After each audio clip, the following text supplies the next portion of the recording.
Hello, everybody. Welcome to LSL. My name is Toma, and we are getting underway here in our first round. I'm joined by my great friend DRF. How are you doing today? I am doing fantastic, Toma. I am so excited to be back on the mic for LSL. It's been such a long time, and I always love, this community. It's super awesome. And I'm excited to see some, low-level action here as we're gonna get started with the Double Trouble versus the Ink Drinkers. Two teams that I'm not super familiar with, but Toma, I think you've recognized a couple players here. Yeah, definitely. On the side of Ink Drinkers, Bull Kelp is a player I'm very familiar with from last Ludi season, Division 8, with Day Old Tofu. Bull Kelp is going to be that really solid Inker player on the side of Ink Drinkers. Really likes to play around with that Hydra Splatling, which I think is really fun and a pick that you don't often see in today's meta. I'm not sure if he's looked into, that heavy deco as well, which I think could be a really fun an interesting choice coming out, especially on a map mode like Museum, where you can kind of charge forward, carve a path for that Rainmaker here. What do you think about this map? Oh man, with Rainmaker Museum, this one's always a fun one because it's going to kind of be a rush for that first checkpoint. We're going to just see a bit of a tug of war early on to try to clear that. But whichever team is going to be able to clear that checkpoint first will end up getting a major advantage in this game, unlike really any other Rainmaker map, because of just how linear the path has to be for you to make a really solid push here. But let's go ahead and dive on in here, taking a look at these compositions. Toma, what are you noticing right off the bat? Well, I definitely see right now Bull Kelp going to be opting for that heavy Splatling instead of the Hydra. Definitely a solid pick. We do see the coolers coming out on both sides with those gray Inzaps. Coolers been such a great pick right now in the meta. Provides a lot of speed to your team, especially in a mode like Rainmaker where you want to get that Rainmaker moving super fast. Other than that, nothing really too surprising. We see, of course, the ballpoint Splatling with that really nice inkjet. Really standard comps coming out from both teams. Yeah, absolutely. As we do see the Ink Drinkers getting the early advantage, they will take this opportunity to pick up the Rainmaker, but it's going to take a little bit to try to dodge this Ink Jet, and they will do so. So that could provide a window of opportunity here. They're going to try to make the jump, but it's going to go right into the hands of two of the players from Double Trouble, who will shut this one down, and that's a delayed wipe. So, what turned into an opportunity for Ink Drinkers is now a big opportunity for Double Trouble, who are going to take this early lead and have a opportunity now to claim this first checkpoint, which they will do, and that's going to give them a big advantage through the rest of this game. They sure do, but it looks like they're going to go all down minus that ballpoint. It's going to be providing some jumps in then mid, but is going to be spotted out by the 52. Gets a trade off there. That ballpoint Splatling going to be retreating, trying to just hold some space from their plat there. As all these fights happen, you see Ari goes down to that hammer and this splash right now. Double Trouble is doing a great job holding this space despite going 3 down after that initial dunk. And now they're trying to carve some space up here in the platform of Ink Drinkers. They've got those specials, that E-Jet coming out to try to clear space, but Ink Drinkers responding in time with those tri-strikes, forcing that Rainmaker back. Not going to let the push go so easily, but you notice that they're 2 down right now. They have to play this a little bit carefully, DRF. Yeah, they certainly do, but no, now they see a window of opportunity here to slip on through, tack on a few more points, and in Museum, as long as you're able to get a few points at this stage beyond that first checkpoint, you're in a pretty solid position, because it's very frequent that we see teams just stall out right at that first checkpoint. They're going to tack on about 10 more points beyond that, so that should put them in a really good position here for the second half of this game. Yes, it definitely is. Ink Drinker still looks like they're having a little bit of a hard time flushing out Double Trouble from this platform area. As you see this Wiper here charging on forward, trying to take some engagements here, actually getting behind, but now being pincered by Ari there with the rest of the team. The Rainmaker is going to drop back down into mid, which is going to give Double Trouble a little bit of time to regroup. They're going to have to bring that back up, so some progress is lost. But like you said, you know, they've already got that lead. They've got that the points past the checkpoint, and when they're in control of that Rainmaker, that's time that Ink Drinkers can't be pushing. So this is still the situation that they want to be in, even if they're just killing some time off that clock. Oh, absolutely. I mean, this push has really been going on for about 2 minutes now, just wasting away at that clock like you said, and it's gonna create a more difficult situation for the Ink Drinkers. The longer the Rainmaker stays in this position, the more they have to use specials just to keep the Rainmaker off of their plat, which they do here. But look, it's literally right underneath their plat, not too far from the ramp. It's not gonna take much for Double Trouble to pick this up and keep this push going, and finally gonna take down this NZAP, but they're gonna lose a player of their own as well. So the numbers continue to be even, but it seems like Ink Drinkers are gonna be able to push this beyond the halfway point for the first time in over 2 minutes.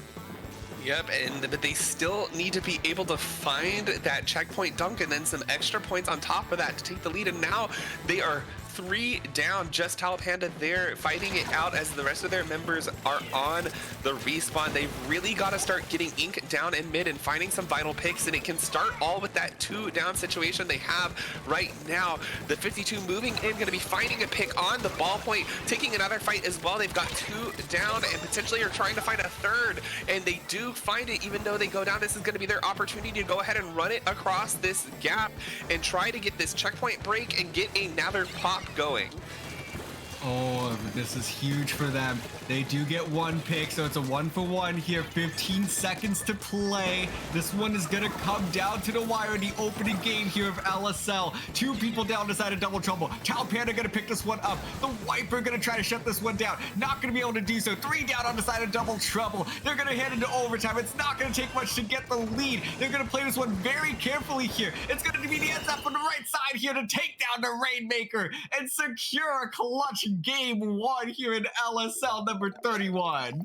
Oh my gosh, what an game there at the end. I think just a little bit of hesitance from Ink Drinkers there. They had a 3 down situation. I don't think they knew quite where that 4th player was, so they chose to kind of stay back and fire some shots instead of moving forward to try to get those points, and that gave time for Double Trouble to respawn back in and find that game-winning pick. Yeah, I mean, very well played there by Double Trouble. You know, it seemed like it was getting really dicey there for them right at the end, though. I was really starting to get worried for them. I was like, there's no way that they held control of this Rainmaker for, you know, 3.5 minutes of this game, and it's gonna fall apart right here in overtime at the end. But they managed to hold on well. I think it definitely helped to have that NZAP with the pool as well. It seemed like those respawns were coming in a little bit faster. So able to come in right in time and got those clutch picks to prevent the collapse there in game 1. But now they're going to put themselves in a great spot here. You know, up 1-0 early on in this tournament. You're feeling warmed up. Going into game 2, Clamblitz, Mako, Mart. Toma, what can we possibly expect to see here? Well, you know, Clamblitz, Mako Mart, definitely a staple map in the comp community. I really like how it has all these different ledges that you can play around with camp. I think that one thing that you're going to have to be really looking out for is that Wiper player. This is one of those maps where Wiper, Roller, Brush, Slosher, anything that can kind of poke over ledges and stay underneath them can be really, really scary to deal with. So that Wiper is definitely going to be a force to be reckoned with on the side of Double Trouble. And on the side of Ink Drinkers, I'm really going to be curious to see if they're going to make any switch offs to try to counteract that, or try to go a little bit with some choices that may lend itself better to the geometry of this map. Yeah, certainly. Well, let's go ahead and dive right on into game 2 here.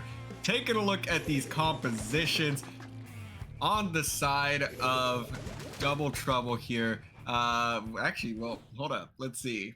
All right, so we do see actually the Splat Dualies that are going to get subbed in. Well, not subbed in, but subbed in really for weapon. But the Splat Dualies though going to provide a crab here. That's going to give some great range here to contest against that heavy Splatling. So I love that combination with the ballpoint here. That's going to provide some really good range for this team. And on the side of Ink Drinkers, it looks like they're more or less sticking to their guns on this one. Yeah, they definitely are, and you know, like I said before, I didn't know if Bullkelp had picked up that heavy deco, but it looks like he has, and that's going to be providing their team the opportunity to make those sneaky kind of Kraken jumps. But right now, they're going to be going ahead and going to get the first pop out onto this basket, getting down to 80. The Kraken is going to come in, creating some space there under the basket, but with no members to follow up and be able to keep it open, the push is going to end there. Bullkelp going to be ending that Kraken, finding a pick and fighting it out with the ballpoint. They're actually able to survive and not finding the pick on that ballpoint. Really impressive there. You know, a lot of times if a Splatling goes down in that Kraken right in front of somebody, they'll usually end up being the one dying. So great survivability there on Bullkelp's behalf. But right now Double Trouble has 2 down on Ink Drinkers and looks to be taking control of this mid area as they start gearing up to try to find some clams to see if they can make a push of their own. Oh, yeah, and you know, with the one and done push that we saw out of Ink Drinkers, you know, Double Trouble in a great spot here to try to you know, get that early lead once again and try to build off of that. But you know, it's seemingly a little bit tricky for them right now. That crab is at the ready. They're just gonna have to build up some clams first and then try to get that crab right in the center of the map here. It seems like that's what they're gonna try to do. Waiting though, still holding on to that crab, trying to see if they can get a couple more picks and just pop the crab to keep this basket open. But no, they're gonna actually try to jump on in with this clam, it seems. No, not gonna be able to do so, but they do steal the lead, but it's not much. A power clamp from Ink Drinkers will easily take that back, and this seems like it's gonna be a long back and forth game. Absolutely, you gotta be so careful, especially as a dually player holding those clams, because if you roll and you get dually locked into your animation, you can't throw that clam, so you've got to make those choices really carefully. Going to be costing a power clam for Double Trouble, but still so much time left in this game. But Bullkelp going to be coming in, forcing this crab tank out of position, trying to find a pick, doesn't end up getting one quite, and now it's going to back up to a little bit more of a safe position for that backline weapon, as Double Trouble still just kind of storming in there. That Splat Dualies really finding an aggressive pick before going down to Bullkelp, and it looks like mid right now is under heavy contention, especially as these specials from Ink Drinkers are on their way out, and you see their players start kind of working their way out to these stacks in these outer areas, maybe looking for a flank, trying to find out this ballpoint. Some funky things going on there, and a DC actually happening on the side of Double Trouble. Of course, we are past the halfway point of this match, so this match is going to be played out as these players now on Double Trouble are going to be in a permanent one down situation, and that's going to be the full wipe. Going to let Ink Drinkers come back, get the lead, and be able to add a second power clam to that. That's going to be a really great lead for Ink Drinkers. Double Trouble are definitely in a lot of trouble now.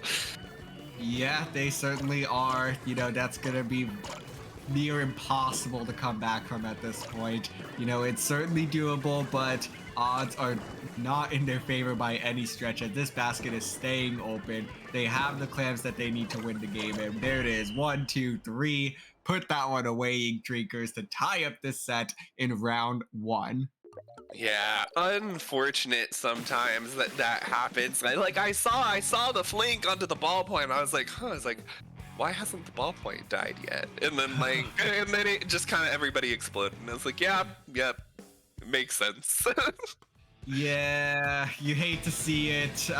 Man, that game was looking so competitive as well, but the minute that you drop someone, especially in a map mode like Clamblitz Mako Mart, it's more or less over, especially as close as it was when it happened, you know. So Ink Drinkers, they'll take it. It's a win is a win here. As far as the scoreboard is concerned, it's 1-1. So all Double Trouble can do is either get that player back in the lobby or sub if they have one at the ready, to just hop on in for Game 3 Splatzone's Ink Blot and just pray to the Nintendo gods that everything is going to be fine, that there's, you know, that it was just a one-off issue.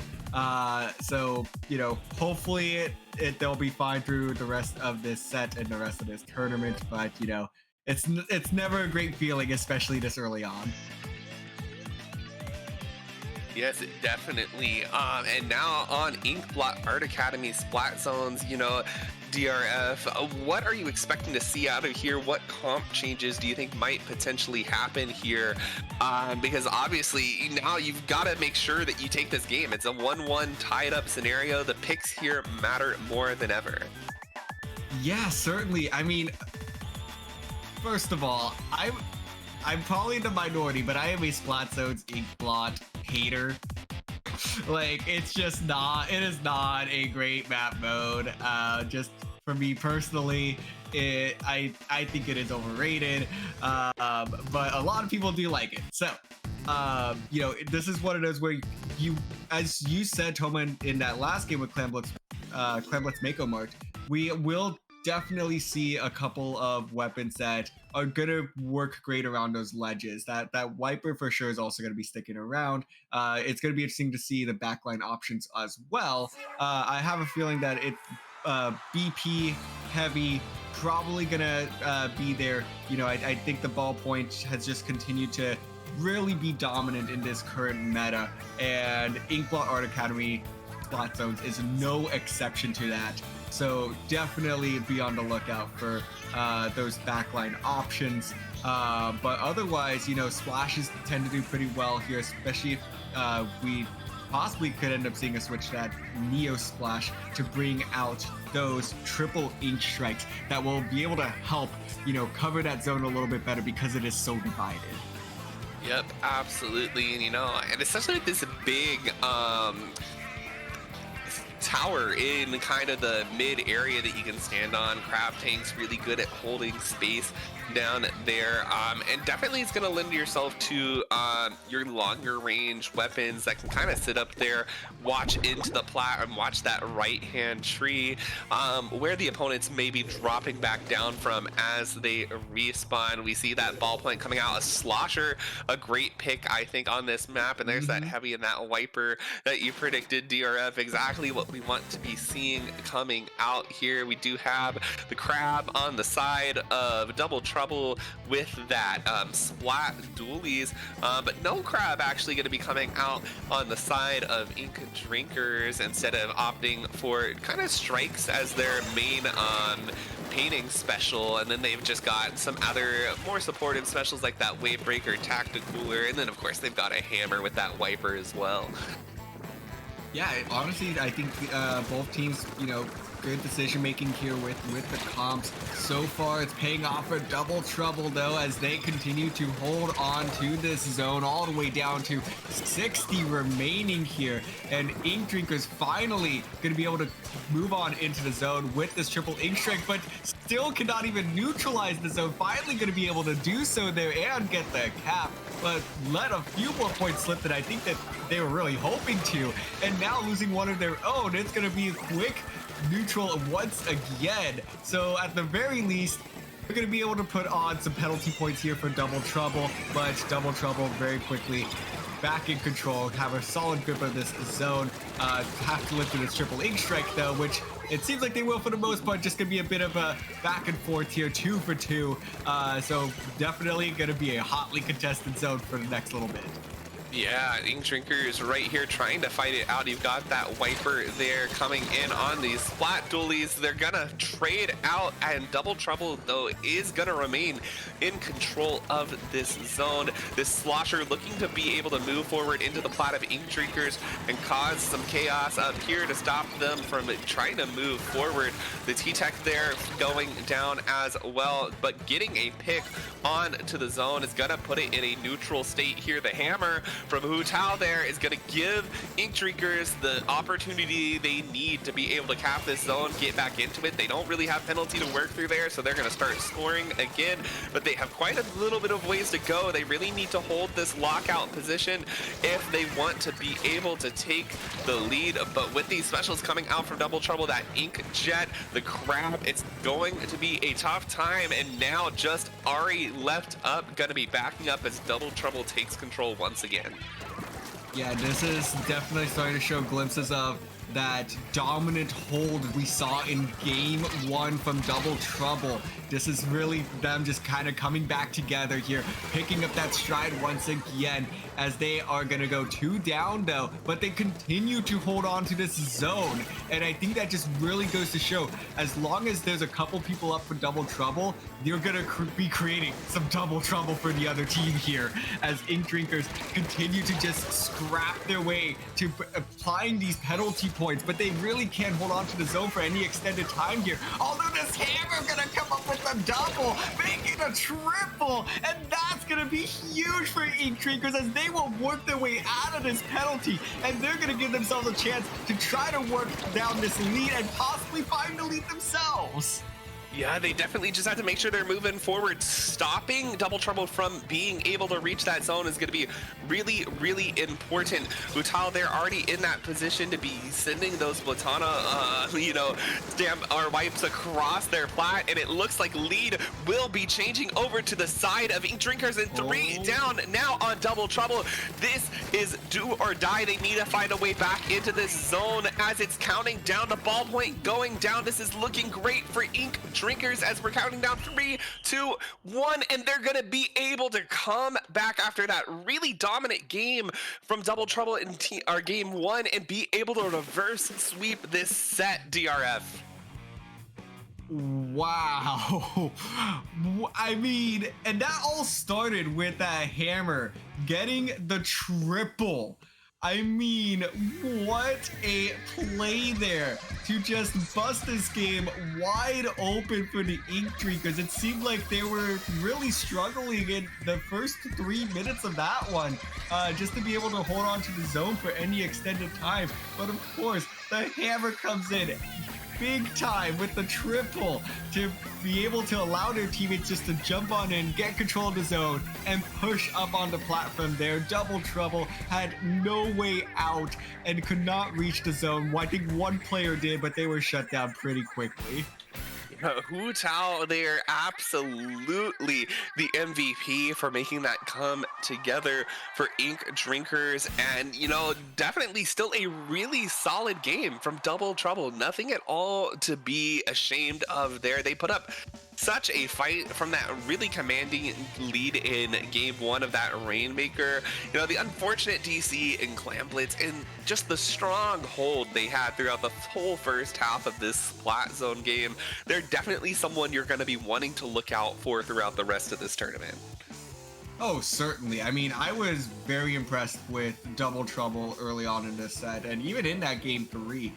I think game 2 is going to just haunt them a little bit, because it's a matter of what if, and you just have to kind of put that aside. And you lost the set, unfortunately, but they had some great stuff in this set. I mean, game 1 was just a near masterclass in how you maintain control of a Rainmaker for an extended period of time.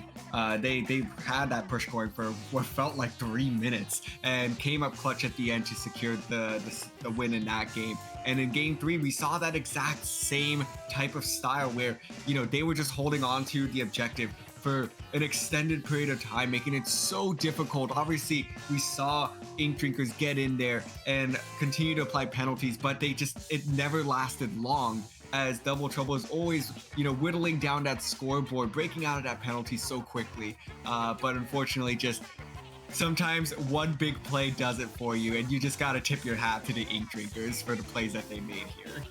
Oh, absolutely, and I don't think I could have asked for a more entertaining round one for stream. Right? Like, I like most of my round ones that I see on stream are not this back and forth. What incredible games!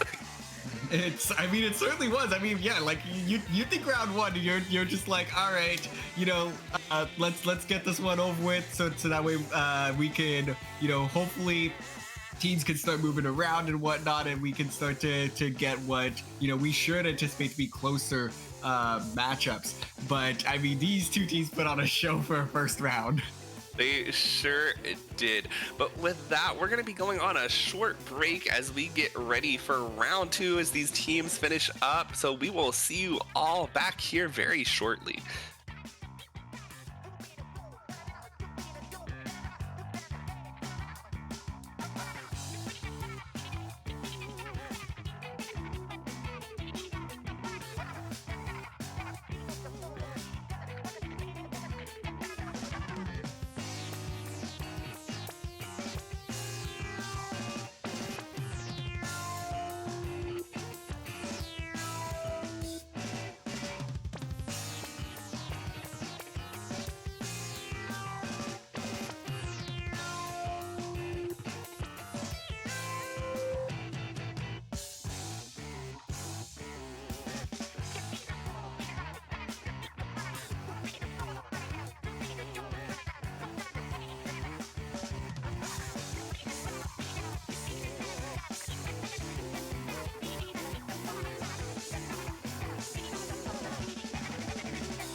Welcome back, everybody, to LSL 31. I am DRF, joined by Toma, as we are getting geared up for round 2 of our group stage here. We have 2 fantastic teams that I know Toma and I are very, very excited to see, and I hope you are too. It is IRS versus Overtime, 2 wonderful teams that we are both fans of, Toma.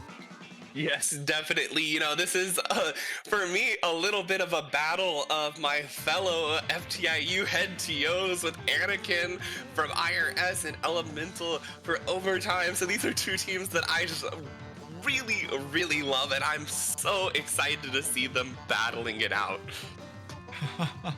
Certainly. I mean, just a couple of, wonderful people on either side here, and, 2 really great brands as well. IRS just continues to be one of my favorite just brands altogether. I don't know, I just always find it funny that you have a player named Tax Fraud in the IRS. It's just, that level of irony that's just really funny to see every time it comes up. And Overtime, a lot of fantastic people there. I mean, Elemental, just a really important person in our community, especially for a lot of, lower level tournaments. Love all these people. But they're gonna have to fight it out here, Toma. Starting off with tower control on Sturgeon Shipyard. These teams seem ready to go, so we're gonna dive right on in here. Let's take a look at these compositions. What are you noticing? Oh, was that a nozzle nose I saw coming out there? Yes, it isn't a Squiffer fun play. I knew Aloha might be bringing out that Squiffer, definitely, and a pick that they like to use a lot. We see Anakin on that splash, the 52 gal, Gray Zap for that nice cooler, and then on the side of IRS, we see that Splat Dualies going down, the nozzle nose and the Tri Nouveau for their cooler option. Oh man, yeah, this is some really interesting comps, but I am here for it. Like, I always love to see, just try to spice things up a little bit. A great placement of that cooler as well is going to really help out Overtime to clear this first checkpoint, relatively uncontested, but going 2 down here, that will stall this tower. It seems like they're gonna try to make sure it stays a bit neutral here, but very quickly, Dan the Man hopping on that tower, gonna be going face to face with this crab, and that's quickly gonna spell 3 down for the IRS, make it a delayed wipe, and Overtime gonna quickly pick up this tower and resume where they left off. Yep, they definitely are, and now you've got this Squiffer on the tower going to be working their way up to a bubble that might help them through this next checkpoint, but IRS is already starting to drop those members going in. It doesn't look like that bubble's going to need to be popped quite yet, maybe holding it for these last few seconds, and yep, they're going to be using it leading up to this final dunk on there to be leading to the knockout for Overtime. Wow, I mean, very quick here, just making it clean cut. That was just very well executed from start to finish. Bring out those specials, utilize them well to be able to clear that first checkpoint uncontested, and then had to back off a little bit, but a very smart decision there. You lose 2 people, go ahead and back off, do your best just to try to hold a neutral position, and they did that, and ultimately got that 3 down into the delayed wipe that was able to give them the opportunity there to knock it out. So very clean cut game plan there, executed it to perfection for Overtime. Yes, absolutely. And now they're going to be going into Rainmaker Humpback Pump Track, another mode that can go pretty fast potentially, but it's going to be one that, if these teams haven't practiced it since Splatoon 2, it's going to be a little bit of getting used to, especially with the different weapons and new specials in this game. This isn't, like Splatoon 2, where you could just get 2 missile weapons and armor and spam it and just force them so far back that you get to run the Rainmaker for free. And of course, you have the 2 checkpoints that you're going to have to be able to break and drop the Rainmaker. So it's not going to be as quick of just an open and go. Yeah, certainly. I mean, it is going to be interesting to see how these teams approach it. I mean, we have been in this current Sizzle season, right? I think we pretty much at the exact halfway point of the season. So a month and a half has already gone by with Humpback, Pump Track, and Barnacle and Dime, both maps in this round 2 list. So these teams have had a little bit of time to mess with it. You know, Humpback, Pump Track, I definitely am very excited to see here, just because I feel like we don't see it too often in tournaments still, but I'm still a big fan. I mean, maybe that's just the Tri-Slosher bias, but you know, it's gonna be interesting to see what these teams bring out. I have a feeling Tax Fraud will probably stick with that cooler try. I think that just makes a lot of sense because it does work pretty well here. So let's just go ahead and find out for ourselves, Toma, at what these teams bring out. Yeah. I'm sorry, I'm laughing for just a little bit of a second because I caught Elemental's splash tag there that says live streaming workhorse, which is just a pretty accurate representation of what Elemental does in this community. But right now, they're going to be rushing out to try to see who can get this pop. It looks like the pop going to be going in favor of Overtime, but IRS definitely already here trying to contest it. The Tri-Slosher does go down for them as Overtime picks up this Rainmaker pretty early on. 2 down on the side of IRS as they're going to be moving it towards that. They find a pick on the 52 there who was trying to defend that pedestal, but now Tax Fraud in there getting a nice pick, trying to make sure that they're not going to be able to charge too far forward here as they have that Rainmaker popped. Going to see if they could try to stall that out, maybe get a reset, force the members of Overtime away from that Rainmaker. Yeah, and both teams with that cooler as well. It's just going to make this a very fast-paced match as they're going to really start to just fling their bodies at each other here. Overtime, after clearing that first checkpoint, though, going to just back off a little bit, but IRS taking that as an opportunity to really be more aggressive now. Hop into cooler once again is Tax Fraud, and now they're gonna really try to find this first checkpoint. Dan Demand already pushing up a lot here. It's gonna be Alexis that has to pick up this Rainmaker. They're gonna get to the first checkpoint, but will they dunk it? No, they won't, as they're gonna fall just 1 point shy of doing so. Gosh, you hate to see it when you get picked out on that Rainmaker, but you know, as my own team's Rainmaker carrier, I unfortunately can relate to that feeling. Right now, they're going to be fighting it out, trying to protect it, but they've got to be able to pop it if they want to either be able to pick it up or reset it. Looks like they're going to be opting to pick it up. Definitely the smarter decision here, in my opinion. Going to be moving it away from that pedestal, giving IRS some more room that they're going to have to work back through if they want to make that push as they kind of approach this elbow over here. Going to be charging around for a few extra points, but then they're going to be going on a full wipe. Going to give IRS time to be able to move this over to that right hand side. Elemental there already trying to defend that goal, but it looks like DRF they're going to be able to at least find the break here. Yeah, they do, and it's going to be a 2v2 here. It's going to be a very scrappy fight right around this Rainmaker, and IRS gets wiped, but they do clear the checkpoint, and that's what they really needed here. So even though you got wiped, just quickly get yourselves back up. You know, it's nice to have had that tactical as well to aid a few players, and now they're going to be able to defend this elbow here. But, you know, Overtime, again, using that cooler themselves to just really be aggressive here. Now gonna pop themselves out around this elbow and not gonna be able to win this 1v1. And that's gonna be 2 down on the side of Overtime. And this Rainmaker will get popped in IRS's favor. Now the question is, will they be able to capitalize on the numbers advantage that they had here? It seems like that Overtime was very quick to get back into this game here. And now with the slight numbers advantage themselves, this Rainmaker is gonna go nowhere fast. They're just holding on for dear life, trying to pick off as many players as possible, and they do get 2 there. So that's actually going to try to keep this window of opportunity open for the IRS.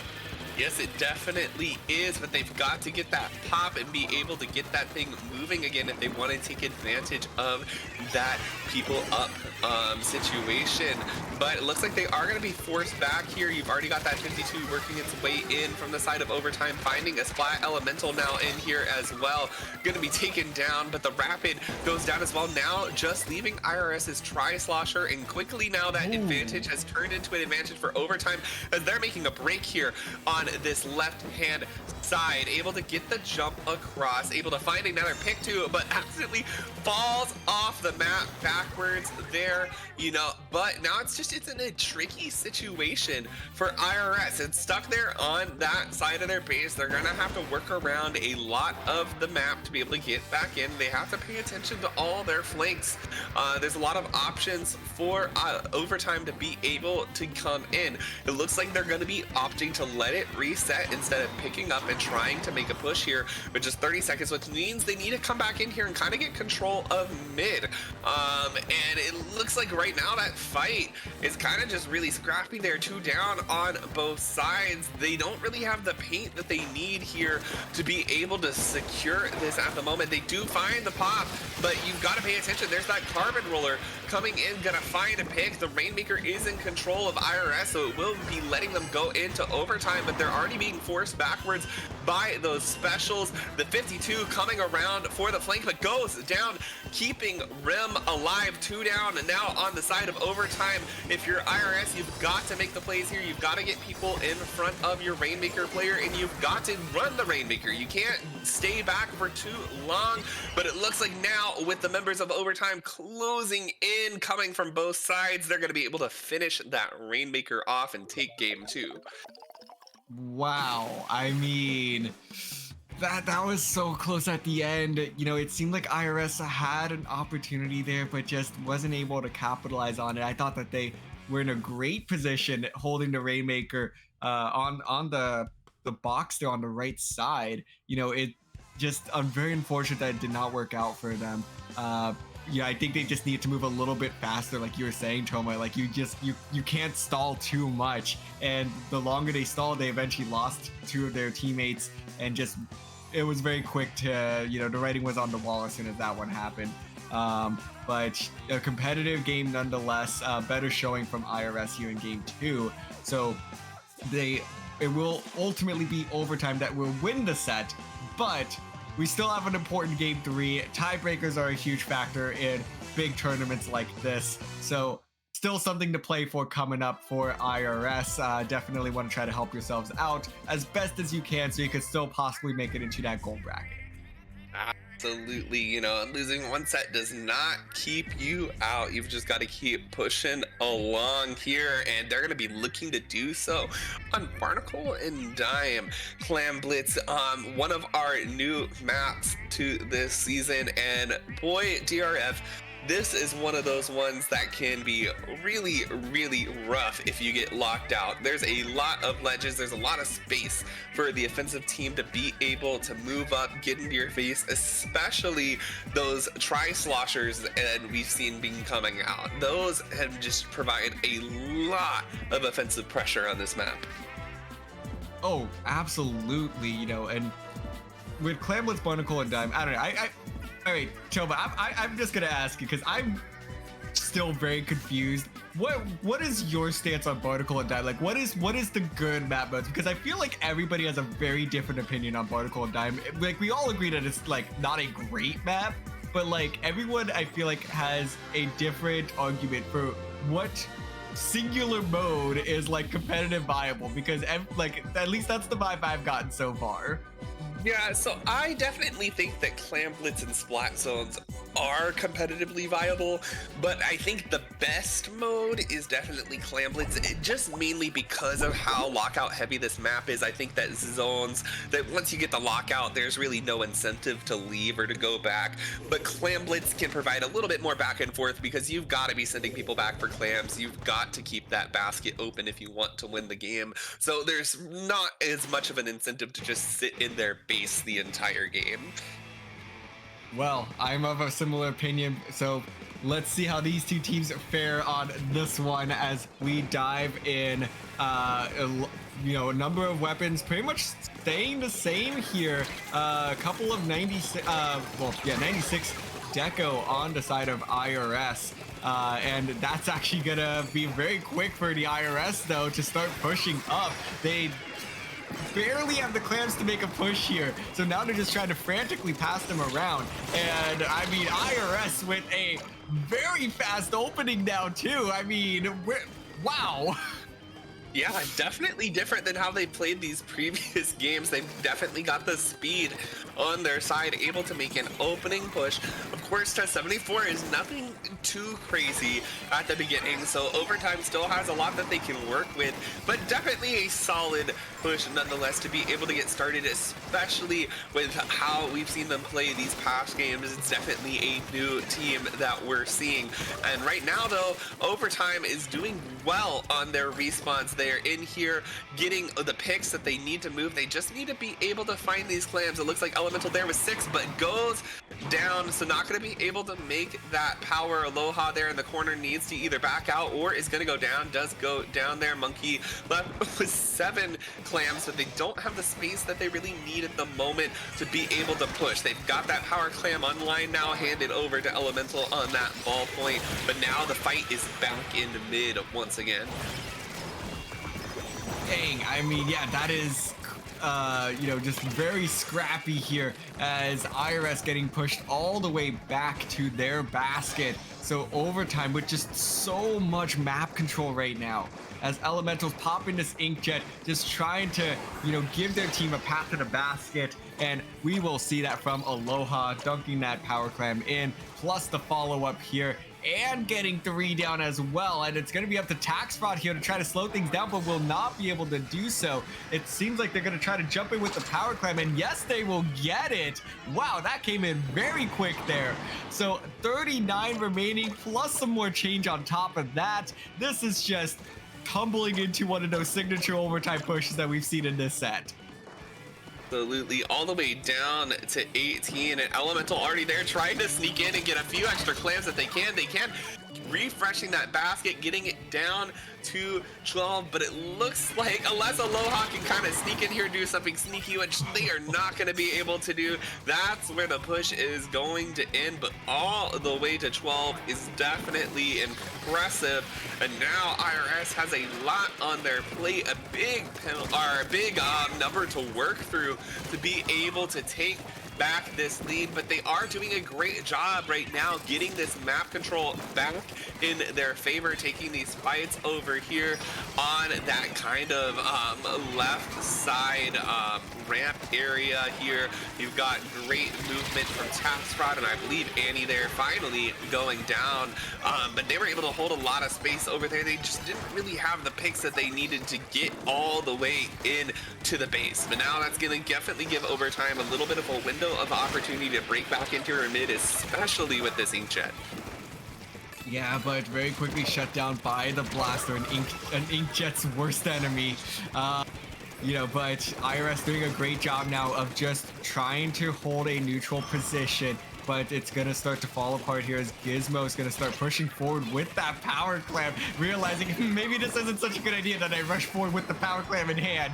I'm going to back off and let their team start to guide the way to the basket now, and there we go. Now Gizmo can slip through and dunk that power clam, get this push going once again, and they do they're gonna get pretty close here. They have quite a few clams to work with, just a little bit short of what they need to knock this one out. Gonna need one more. Where is that clam? Elemental looking for it, has it in hand, gonna try to rush forward with it then while the rest of the team is distracted, and will put it in the basket to secure the KO here in game 3.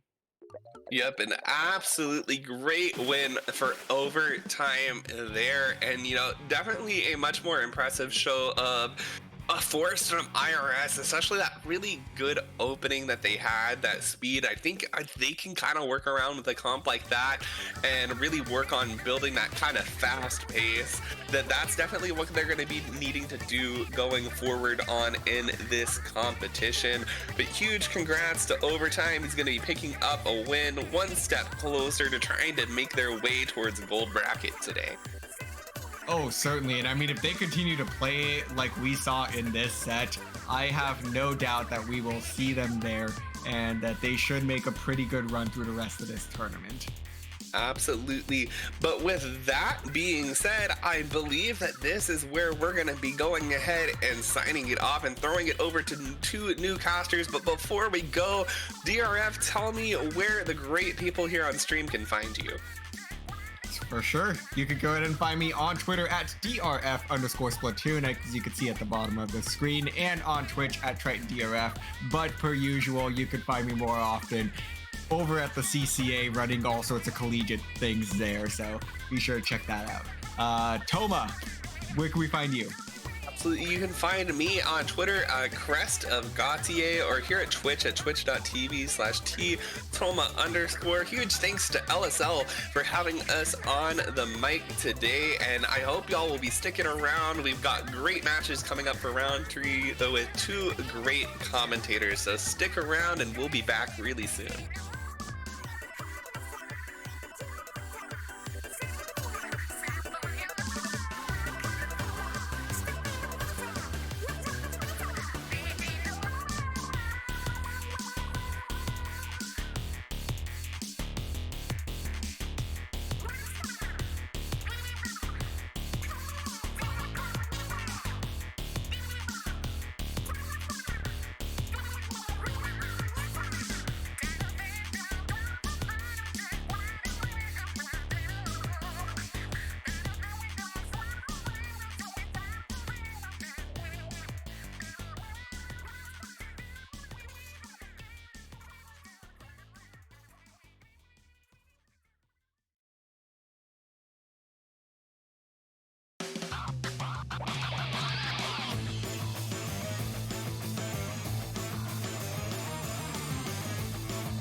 Hey everybody, and welcome back to... Oh, what? We're not guest starring on the podcast? Oh, he doesn't know who we are? Oh, this is LSL. Oh, we're lucky to be here. Oh, okay. All right. Okay, let's start everything over. What's going on, guys? Welcome back to LSL 31. Little Squid League tournament is going hard today. These teams, they are crazy. Joining me, I'm Shiro, by the way, but joining me is Ike from Aquatic Vanguard. Howdy, howdy.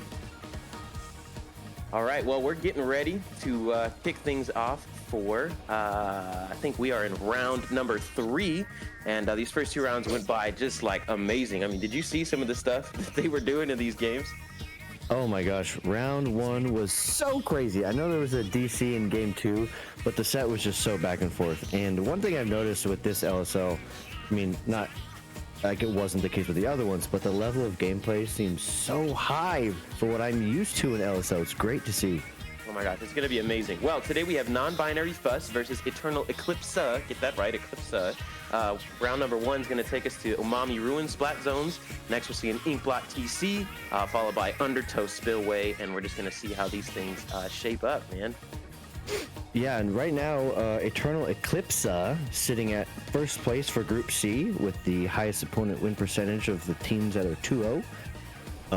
So Nonbinary Fuss is also 2-0. Quick note, they have not dropped a game yet today, so That's we'll right. see if Eternal Eclipsa can break that streak. Overall, both teams 2-0, so somebody's going to take home an L today, and the other team is going to advance. So what are you seeing from these comps here as we get into round 1? Coming out from Nonbinary Fuss, they have the Wiper and also a Tetris, so it seems like they're going to be playing super fast, and I'm curious to see if they can pair that fast gameplay with the Super Chumps. I was thinking the same thing. Nonbinary Fuss already pushing into mid. They got control of the zone, and we got Eternal Eclipsa trying to get back in, popping the crab, going in hard there. But they just rushed in so fast. Nonbinary Fuss just controlling the ink on the ground here. Yeah, and you see the Tetris already pushing up on the circle, causing a bunch of chaos along with the Wiper. Oh my god, for real. Nonbinary Fuss did a really good job of keeping control of the map and zone while Eternal Eclipsa was burning all their specials, which is huge, huge, huge, because now they don't have resources to follow up after the fact, and you're still in the lead. Oh my goodness, I was thinking the same thing. Eternal Eclipsa trying to get back in here, launching their triple ink strike, a wave breaker out on the side of Fuss. Both teams full up right now. There's the super chumps you're seeing as one of the members of Fuss goes down. The Wiper is out of there, but they're holding on to that ink control pretty well. Eternal Eclipsa does not want to give it to them though. Yeah, and the thing there is that with Eternal Eclipsa, their comp definitely has more paint. So I think it's going to come down to them being able to keep the 2 splashes alive. Because if you have both of them go down, it's going to be really hard to maintain zone. But right here, you see a 4v2, control, no specials online, but Eternal Eclipsa definitely with an advantage here, and they may be able to retake the lead. I was thinking the same thing, you know, like you said, Fuss coming in real fast, real hot, you know, managed to take game control and all that, got it all the way down to about 50%, and it took Eclipsa a little longer to get out of the gate, but that slow start was a strong start. They've already taken a hold of the lead, may have lost control here, but I don't think they're going to go down easy. Those splashes are going hard, like you said. Yeah, and this is where I think for non-binary Fuss, obviously their comp favors this super aggressive, hold control, be on the offensive. It's when they're on the defensive side that their comp struggles a little bit more, only because Eternal Eclipsa has, I think, substantially more paint output. So that's going to make it difficult. But if they can keep holding forward and mashing that ZR button, then I think they'll be okay. I was thinking the same thing, except this splash here on Eclipsa is not going to make it easy for them. Already taking one down and pushing back another. I think their crab plays have been good so far, just kind of keeping the enemy at bay, just saying, hey, you're not allowed in here. All right, this is our zone, so step off, right? Yeah, absolutely. Oh, very close. Turn one down. And now it's two down, just trading left and right. The thing I down plus the super jump there. Anyways. I kind of wish Eternal Eclipsa would have like saved some of their specials a little bit instead of burning them all at once. I felt like when they crabbed and strike, there wasn't really much to push forward into like more of the court of non-binary Fuss. And now they go two down. They do have a big lead, however, so maybe they're just thinking like, let's just try and KO and hold them back. That makes sense. The dualies there, Tiger just trying to give it all out there, you know, leave it all out on the court, so to speak. Managed to get 2 kills down, but it wasn't quite enough to retake possession. And I like what you were saying earlier about the use of mini specials, but I guess that's a part of being in this level of Splatoon. There's a lot to learn, and we're going to see how that helps them into the last part of this first round. And right here, okay, oh, they're going to burn those very early. Okay, that's fine as long as somebody goes forward with it. We're just, okay, yeah, we're just fighting specials right now. Super Chump strikes, Wave Breaker stand, everything's they're going to try and flip the zone. Oh, they're not able to get it. Yeah, I think this game is probably going to go to the team that can manage to keep a level head the most. I know it's very tempting when you first get that special to just want to press it and go in and imagine that that's going to be your ultimate defense, right? But you're not Gara of the Sand. You're going to have to play with a little bit of technical ability here. Eternal Eclipsa forced to push back a little bit, like you said, burn their specials maybe a bit too soon. But if they can keep putting paint on the ground and just keeping their distance well, not Fuss is you know, they're going to give it all they got, I can see here too. This Wiper going hard against the Try. Who's going to win? Oh, God, my goodness. Tell us what's going to happen next. I'm at a loss for words. I think at this point, non-binary Fuss is just going to try and hold forward as much as they can. I don't know what this Wiper's build is, but I feel like they're getting an insane amount of stamps for that. I was thinking the same thing. That's why I felt lost for words. I was just like, man, he throws the hammer. He manages to get the kill on the Try. He's so far up. Oh, my goodness. That trade was incredible. Oh, that's huge. That might be game right there. Solo they're stuck in the inkjet, yeah. But I don't know. They're down to 5 points. It's just a matter of a ticking clock at this point. And I think Fuss pulled out that W, man. That was incredible. Yeah, that was a really good back and forth game. Tons of chaos. I think in the end, what got it was just non-binary Fuss was able to keep that aggression and keep pushing forward and hold Eternal Eclipsa in that choke point. I mean, if you can do that on this map, there's really not that many other entry paths you can do to get back into zone. So I think for Eternal Eclipsa for the next game, it's just going to come down to probably trying to stagger their specials a little bit more, especially on TC Inkblot, a well-known map. Oh, yeah. Map mode. And so if they can do that, I think they can combat the aggression. And the other thing is just make sure they're keeping that paint advantage because they do have the comp to do it. There was a couple times where the map was looking a little sloppy and it didn't give them as many paths out as I would have liked to see. Sure, I can think the same thing of that. I think with TC Inkblot, from my memory, that first choke point around the left block or whatever team, you know, the enemy team's block, it's just a point where that's really going to decide a lot of how your push is going to look.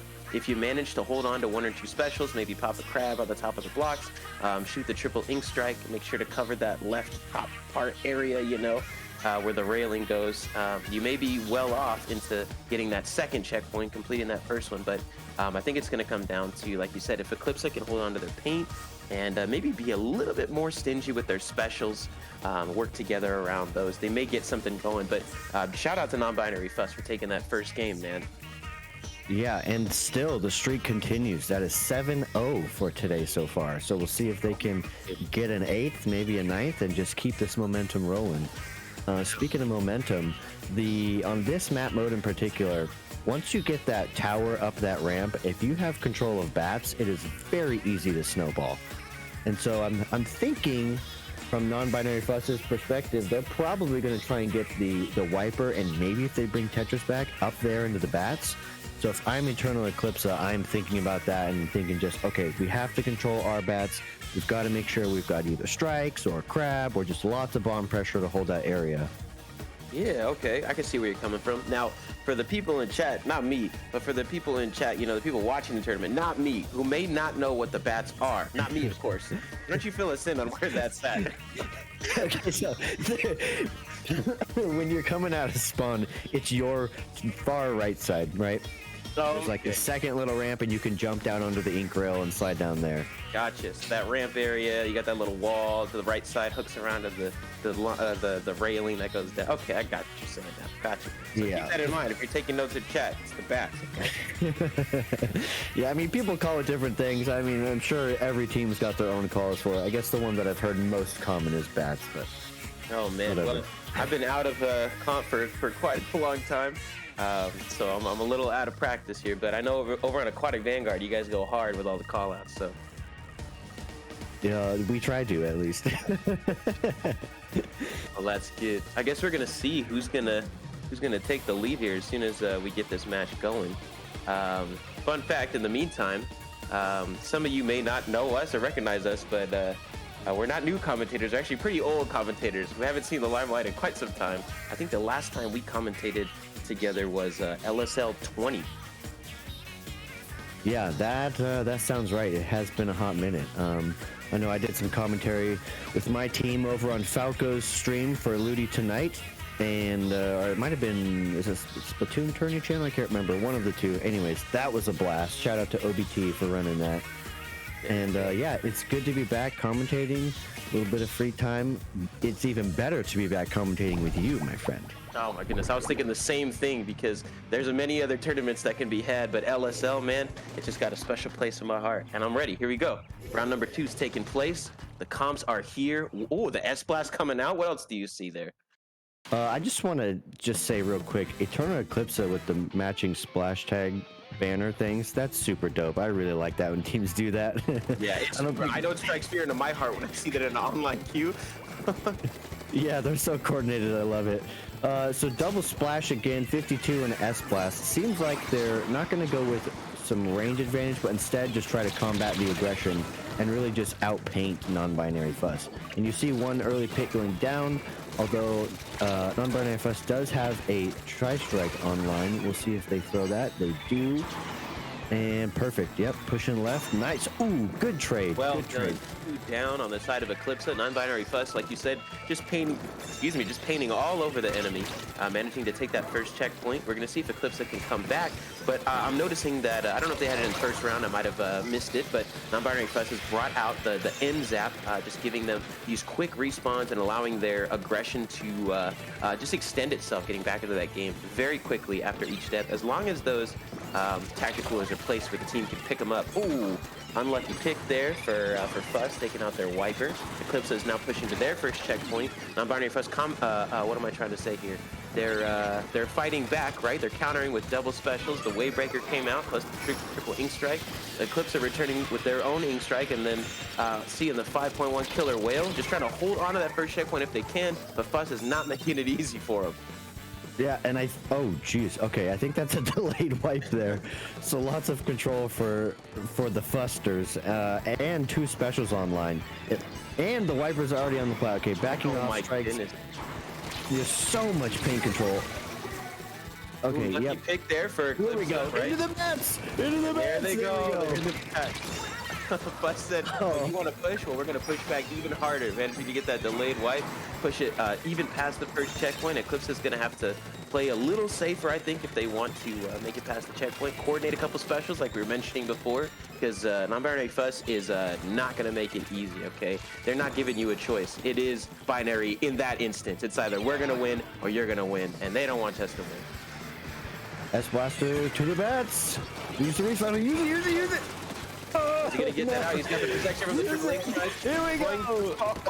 Get it? Does he get it? Is he gonna get the kill? Well, never mind. He's gonna get pinched and he's gonna get killed. But it did give them enough of a distraction to take that lead, and so now they're gonna be the ones that are gonna hold on to the victory for now, unless Fuss can get back in the game. Yeah, I mean, well, they didn't get I don't think they got a pick themselves off of that, but they did pull enough resources away from tower for their team to get the lead, which sometimes that's what you're trying to do. You don't necessarily need to get a pick. You just want your team to progress the objective, because at the end of the day, that's how you win the game, right? Honestly, it doesn't matter how many picks you get, it's how many points your team gets. Agreed, man. I could tell you many a game where I managed to get a lot of kills or a teammate has just popped off, and yeah, we still lost because, you know, nobody wanted to ride the tower. We weren't feeling very towery that day.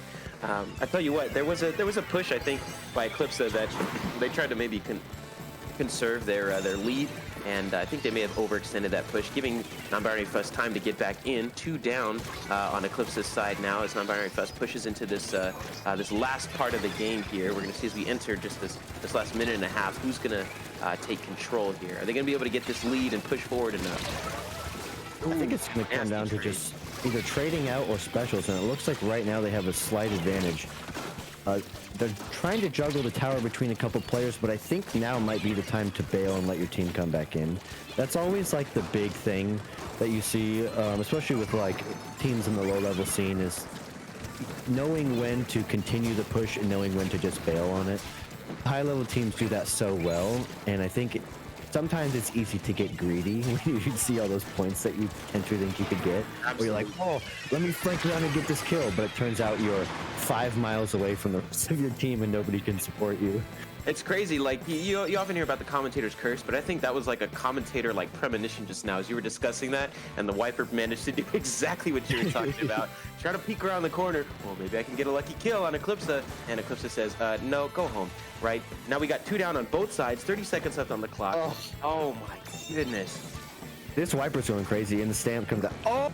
Oh, how did he get that kill on the stamp? I was gonna say, great pick up splash flare. Oh my goodness, man, oh, that was incredible. 15 seconds on the clock. Did they preserve their win? Fuss is gonna have to come back in and make a fuss here in the last 10 seconds. Can they get enough kills to get back on that tower to get the victory? Launching the triple ink strike, counter triple ink strike coming out. They're managing to get on the tower. Oh, and that's gonna be game. It wasn't enough. The streak is over. Esplat 4, whoever you are, I hope you clipped that sequence. I'm pretty sure they had a 7-piece to end that game. That was amazing. I wish we could replay that. Goodness, agreed. That was incredible. Managing to hit the dab on him while he's at it. Good job to Eternal Eclipsa being the first team to manage to take a W off of Nonbinary Fuss. 1-1. Undertow Spillway. Rainmaker is going to decide it all. Round 3. Wow, this is a great third game for this set, honestly. So much back and forth, ultra close games. This is one of my favorite map modes maps for Rainmaker. And the teams are so evenly matched right now. I can't wait to watch this final set. I hear you, man. Like the back and forth is back and forthing, so to speak. You launch out a tri-strike, we got a tri-strike. You got a hammer, we got a crab. You know, and we're gonna keep that tactical going all day, so we're refreshed and ready to go. But I tell you what, man, I agree that Undertow Rainmaker is it's just a unique stage map mode here. Personally, when Undertow came out, I was not a fan. I think Rainmaker kind of has this ability to kind of add some thought process to the game. Are we going to go far left? Are we going to kind of swim up that little wall onto their uninkable spot? Are we going to go around the grate? Like, just the strategy for which way we're going to go. Or are we just going to risk it all and go on the right side and walk up that ramp and possibly get destroyed? Who knows? Yeah, it's one of the things I really like about it too, is like there's a very clear left and right side. And I'm always thinking when we're playing this one, it's just like, okay, which side of the map is the other team on? Let's just go the other way. Yeah, there you go. It seems to usually work out because there's so much ground you have to cover, and that's one of the dilemmas I think about this map is when you come out of spawn and the Rainmaker's sitting on spine in the middle and you're not sure which way they're gonna go, you kind of don't really know where to put all of your players on defense. Like, if you stack everybody on your right side, the other team's just going to go to your left, and it takes forever to get back over unless you have, like, beacons or you risk super jumping or something. So it's Right. one of the things I really like strategy-wise about this map. Agreed. Well, I'm wondering then if the Eclipsa brings back their ballpoint and they post up on that mid position right before their drop, right? If they can just hold off and keep kind of like an eagle eye position, they may be able to see any flankers trying to go one way or another to distract, as well as having that lucky inkjet available for their splatting purposes, you know. Yeah, for sure. And again, the hard part is just like if you're on the defensive side, you want to try and force them to whichever direction you prefer. But if you have somebody far left or far right, that person just takes forever to rotate back. And there you go, ballpoint's back. Ballpoint's coming back. I did not Oh see. my Oh goodness. my goodness. So Tell much us what short you're range seeing there. There firepower. it is. Oh, have a little bit of a technical What happened? here. Not sure what that's about. I guess we'll find out momentarily. But the battle has ended in a very anticlimactic way. Not what I expected to see from both teams. I think they were both a lot better than that. Match, I think, could have gone the whole way. Not sure. Yeah, I'm not sure. We haven't heard from the streamers or TOs what exactly happened with that. Oh, okay. All right. They had the wrong teams. Okay, that's fair. That makes sense. I didn't even So we're catch just gonna, that. yeah, we're gonna reset the teams and then jump back into the action here. That's awesome. Hey, real quick, I just want to say, Non-Binary Fuss has an awesome logo. I really like the incorporation of the Tri-Strike into that. That looks super cool. Yeah, I gotta say the artwork is incredible. Hey, I meanwhile, wonder if. go ahead, man. I was saying, I wonder if the Neo splash for that team is like the captain, or maybe they designed the logo. Maybe there's a little favoritism there on their own weapon. Very cool. Well, we're about to get back into it now. There's those synchronized banners. Both teams back at it. I think this makes a little bit more sense seeing the comp. I was gonna say having that short range power all on one team. I was like, is that exactly what we're supposed to see here? Yeah, and it seems like from Eternal Eclipsa, they're just going to try to empower the combo of the Carbon Roller and the 52. They did have a Neo Splash before, and now they're just running Double Crab. So we'll see how that works out for them. Maybe they'll try and pair them up and then let the Carbon go in and just start smacking people. Sure, sounds good. Oh my goodness, managing to take that lucky kill out on the splatter shot. I think in this level of play, Double Crab works out really well. Got to shout out this Splash here for painting the way for their Rainmaker. Very objective centered gameplay, managing to lock down that first checkpoint very quickly, and we're going to see how much further this can take them. They're pushing hard with just no abandon, man. Almost to uninkable, and I think, is that E-Splat 4 stuck in the crab? I can't tell, but I think they were the person that painted the path for their team, so shout out to them. They're my MVP so far. It is! E-Splat 4! Let's go. Just going all for, go for broke move there, trying to take that Rainmaker even farther. Well done to them. Man, when they're going for a push, man, they do not leave anything to be desired. They are putting everything out there on the court, man. Yeah. Oh my goodness, managing to come around. Sorry about that. But they managed to come around, right? And managed to get that lucky pick on the Rainmaker, stopping Fuss from even taking it out of their side of the stadium here. Oh, Carbon Roller flank. Okay, either jump it off the edge. Yeah, okay, that's what I was thinking too. Just get it out of there. Don't give them more points. One thing Eternal Eclipse is doing really well is I feel like there's constantly a special going out from them.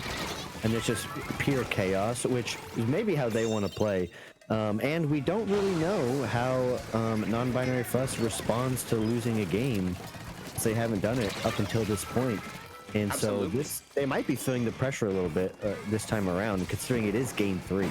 It's true. It's very possible. As the games continue, they're only going to be facing tougher and tougher competitors as everybody is kind of dialing into how their team needs to play for the day. And so we're going to see if Fuss is able to pull out this victory here. They got the Tacticalers going strong, managed to have possession of the Rainmaker. They're pushing back into mid. This NZAP is going a little crazy, I think, managing to get a kill, push the enemy team back. One down currently on both teams. Oh, another pick from the NZAP before he goes down. That's okay. I mean, I call that cooler bravery right there. Like when you have that Tacticooler, it just fuels you and everyone's like, I am invincible with this thing. Honestly, it's like the magic juice, right? Yeah. Just refiner, nice. Oh. unable to get the clean. kill right, but good job pushing back. You know, even just the presence of a Reef Slider, if you can't manage to shoot that thing before he rips it and gets going, yeah, you better back out of the way. So I like the offensive push they're able to get there. 2 down on the side of Eclipsa as Nonbinary Fuss just trying to find a way to get the Rainmaker through. Not quite, though. Kind of like threading the eye of a needle there. Yeah, and I'm not sure if the strategy was just like try to dive it forward so that somebody else can grab it so that our ballpoint can play more backline. Or, oh, nice pick with the Rainmaker on the crab. These crabs are getting destroyed with specials in the Rainmaker. Absolutely, and I don't want to deny the just the resourcefulness of that Fuss member to use the Rainmaker to their advantage, just saying, if anything's going to shred a crab, it's me, you know? And they put it all out there.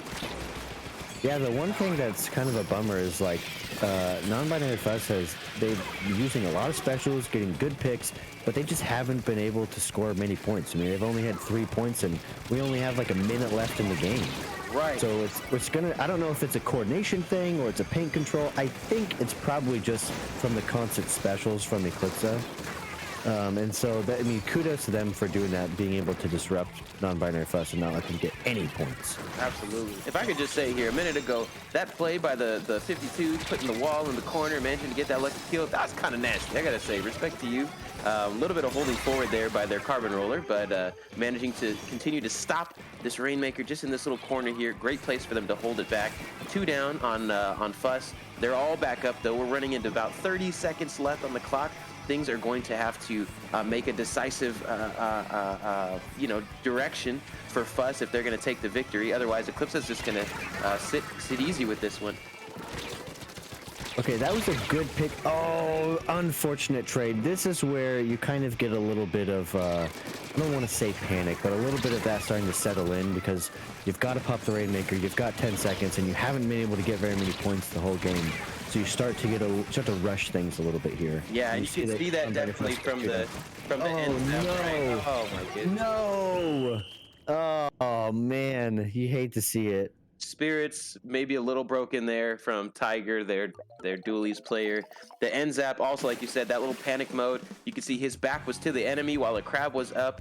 And I guess maybe Fuss wasn't able to handle the first loss that easily. You could see the panic setting in. Otherwise, they both played very well, but the victory is going to go to Eternal Eclipsa. Good job to them on the TC, Inkblot, and the Rainmaker Undertow. Just holding forward, putting their teamwork together very well. And that's going to wrap it up for round 3. Yeah, and I mean, great set from both teams. And the good news is that the tournament is not over for Nonbinary Fuss, right? They have more games to play. If they can just collect themselves and maybe just think back to what they thought went wrong in that game, whether it was comp or specials or coordination or whatever, and then try and make that correction for the next round of play. You know, you still have, I believe, one more round of groups, and then you have silver and gold bracket, and they're sitting in a pretty good spot in 3rd place in Group C to make a bracket for the next rounds going forward. So absolutely, hopefully they can recollect, and yeah. I think they're going to be just fine. We have more matches to see, and we're going to see just how far each team can go to be the legends of LSL 31. In the meantime, though, thank you guys for tuning into round 3. We're going to get started with round 4 soon enough. But in the meantime, if you haven't checked out the stream, giving them a follow, check out the Twitter, right? Just support LSL any way that you can. And we'll see you for round 4.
What's going on, everybody? Welcome back to LSL 31. I'm one of your hosts, Shiro, or Silent Shiro. Joining me here is Ike, again, from Aquatic Vanguard.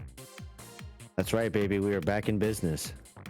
We are getting ready to kick off round 4. It's going to be Glowfish versus the Moonstars as we kick it off. I'm not entirely sure what the first round is, but we're going to find out very soon. In the meantime, it looks like both teams have been successful in every round to pick up the W. So we're going to see here who's going to take home the next W. Somebody here, they're not going to win. That's just how it's going to be. But I'm sure both teams are going to give it their all in an all-star brawl. Yeah, battle for first place in Group E of this fine tournament. And I think both teams have gone 2-1 mostly. So we're gonna get Clams Museum first game. I don't know if there's a prediction on the chat on the stream, but I'm gonna guess this is gonna be a 2-1 set. That sounds very likely, very possible to see something like that. But in the meantime, it looks like Glowfish is the only team here to manage to have a 3-0 victory. So we're going to see if they can bring that energy from round 1 into their round 4. So for Museum Clamblets, man, what are we looking at? What are we looking for? It's all about controlling those spinnies. So you got the one in middle, which I don't think it actually spins in this one. I don't remember exactly. And then you have the one on the plat. If you can control those two, you would just give your team more of an advantage. And real quick, before we get into this too much, make sure to share the stream, send it to your parents, your friends, whoever. I know my mom's in the chat watching. Hi, Mom, love you. And yeah, here we go. Game 1. All right, so Glowfish coming out. They got a ballpoint. That looks to be a dynamo roller. They got the blaster and the octo brush coming out. Meanwhile, Moonstars, they got a brush of their own as well as a wiper. A little bit more aggressive, it looks like, with the splash and the T-Tech. Ooh, 2 down already from Moonstars. Glowfish is saying, we're going to come out swinging. You might have a crab, but we got a blaster. 3 down on Glowfish. Are they going to push in and go for the first pop? I don't know if they have enough plans, but a lucky kill. Oh my goodness. Let's go. Let's Blaster, go. man. He said, look, round 4, I'm not trying to waste any time. Let me get my wave breaker out, and we are going to make some waves in the competition. Brush right behind him. Another kill. Oh my Slamming into gosh. the Moonstars. Oh my goodness, these Glowfish are glowing today on round 1. Inkjet coming out, trying to battle against that crab. Uh-oh, 2 down on the Glowfish. Moonstars manages to take out that Inkjet landing, and they said, now hold on. We're fighting in this game too, okay? It's not a one-sided battle. The Moonstars manages to keep Glowfish from taking that first objective from them, and we're gonna reorient ourselves and see what can happen next. All that hype and destruction from Glowfish, and they didn't even score. It's so unfortunate. Great defense by Moonstars to prevent the stagger and prevent the score. And now you've got the brush in here doing brush stuff, getting a double 2v2. It's a battle for mid. Both teams with the power, and we're going to see if teams can provide jumps back in and who can control this mid spinny. By the way, it does spin in the middle of the map, so I will make a note of that for the next time I play this map. That's right, you people in chat, if you're taking notes, remember to write that one down too. It does spin in Clamblets, remember that. Funny thing there with the brushes, it's like they both died within like a second of each other, like they both agreed. All right, we're both just going to be aggro here. That's what brushes do. 1 down on both teams here as... man, it's hard to tell what's going to happen, but that's 3 down for Moonstars, so Glowfish might be able to make their play here if they can kind of coordinate their team across the map. Blaster leading the charge and gets charged down. Very unfortunate to see for them. Oh, good shot. Great pick on that Inkjet. Goodness.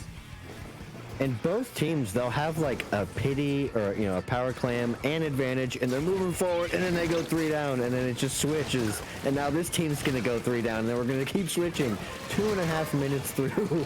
2 down again from the pushing team. No scores. Everybody's just trying to figure out how they can actually get a push going, and I love to see it. Honestly, and you know what I got to say, man, like these teams are so skilled. It seems like we're seeing just like the best solo queue has to offer here, right? Every team member has incredible skills.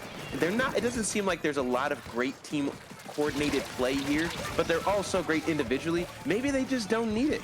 But kill after kill after kill, like we discussed back in round 3, you're not going to get anything going for your team unless you can manage to start that objective. Yeah, and maybe it has to do with like the specials within the. Oh my god, 2 down. The blaster's gonna get him. Go. Oh my goodness, got him cornered. Is he gonna jump out? Jump, There's he a jump sees coming in.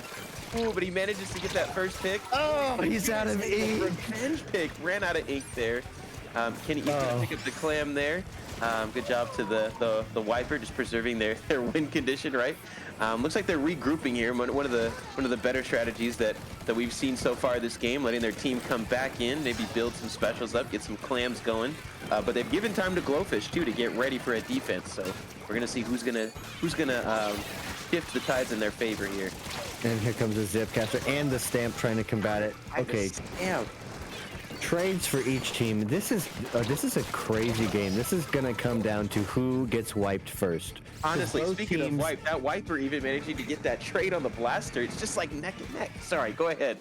No, you're good. Both teams have been able to maintain a super clam for like 4 minutes, and then each of them have 2, and so it's just gonna come down to who can wipe first, and then probably, I don't know, maybe specials on top of that. We'll see. Great bomb by Glowfish, by the way, on that wiper. Honestly, yeah, this is an amazing game to see. We see the Inkjet coming out now as he tries to camp that power clam out. He manages to do that. Glowfish is finally getting a little bit of a push going, seeing if they can bridge the gap into the enemy spawn there, or enemy clam basket.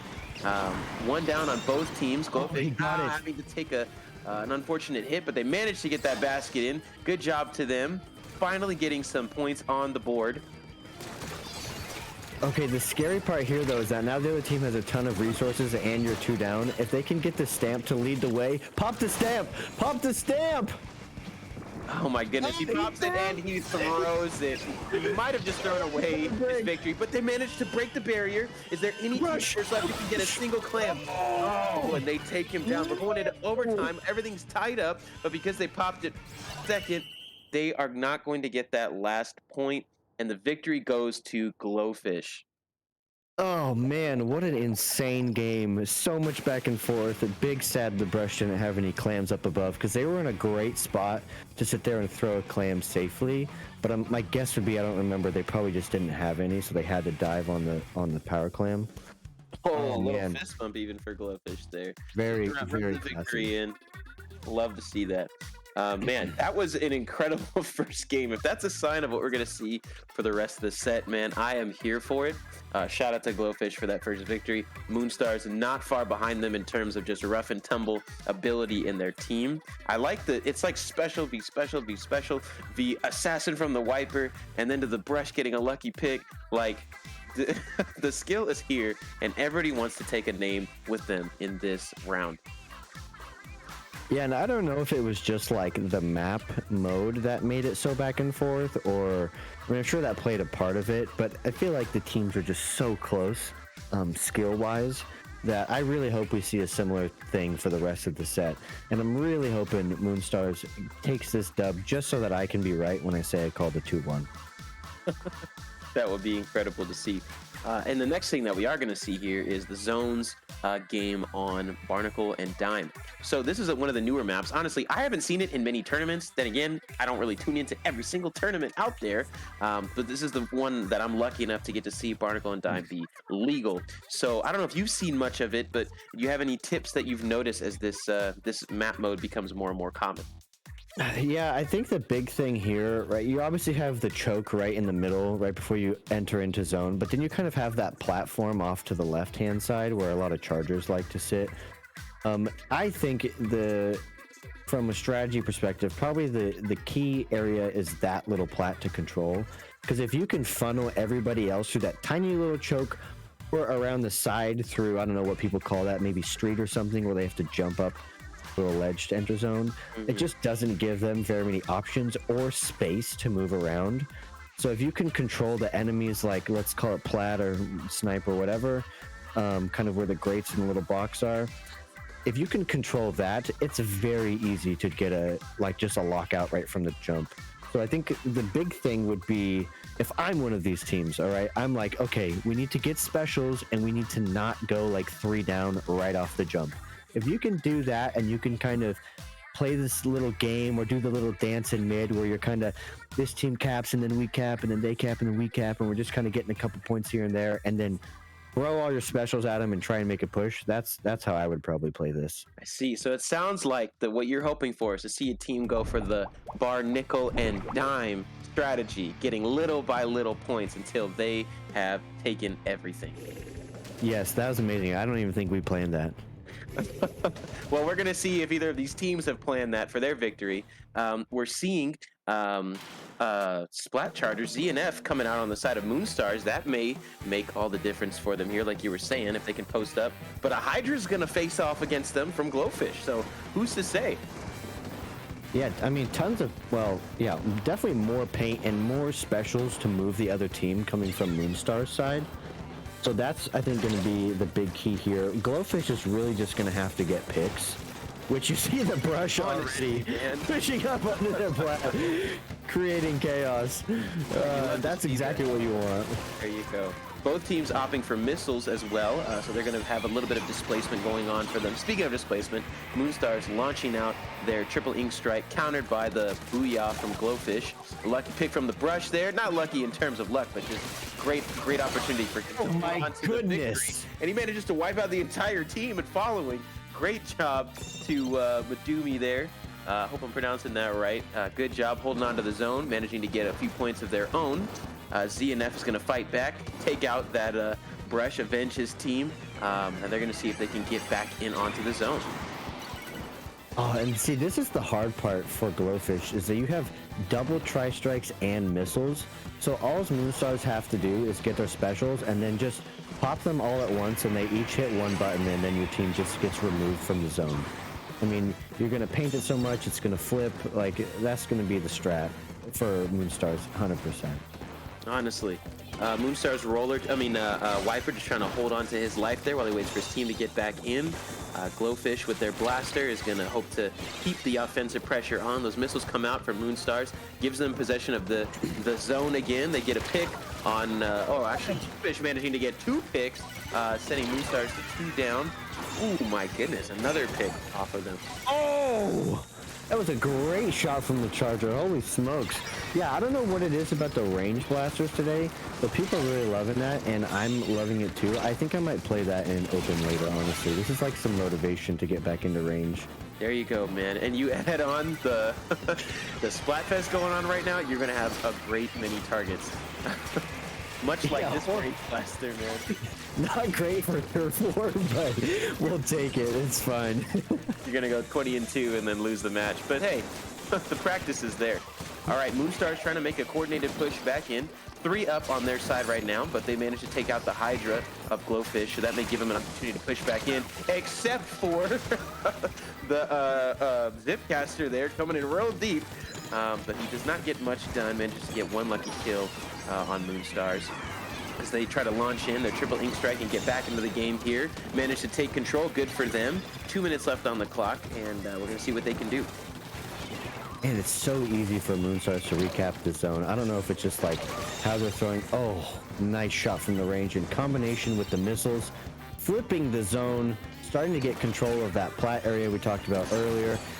Oh, the Charger is so clutch right now. Launching triple ink strike for his team, allowing them to get back in, giving a little bit of cover from that shield. We'll see what the Carbon can do with that. Very close to retaking. Is he going to be able to get a pick here? Both teams are fully up. There's a Booyah waiting to come out for Glowfish. We'll see what they can do with that. Oh my goodness. Very saucy with the picks. 2 down on both teams. The T-Tech is pushing in very, very hard, but those missiles are going to come out. Oh, classic mistake when getting missiled is going backwards. It paints the zone, it displaces you, and it just allows the enemy team to flip it, and now you have penalty. I think if that player goes forward, maybe they keep zone, and it's long enough for their team to get back in and maybe take lead, but I guess we'll never know. Great shot by the Charger again. Who is that, Manda? Manda's going off with this Charger. I wouldn't be surprised if they get like 15 KA or something. Honestly, likewise. And they're not going to be very behind in the paint either. Those triple ink strikes are coming in clutch. Like you said, Moonstar is very easy for them to retake, but Glowfish may be the one taking this match as 3 go down on the side of Moonstars.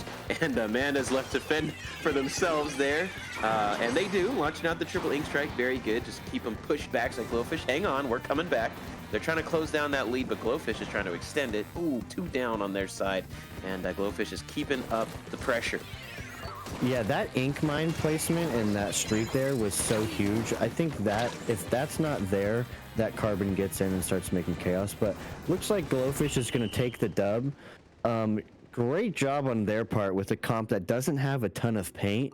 They were just able to just keep the pressure forward, disrupt Moonstars, and even when the specials came out, you know, the zone would flip, but then it would flip right back because Glowfish either got a double from the blaster or the brush is in your face just smacking you. So great job on their part to just avoid dying to the specials and then keep moving forward. Absolutely, and I was gonna note that last part too, like you said, keep moving forward. I feel like it's a small thing, but it's a good thing when teams recognize that. Like, hey, they're 3 down. We can take mid here and just anchor right here, and that's just gonna keep them locked out. They can't get on the zone because we're on it, and we're gonna shoot them from right here. And you know, instead of like, okay, they're 3 down, let's regroup and let's paint. You go back to paint your base, and you have to meet them in mid again for another showdown. It's like, no, we have the advantage. Let's recognize that and take advantage of that. Yeah, 1000%. And next game, TC Haggle. I mean, I want to say just on paper, I feel like the advantage maybe goes towards Moonstars, only because that charger was just lighting people up. So hopefully they bring that back. But really, I mean, I don't know. If Glowfish brings out the range blaster again, that's going to be another tough one for Moonstars to handle. I think it's going to come down to here, like if you're Moonstars, right, you want to steal at least one game, put yourself in a good spot moving forward, keep some momentum going into the bracket stage, but also like if you can just keep the map painted, you're going to make it super difficult for the brush and the blaster, if they bring it back, to move around. And that's really how you counter those 2 weapons, right? They don't have the ability to paint for themselves, isn't great. So if you can just keep the map your color, you just increase your chances significantly at beating them in fights. Absolutely, I hear that. And in addition, right, the flanks on TC I think are a little easier for a team to make, and so I think if they can play their triple ink strikes well, the ZNF, if he comes back, right, if they come back, they can launch those triple ink strikes into mid, and they're going to have teammates like the T-Tech or the Brush, like you said, to maybe flank down and kind of pincer Glowfish from either angle. Meanwhile, Glowfish with that blaster, I think is just going to be a force that they're going to have to reckon with here.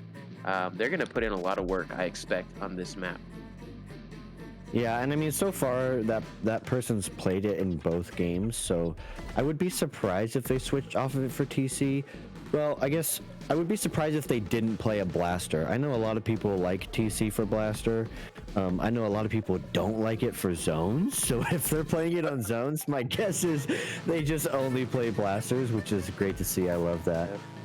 It may be a one trick, but that may be the only trick they need. True, absolutely.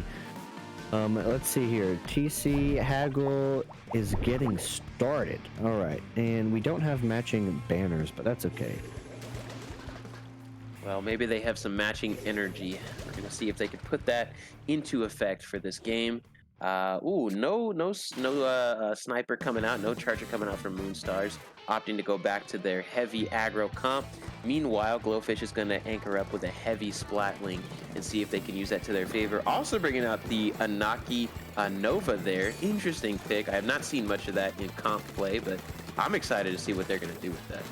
Yeah, double inkjet from Glowfish, which is a really good strat on this map. I also like to do the same thing. You can't see it, but I'm actually mashing my Booyah for the Rapid Deco player. I love that weapon, and I'm pretty sure that has to be the range blaster, so I'm excited to see what they do this time around with that weapon. It's got a great kit. Ooh, great little movement from them, saying, okay, Brush, you're not going to get me, man. Maybe a poke or two, but I'm going to poke you right back, man. Good kill from them. 2 down on Moonstars. Glowfish pushing up far past the first checkpoint, waiting for that opportunity to pop another inkjet. Oh, but the triple ink strike coming out from Moonstars, seeing if they can push back a little bit. Oh my goodness, 3 specials getting launched on the side of Glowfish. If they can manage to get back on that tower, they can use that to their advantage, right? Oh, a nice shot with the inkjet. I think this pushes over. Great job by Moonstars not letting them get through the second check. That's really the big one on this map. The first one's, I mean, it's fine. It's not that bad. But if you can get through the second check, you really can start to snowball very quickly onto the plat. So good job on Moonstars for that. And they still have plenty of specials here. 2 down. If they can get the blaster, you've got to get that nice 3 down. Managed to get the trade. Yep, 3 down on Glowfish. Moonstars is going to try to get a victory of their own here, see if they can take lead. Managing to get past the first checkpoint themselves as they push up into the midpoint of the objective. Ooh, but Glowfish is not going to make it easy for them. They're all back up. The Inkjets come out. What are they going to do?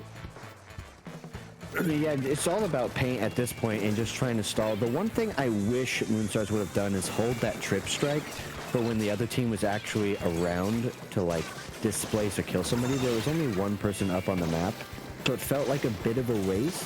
Also, if you save it, you can trip strike the top right canopy and send one of your players up there, like, I don't know, the Wiper or Brush or something, and then that's where you really start to snowball through that second check.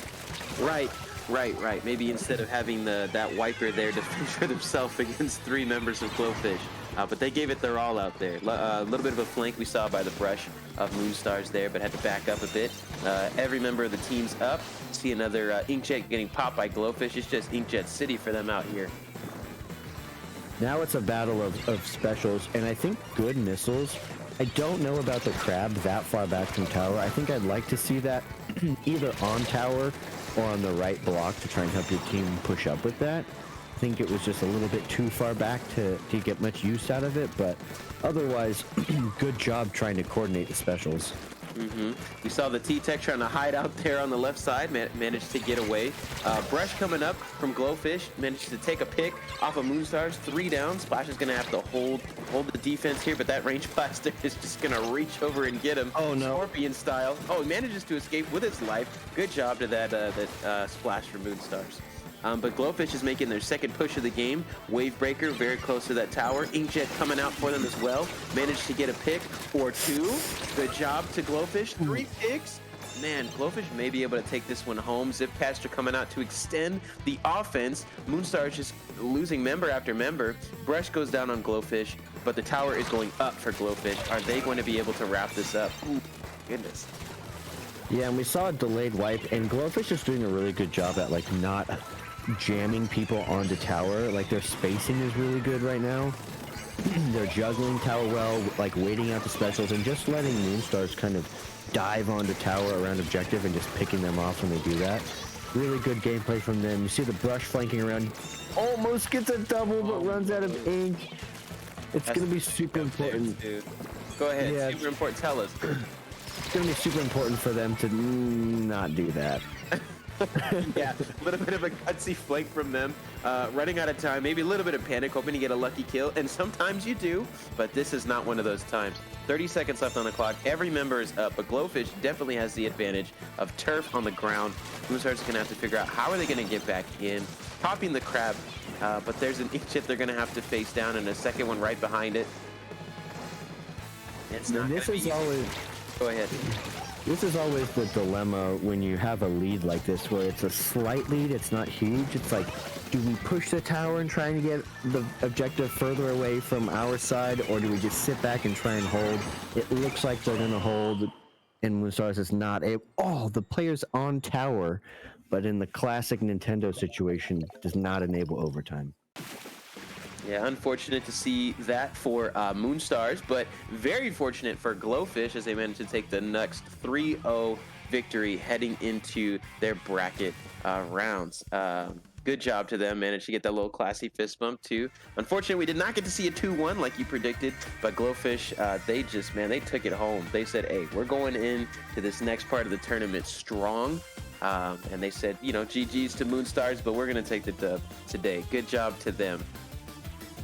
Yeah, 3-0 over a very good team heading into bracket has got to make them feel good. There's still some tournament play to continue, obviously, but that's if you can choose a scenario, right? That's the one you want to be in.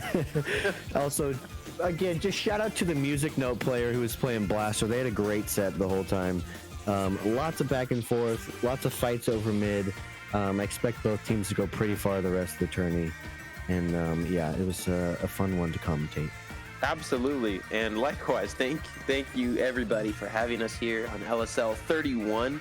The matches will continue very soon as we head into I think it's, what is it, the silver bracket, something like Yes. that. The top cut is on the way. Okay, so stay tuned as we get ready for that. Again, I'm Shiro, or Silent Shiro on Twitter. You can follow me. I play for Riptide, one of the many Riptides out there. We're trying to make our own comeback, our resurgence. So you may see us in a little Squid League to come. Meanwhile, my co-host has been Ike of Aquatic Vanguard. Tell him about yourself. Yeah, I'm Icon everywhere: Twitch, YouTube, Twitter. Our team plays a bunch of really wacky comps. I like Aerospray and Blasters. We have NATO and Logic coming up next. I believe it's JS NATO. Shout out to Big Boy NATO. Big fan of him. And stick around. Don't leave the stream. Keep watching. And don't forget, send it to all your friends. Get them over here. Up the views. Let's hit triple digits today, all right? Get those snacks. Dial in, because it's about to get real. Rounds are done, and it's time for the big boy games. We'll see you in the next round. Peace.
All right. Well, good afternoon and welcome everyone. Happy Splatfest to all my mint chip lovers. Everyone else, you made the wrong decision. We are back with Little Squid League 31 gold bracket. I am Topic. I'm here with NATO, and our first match of the day will be Royal Succulents versus Hellish Akuma. Yeah, we should have a really good matchup here in our first round of top 32. And for those of you who might just be joining, we had come from a Swiss stage, 4 rounds of Swiss, which was play all 3. Now that we've reached our gold bracket, we are elimination. So best of 3 in these opening rounds. Whoever gets to 2 wins first will move on, and the team who does not will be eliminated. Now, we haven't had the privilege of seeing either of these teams on yet this stream, but we will get that chance in just a moment here. Yeah, just a moment for some, really good action, really good Splatoon gameplay. But anyways, let's start off with talking about our first map mode. And you know what's it gonna be, NATO?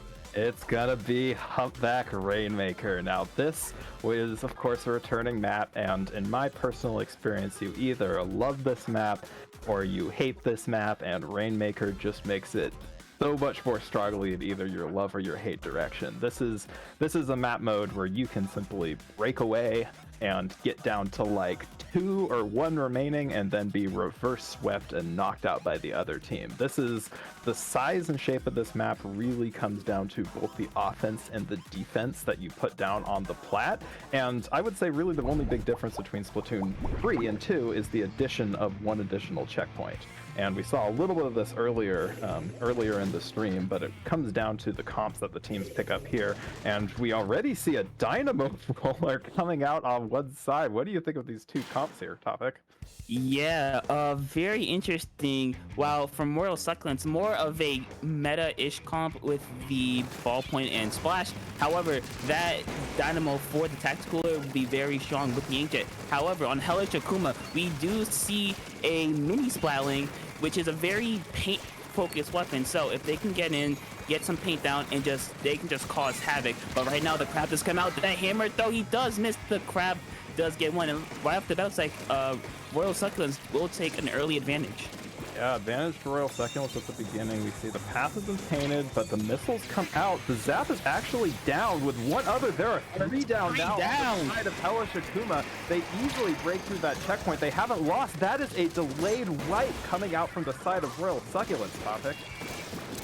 Yeah, like you said, delayed a wipe for Hellish Akuma, and Royal Succulents is just gonna build on this lead. The machine just going in, trying to get a pick. He does try, he does go down. It's now a 2v2. Now Hellish Akuma, they have the chance. They have to try to get Royal Succulents out of there, but unfortunately they do go 2 down again. They are up again, and now they have to try to, after a little bit of a shock, in the first minute in the game, they have to try to regain composure and find a way to basically make a counter push. As you see, they try to go through that right side, but the dynamo is there to try to stop that from happening. Already 2 down on the side of Hellish Akuma. That's not the position they want. And bunker is relatively safe, but not if you have both a crab and an inkjet firing down on you. So far, it's been almost entirely control on the side of Royal Succulents. It seems like the sort of longer range that the dynamo has afforded here has allowed them to hold their space in mid, and we see pretty much entirely yellow paint throughout the entirety of center here. I think we're going to need to see some pointed picks come out from the side of Hellish Akuma if they want to break this first checkpoint. Yeah, you can say that again, because the biggest, Hellish Akuma's biggest advantage in this match is their missiles. Their missiles can not completely counter, but really slow down the dynamo because it has a really, really long swing, and it could help deter the inkjet. But as I said, that Hellish Akuma again goes 3 down, and now Royal Succulents, they can just do the same thing and do again. Just paint up, stay safe, and play for their positions, which is getting the dynamo in good positions around that bunker, around their cubby, around the hills, to try to do something there. As I say, that is a one-for-one trade. And with the tactical air pop, this may turn into advantage for Royal Succulents. in mind we only have 2 minutes and 16 seconds left, and Hellish Akuma, although they've had some really close attempts, have not even broken that first checkpoint. It seems like they've sort of hard committed to go to the right-hand side here, which generally is considered the safer side, but even though they've gotten close, with a nice pick coming out from the machine, that might be what Royal Succulents needs to defend mid, but Hellish Akuma really has not seen a whole lot of movement onto plat yet, and don't forget, they have to push it all the way to 9 to take the lead here. Yeah, they gotta break through the first checkpoint and get really, really close to that second checkpoint to take the lead. And right now, what we see Royal Succulents doing is they're trying to... Never mind, the hammer goes in, gets a critical. It's just a Dynamo. This is their chance to do something. The Dynamo, though, has the cooler. He does pop it to basically nullify the effects of dying. And now, just like that, Royal Succulents, they were 3 down, but now they're back in position. Even though they were, you know, a little shook, they were able to take the Rainmaker out before anything got going. Hellish Akuma was so close to striking where the iron was hot. They had a 3-down situation, but that one remaining member in mid was just enough distraction to turn it in the other direction. Now it's Royal Succulents who again have managed to convert this back to a 3-up situation in their favor. Now we're back to 44 on the field, but the special favor is really in power of the Royal Succulents here. We see the Inkjet coming out so powerful from that ballpoint. Already we see one pick coming down from the missile and a second one on the mini flatling. What in the world can Hellish Akuma do here to take this back? Yeah, as you see, they're trying to go from this left-hand side, but the Dynamo with the flick just snipes the Inkjet out of the air. And yeah, they're in a really good spot. That Rainmaker, they can just defend it. As you see, Hellish Akuma is trying to drop down from that left side to try to kind of sneak around, but Royal Succulents' awareness is so good as a team that anytime they see that happening, they're just gonna pick you off like that. We are back to a 2-2 situation on the map, and you might say, why would Royal Succulents pick it up there? I actually don't disagree with that pickup, because that just means they can back up, and with only the Wiper alive, they're going to have to make a hero play, and it's just not going to happen in time. What a powerful show of control by Royal Succulents that match. Yeah, I think the biggest factor that I saw from that match was just the range advantage. Even though Dynamo's vertical flick is kind of bad, they can use that horizontal flick to just paint over everything in like with an eye shot of it basically, and that allows the not only the splash but also the ballpoint to just take as to focus on mostly they're able to focus on kills, while the Dynamo is just there painting, getting the cooler, and just letting their team lead just snowball from there. Indeed, and to your point, you might be sort of deceived by their comp. They had the sort of, on paper, longer range, slower comp. They didn't have all the front range pressure that Hellish Akuma brought, but they did have the power of the Tacticooler coming out of that Dynamo, and they had the positioning necessary to take advantage of the short range weapons on Hellish Akuma, who have to get close to kill. And as we move on to our second map mode here, we have Clam Blitz on Barnacle and Dime. How do you think that Hellish Akuma's comp is going to change, if any, to take on the, you know, powerful defensive and offensive prowess of Royal Succulents? Well, I think when we're talking about this, the Z Tetris block, what the map should be called, I think the flank right under the snipe would be very important, because if they can just throw bombs from under there, they can sneak around, get to opponent's snipe. If they can just not say circumvent mid, they could be able to catch Royal Succulents by surprise. But if they do try to stay in neutral for too long, Royal Succulents comp will just take over. Because with that ballpoint, with the Inkjet, with the Dynamo, with the cooler, with the crab, they can just, if Hellish Akuma tries to play neutral against Royal Succulents, they'll just lose because of what was shown last game.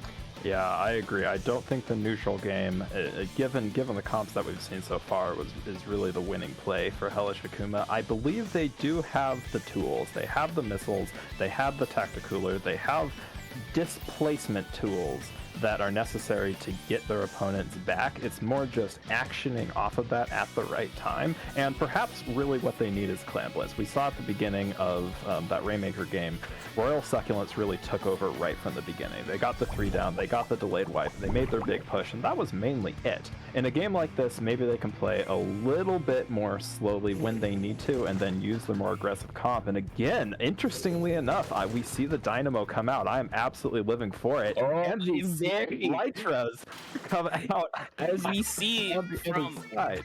Hellish Akuma said, if we're gonna play aggressive, we're going to play aggressive. As you see, a double Ninja Squid quad stealth jump comp with a Tetra for Zipcaster. They're just gonna go for picks. That's their plan. Their goal is to try to get in Royal Succulent's face and make their life a living hell. Exactly, and already we see the powerful mid control of Royal Succulents. They're trying to set up in mid, but they're going 2 down. I think the additional aggression helped Hellish Akuma out a bit here. We've sort of stabilized in a 2v2 situation in mid. The Tetris is already back and giving some pain to the ballpoint, who is actually being forced to jump out here. I think we're seeing a significantly better opening out of Hellish Akuma than we did the last game. Yeah, as you saw, they used the Tri-Strikes, they used the Zuka, they used the Rain, they used their specials to try to force Royal Succulents in on their back foot, because Hellish Akumas knows their comp is used to push, and push. And right now the Dynamo is kind of trapped. They use the cool already. The Tetras do go down, and now that's 2 down for Hellish Akuma. And let's see how Royal Succulents will respond to this. I think maybe we saw just a little bit too much hesitation there from Hellish Akuma. They had a 3-down situation where really it was only the Dynamo, and now that Dynamo's, their survivability there was enough to basically translate that into an immediate wipeout. They have more than enough clans to make a power here. Are they just going to action? I think they will. Yeah, because Hellish Akuma's comp, they need to play aggressive with that wall to help them. The 50 just get 1. That's 2 now for Hellish Akuma. It's now 2v2, and now it looks like they won't get any more. Just the Dynamo will be able to do something. I think the Dynamo should be able to hold. He does get a lucky pick, and now, as we see, Hellish Akuma, they're on their back foot. They need at least 1 or 2 picks to try to get something started. We have seen nothing but incredible plays from, I believe that's Jenny, the Dynamo player on the side of Royal Succulents. Not only did they basically single-handedly win that defense they needed in the 3-down situation, they just turned an offensive situation into no mid-control at all for Hellish Akuma. And actually, even now, we see Hellish Akuma down another 2, and if they can put together another, yes they do, they get a couple other power clams, and it looks like this might stall here as they do go 2 down, but already a really impressive series of events coming out from the side of Royal Succulents. Yeah, I could say that, but Hellish Akuma, they forgot to pick up the pity, which I know doesn't sound like a lot, but forgetting to pick up the pity, they're losing 20 points right there, because now they have a less strong push, if you could put it. Instead of having 2 power clams, only have 1, but the Dynamo does go down. They're not trying to stay alive. They do.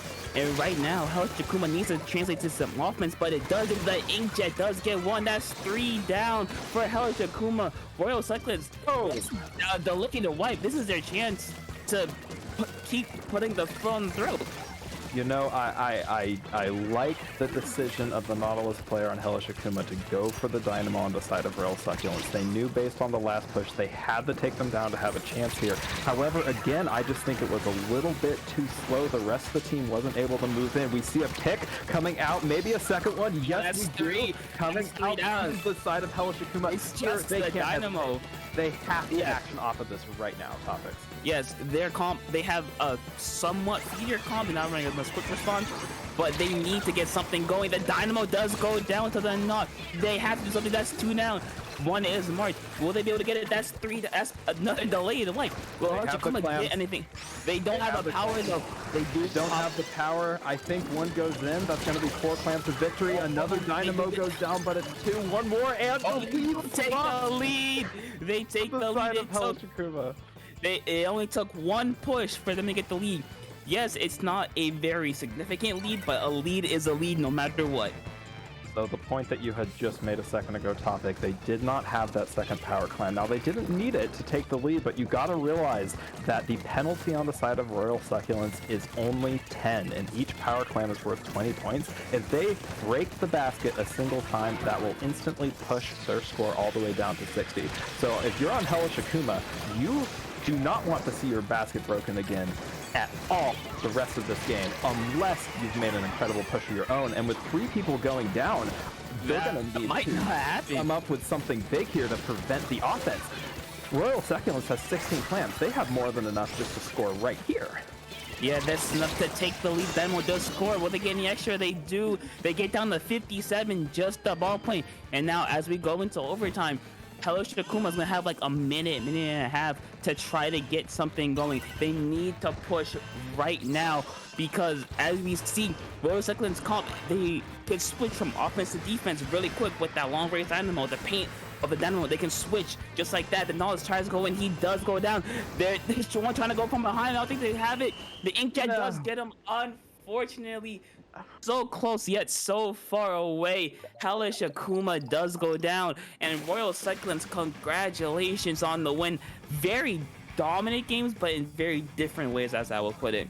The first game was just overall dominance because of their comp was very overall dominant, but in the second game, their defense is what really held them together. Even though they did lose the lead, they were able to basically recenter themselves, come back from the deficit, and win the game. Absolutely. But shout outs though, huge shout outs to Hellish Akuma. I could see the adjustments they were making, even just from the first game to the second, but even within the second game itself. They had the push, they had the lead, they knew they had to take out the dynamo there on the left hand side, and to their credit, they absolutely did. It was just the unfortunate 3-down situation, not quite being able to deal with the fast offense to defense switching of Royal Succulents that cost them at the end. But still, they can leave this tournament with their heads held high. They put on a great show for us here in the first round of top 32. Yeah, great job to both teams. Royal Succulents will be moving on. Hellish Akuma, y'all did great. Only real thing I could give some advice to is play around your comp. As you saw in the second game, the second they started playing around their more aggressive, more feeder comp, they started to succeed. Now if they can do that from the jump, they would win that game really easily. All right, I think we'll be going on brief break here while we figure out who is moving on to the top 16. The next round we'll be covering. Stay with us, folks.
All right, hello and welcome back, all my mint chip enjoyers.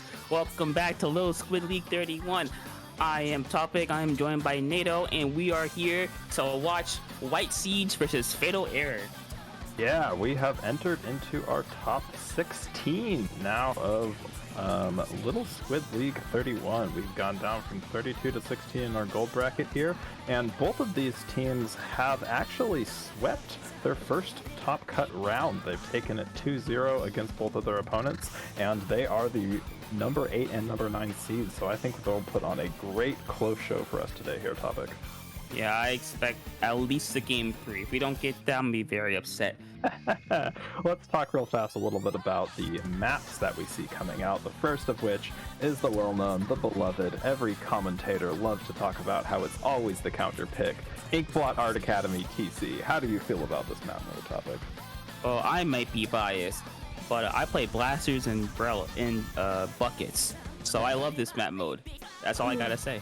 This map mode is the one where you do not want a snowball occurring. In my experience, generally around first checkpoint to maybe the slick/ramp area is a safe point for the tower to be. You just don't want the enemy infiltrating your bats and just snowballing through your plat. You would think it becomes easier to defend at that point, but by the time they get into your bats, the snowball has already started to run. And not saying you can't come back from that, but on a map mode like this, you don't even want to give the opponent the opportunity to get there. Yeah, in my experience, whenever I got on my opponent's plat or the little clam or their bats area, that was game over, because especially I would say rapid blaster, range blaster, those two can poke up basically near your spawn, near your attic very safely, and if you try to approach them, guess what? They pop an inkjet, they have a teammate, or they can just kill you with a direct.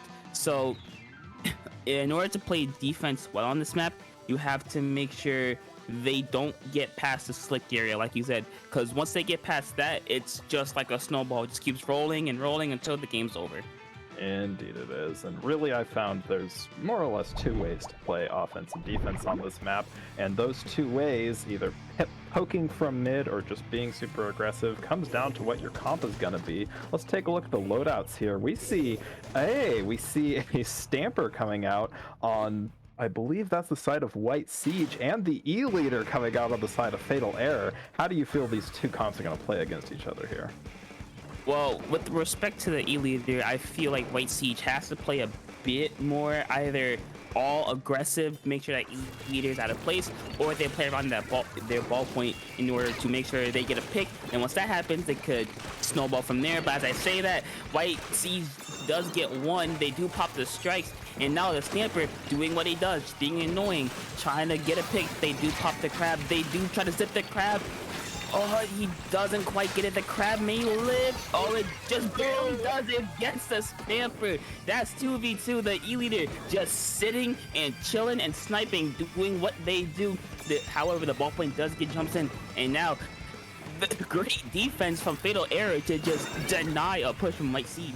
What we saw there was the epitome of prevent the snowball on this map. We saw the fight between two specials, a Zipcaster and a Crab, up on the bats, where the Crab could have denied that entire checkpoint from coming down, and they did, but ultimately Bats control went to nobody. It was more or less a 0v0 up there, and now we see White Siege coming back again. They did bring the Tacticooler try here. It looks like they're going to try to be playing off the fast respawns. However, they have not gotten control of the bats, and as they go one down on the checkpoint one, I can't help but wonder if they're going to try to prolong the push.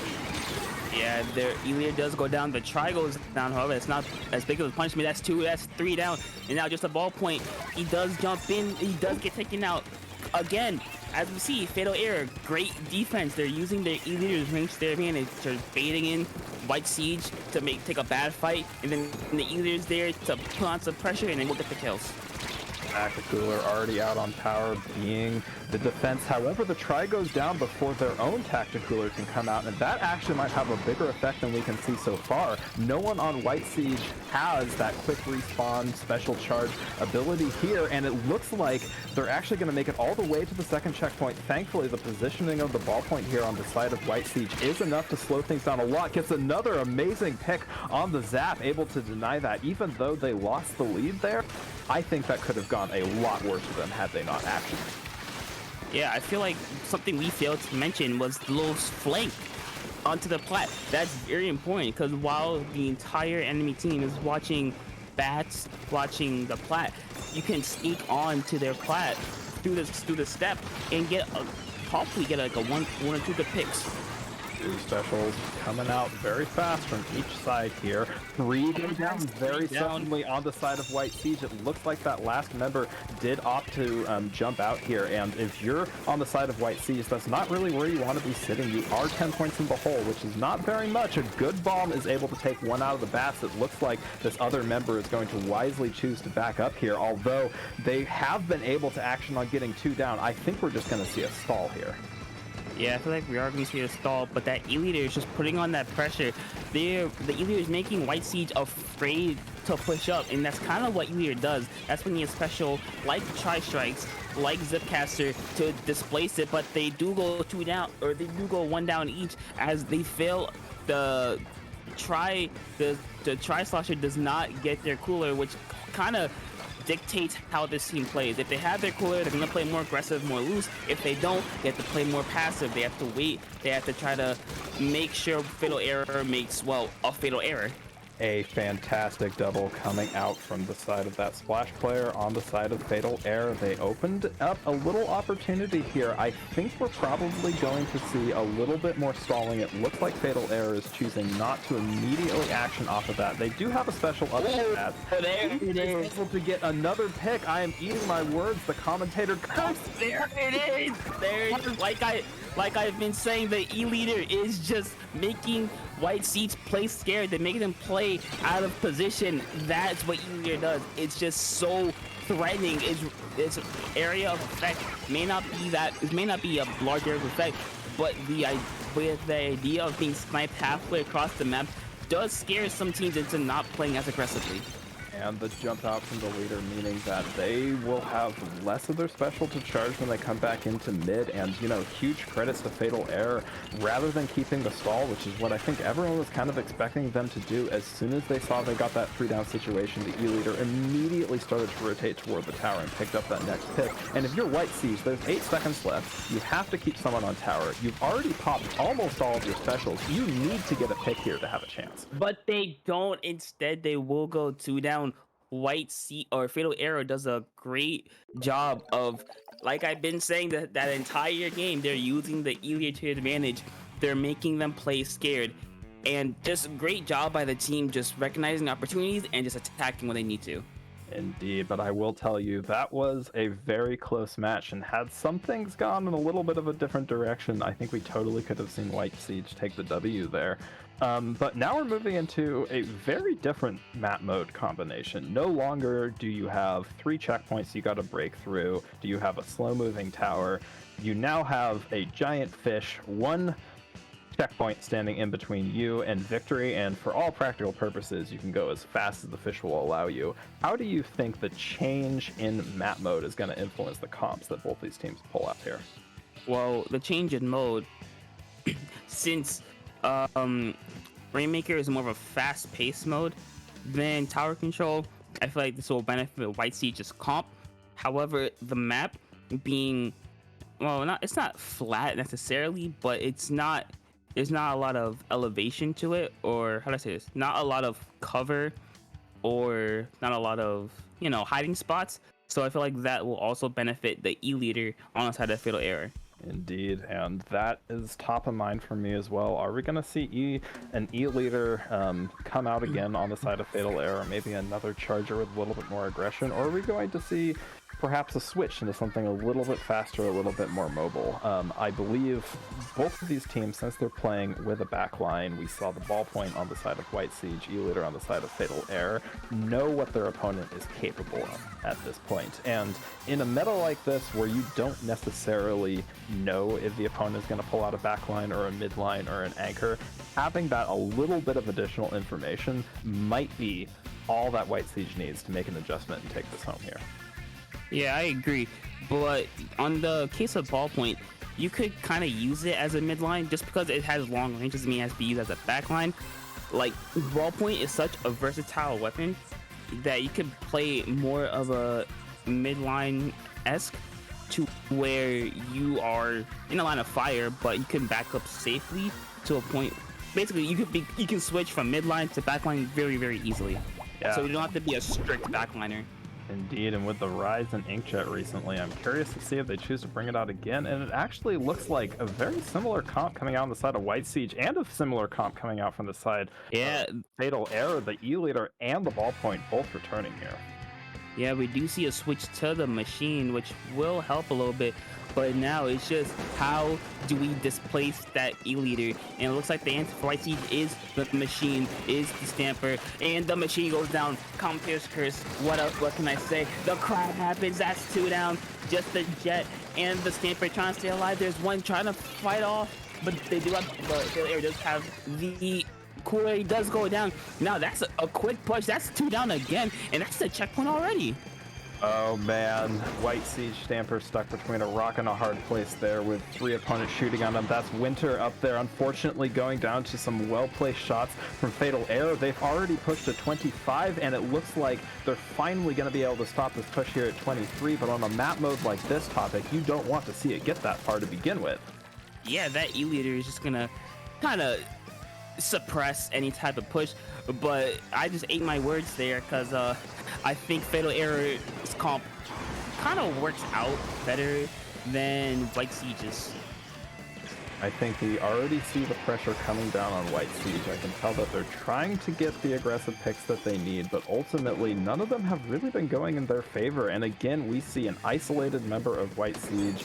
That's the bucket player down on lower left. They he does get it though. Them might choose to fight here. It looks like they're going to lose that fight, but actually that trade is not bad for them. That puts them more of a neutral position here. They lose another one due to the crowd, but this is a lot better than having a 4v0 situation on the field. Yeah, you can say that again. But Fatal Error, again, the pressure of the E-Leader is just really damaging because the ballpoint goes down again. And now Fatal Error can make more mistakes without being punished as severely because their backliner is just staying alive, making sure they get jumps in, just getting crucial picks, and they're just being a real pain in the behind for White Siege. I really like what Fatal Error is doing here. They know they've picked up a enormous lead. They know they don't need to make any crazy plays, so they're just actually choosing to stall it for as long as they can up near this balloon here on the elbow, and that's Lexi there with the Rainmaker just shooting shots, and no one has really been able to get close to them yet. This bucket player is gonna go down, not before taking 2 with them. Now it's a 1v1 on the field. It's just T-Tech versus Crab. We'll see who's gonna come back from this one. Yeah, but he does get a jump in. That might help a little bit. Right now, the entire map is blue. It looks like White Siege maybe will take some of it back, but here we see the T-Tech trying to get a kill. The machine is isolated. He doesn't get the pick. Now this might be White Siege's chance to try to get somewhat of a push going here, as right now Fatal Error has to back up at least a little bit.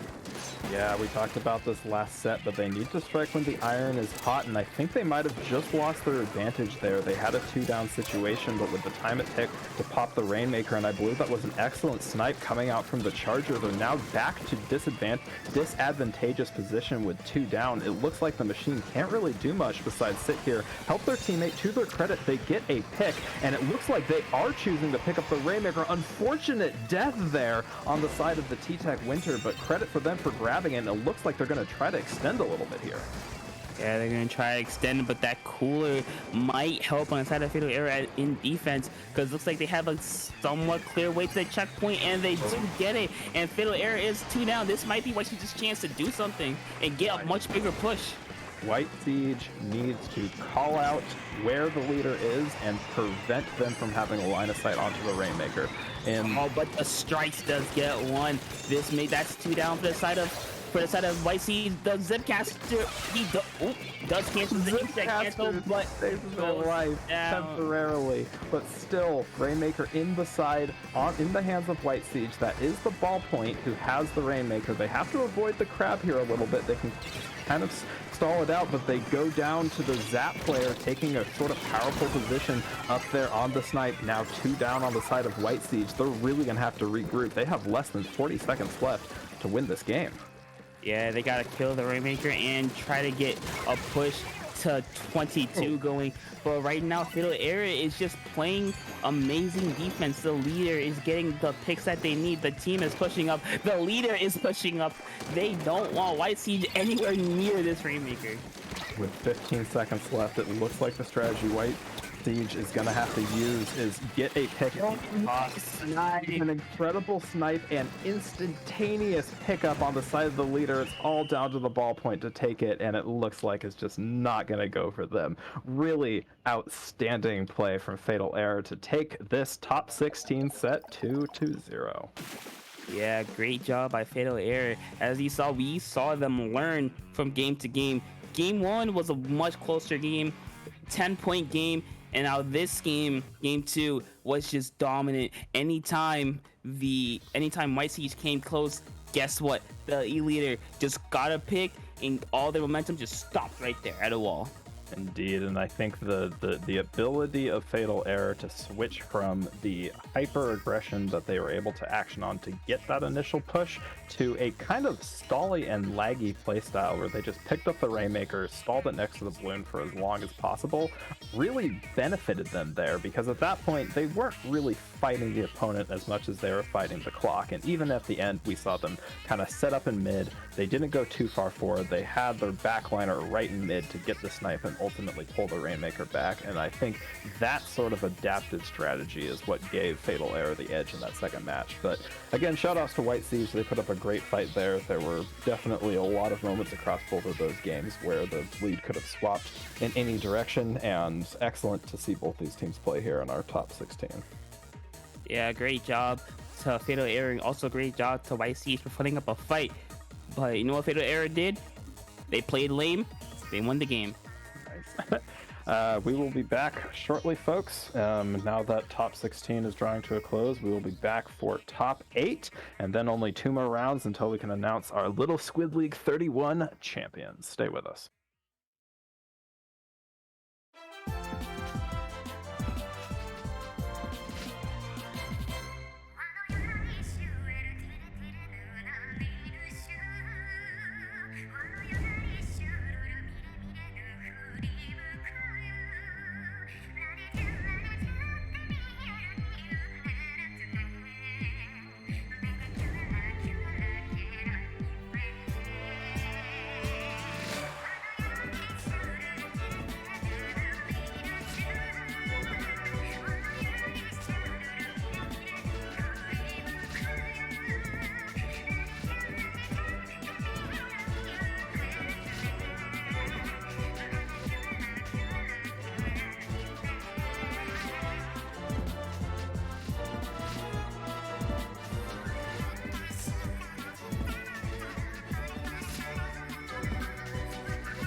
Journey,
All right, all midship lovers, welcome back.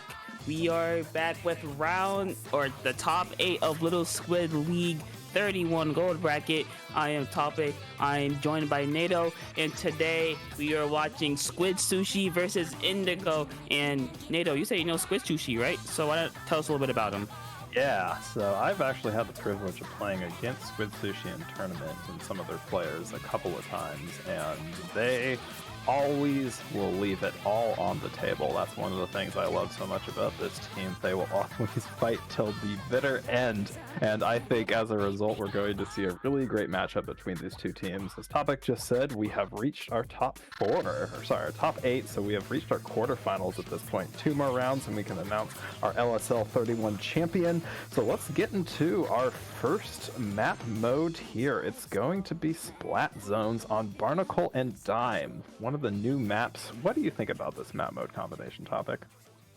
I like the Z Tetris piece. It's a very good Tetris piece. But as a map mode, I feel like it's fairly balanced with the snipe area with the glass that leads to the rail. I feel like there's not just one way to escape to get out of a lockout situation.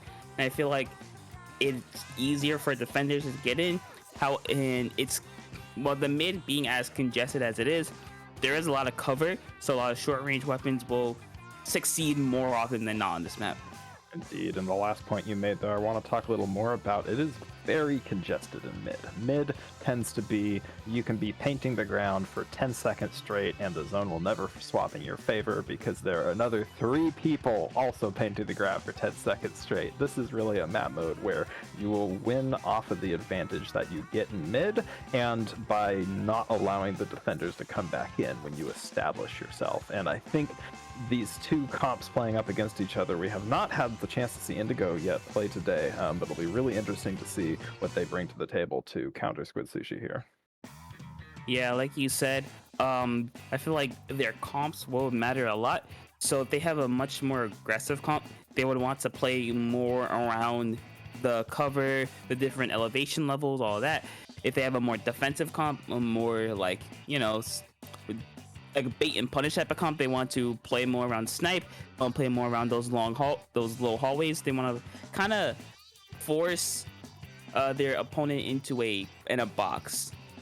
Indeed, and I have been very, very pleased and entertained by just the range of comps we've seen come out of these amazing LSL teams today, not only in the top cut, but also just in the group stage as well. We've seen backliner-less comps, we've seen backliner comps, we've seen E-liter ballpoint comps, we've seen some double splash comps as well. Thank goodness we're past that meta. And I feel like on Barnacle and Dime, this is one of those zones maps where if you have a leader player, there's a good chance you're going to bring it, but you don't need a leader player or even a backliner in general to make it work. But as we get here into this first mode, nice mashing splash tags out on one side. Let's take a look at these comps. It looks like no backliner is coming out on one side, and we do see the rising ballpoint come out on the side of Indigo. So we're going to see probably a bunch of hyper aggression. Take a look at all that QR on the side of Squid Sushi against more of a balanced, maybe Shark and Punish sort of comp on Indigo.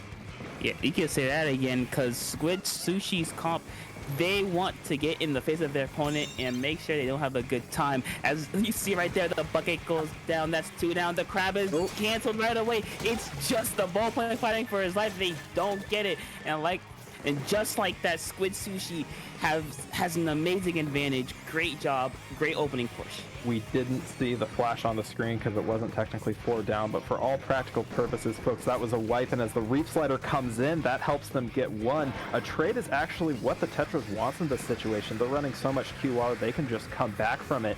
If the NZAP can get this pick here on top left, then they're going to be in a very, very good position to take it down. Unfortunately, it's going to be reduced to a fight. Zap does get the kill. We're already down to 30 on the side of Squid Sushi. Yeah, very aggressive comp from Squid Sushi. As you see, they are just living for the fights, as they can go down, come back within like 3 seconds, while Indigo has to kind of back up a little bit, but they do get zoned for a little bit. They do get a little bit of penalty, or a big penalty, I should say, on Squid Sushi. And now here they are back on their back foot. The ballpoint is trying to say like they go down to the auto bomb, and now here we go. Squid Sushi, they have the cooler. They can just run and get a couple picks, and just they can go down and they come right back. You know, that was a critical cap that Indigo was able to get about 30 seconds ago on the zone. They put a major penalty onto the side of Squid Sushi, but that penalty has been more or less chipped away here. They're going to go for the cap here. Great pick coming out from the Gal. It's not quite enough to finish the zone. It looks like we're back to a 2v2 situation. We've sort of neutralized. I think we're going to need to see Indigo make a big move here, but with the Viper getting 2, I'm not sure they're going to be able to do it in time. Yeah, the Wipers' 2 picks were very, very huge. But as you said that, Squid Sushi, again, they take control of the zone. The Tetra's doing Tetra things and being annoying, but he does go down. 10 seconds left. Indigo has to try to do something here. Squid Sushi is 2 down. One's on the zone. They don't get it. It's just the Tri-Saucer, and he cannot get it. Great offensive game plan by Squid Sushi to just get zone, and then they went in, got picks, and it worked out in their favor. So that entire ending sequence coming out from Squid Sushi was absolutely beautiful. You saw they went 2, I think maybe even 3 down at the last second there, but they knew that if they could just prevent Indigo from physically getting to the zone in time, it doesn't matter if they're dead because they have the knockout. And we saw that almost go in Indigo's favor as they barely missed out on getting the neutralization at the end, but ultimately it played to what Squid Sushi was trying to accomplish there. And like we observed at the comps, they're just QR. They're going to be sending the Tetras and the Wipers in every single chance that they get, and Indigo just wasn't able to deal with it that map. Yeah, the beacons on side Squid Sushi did help. So when they died, they put the beacons in an aggressive spot. Guess what? They popped the cooler, they went in, they died, they jumped to the beacons, and they're back in the fight already. So yeah, the beacons, the very aggressive comp that Squid Sushi has, did help them in zones, and that's how I think it'll help them in tower control. It's a good question, because I think that tower control here on Hagglefish will probably play a little bit slower than zones on Barnacle. And that might sound a little bit funny, because this is a map that arguably can snowball, maybe not as much as something like Inkblot, but it can definitely snowball in certain situations. I think that Indigo is going to need to kind of fall back on what they know that they can do here. It seems to me they play the more sharky, sit back, get the picks that you need sort of comp, and if this team can prevent Squid Sushi from really getting up into their faces to begin with, I think they're going to have a much easier time on something like Hagglefish Market, which will really benefit weapons that can kind of hang out in mid and either chip or pick away at the other team. Yeah, I feel like the tent is going to be a very crucial spot on this map, because if the ballpoint is able to set up and just watch over mid, the right and left flanks, it'll be a very difficult and long game for Squid Sushi, as they won't be able to move anywhere. However, if Squid Sushi is able to push up a little bit, get Indigo off balance, try to get them, uncomfortable, then it will be very easy in Squid Sushi's favor. But let's see how this game turns out.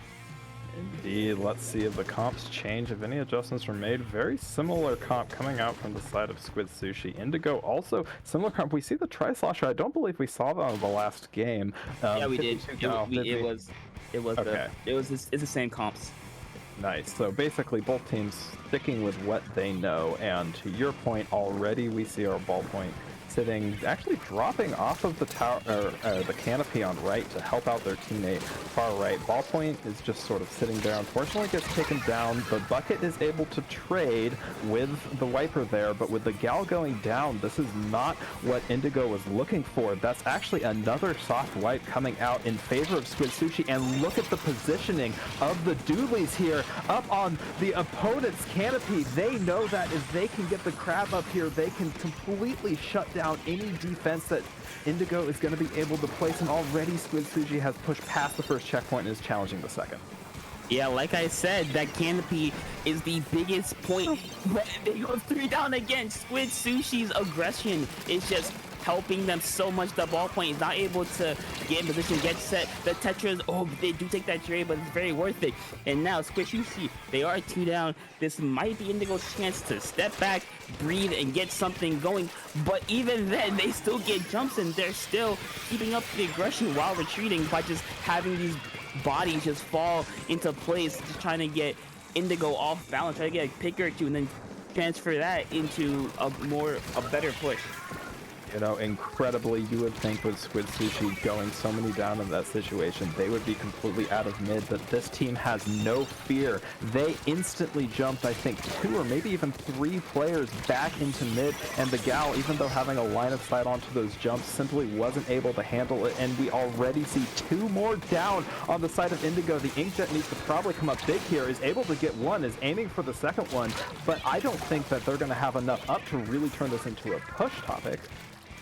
Yeah, as you see, Squid Sushi is playing this sort of feeder comp the best way they can by just having someone go down and then having the beacons to jump to, and then having a bunch of quick response. So when you do jump and you do get taken down, guess what? In like 3 seconds, you're already back in the fight. And that overwhelming army, as I like to put it, is just not enough for Indigo to push past. Come to a 2v2 situation. This is the best that Indigo has been so far. Already we see one in mid. Bucket is able to make an excellent play and get that mid flanker off. It looks like they are now trying to give Squid Sushi a little bit of their own medicine. We see him moving forward, slowed down a bit by the missiles, taking out the Tetris here. Is going to be critical. Unfortunately, the Tetris comes up really big there. I'm not sure if that was one in an assist or what, but they actually stop the tower before it even gets to the first checkpoint, and they're being pressured on 3 sides now. I don't know if they're going to be able to break this in time. Yeah, as you see, the wiper does get one. Oh, he buried this in a second. It's just the Tetras, and now Indigo has a chance to get past this checkpoint, but there is a trade. Justice 52 with the cooler, they do break it. But will they get any further? Probably not, because as you saw, even though Squid Sushi went 3 down, they are still back in the fight. They are ready to go. They are showing no fear. They are pushing up and making sure that Indigo has 0 chances to collect themselves. Excellent situational awareness here from Kush here on the gal on the side of Indigo. You actually might not have seen it, but they barely cleared that checkpoint before coming out with their life. That's going to be very critical for Indigo. It looks like the crab is going to pick up a second one, and they pick up one on the Tetras feeding into the tower here. I think that this is going to be Indigo's chance that they've had any. Yeah, this is Indigo's best chance to get something going, because most of the game they're on their back foot. But never mind. Squid Sushi just has so much paint going down around the tower that Indigo can only fathom a push. The bucket does go down. The ballpoint is on tower trying to do something here, but the dualies are able to just take them off a tower. And now, even though they had a push going, Squid Sushi just stopped that instantly by just saying, hey, we are building a wall and you are not getting past us. Squid Sushi realized they could not allow this team to get past around the 40 mark, and to their credit, as Mags there on the ballpoint pulls out an incredible close range pick, they realize they cannot allow Indigo to really get to that second checkpoint because of how things can snowball from there. They've got 1 pick, but they only really have 22 seconds. I think they need to set up their last push here and make it a good one. Yeah, they gotta do something here. They have 16 seconds. They do Sushi just popped the reef. There's no one on tower, though. That might be a death sentence for them. The ballpoint does jump back, but the crab is there. Just shooting at it. The crabby crab duel isn't gonna work. The missiles do come out. No one's on tower. The ballpoint's on the side. He does avoid the bump. Two down on both sides. Both duelies remaining. For Squid Sushi, it's another one down. That Tetris gonna drop down. He does get a pick. It's a 2v3 now. With only 9 points left to go. They're at 4 points left. It's 2 points, 1 point, and the lead. They get it. Oh my God. Indigo got the lead. Indigo with 2 people on tower, just attempting to take down everyone on the side of Squid Sushi, is able to win the 2v4 situation, and the momentum of the tower carries them into the lead. Topic, we are seeing for the first time on stream in Top Cut a game 3. Let's go. Very, very close game. Great job by Indigo, just holding strong no matter what. Just making sure, hey, we are not losing. We came this close. They were like 10 points away for like a good 10 seconds there. They did not let go, even though Squid Sushi was coming back and back. They kept on respawning and coming back, try to stop them. They kept going forward and they won them the game. You know, I talked at the beginning of this map mode that Squid Sushi is a persistent team. They won't leave anything on the field, but I think that last map just showed how Indigo is equally as persistent. There were multiple times there they could have said this is the end, but they continued to push for the tower and it paid off. And really, Topic, I think we saw a much more even game than that last score might have shown it, which would suggest that Squid Sushi was in control most of the game, but I would actually argue that it was more or less neutral for much of it. Maybe Indigo had an issue getting to the tower, but for a lot of the game it was just sort of stalled in mid. And I think moving back to more of a fast-paced mode, in Rainmaker, if you can get a wipeout, you can get a breakaway, and you can suddenly push to 20 before the other team realizes it. How do you think Indigo is going to adapt to Squid Sushi's fast play style? Are they going to stick with what they know, or are they going to change it up at the last minute? I feel like for a game 3, they should stick with what they know. If it got them this far, I'm sure it'll work. I think what they need to adjust to is sort of how fast they're coming back. Because as you saw, well, in the first game and second game, Squid Sushi, they went down, but they came back in an instant. So I think Indigo has to take that into account while they're pushing. Like, hey, if we take 1 or 2 of them, they're gonna come back immediately. They gotta make sure to get the beacons. You gotta make sure to just basically point out where everyone is before they start a push. Indeed they do, and on a map mode like Rainmaker Undertow, there really is no properly safe position to push. Maybe, and I would say probably more accurately, pushing left is safer, but you could push right on a breakaway, but even pushing left is not necessarily safe. And as we see the comps come out here, it looks like the ballpoint is staying, actually, so we're sticking with what they know is best, and given how that last game went, I think that was probably the right choice. Yeah, they decided to stick with what they know, try to see if because their comfort comp can take them over the top. And right now, a neutral position for both teams. That's 2 down for Squid Sushi. As I said, that this is their chance to try to take it and go right, but they do pick it up, trying to get something going. That's 3 down. It's just the crab for Squid Sushi. This might be the check if they can get to it fast enough. And yes, that's the checkpoint for Indigo, as Squid Sushi has to respond here somehow. That was pretty much the exact opposite of what we saw in the first 2 games in that set. The first 2, we saw Squid Sushi with the early breakaways, and that was actually closer to a delayed wipe than anything else on the side of Indigo. They were able to pick off all the members of Squid Sushi one at a time. However, Squid Sushi now is able to pull down 2. They really stabilized in this left-hand side area, and it looks like they're playing for the reset rather than the pickup.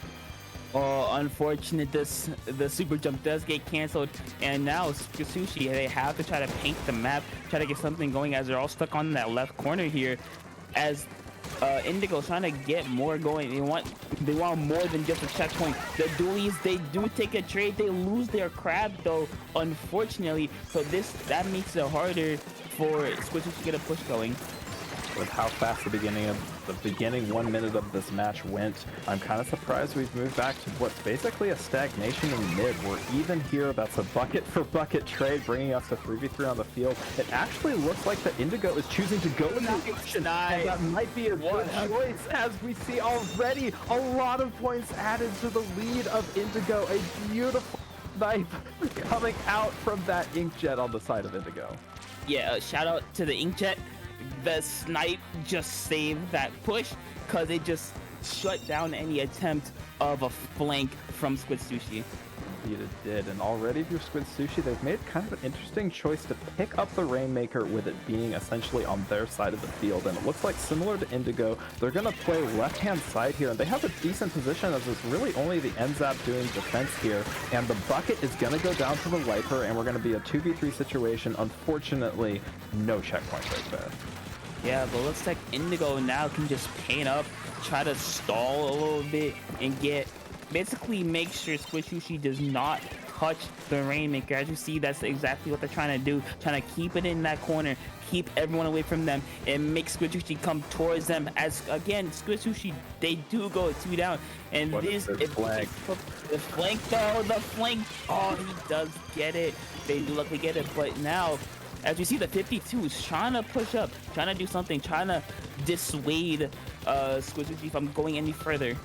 I think Squid Sushi just has not yet been able to get into their hold forward and get picks mode that we saw in basically most of game 1. Oh, another snipe by the inkjet.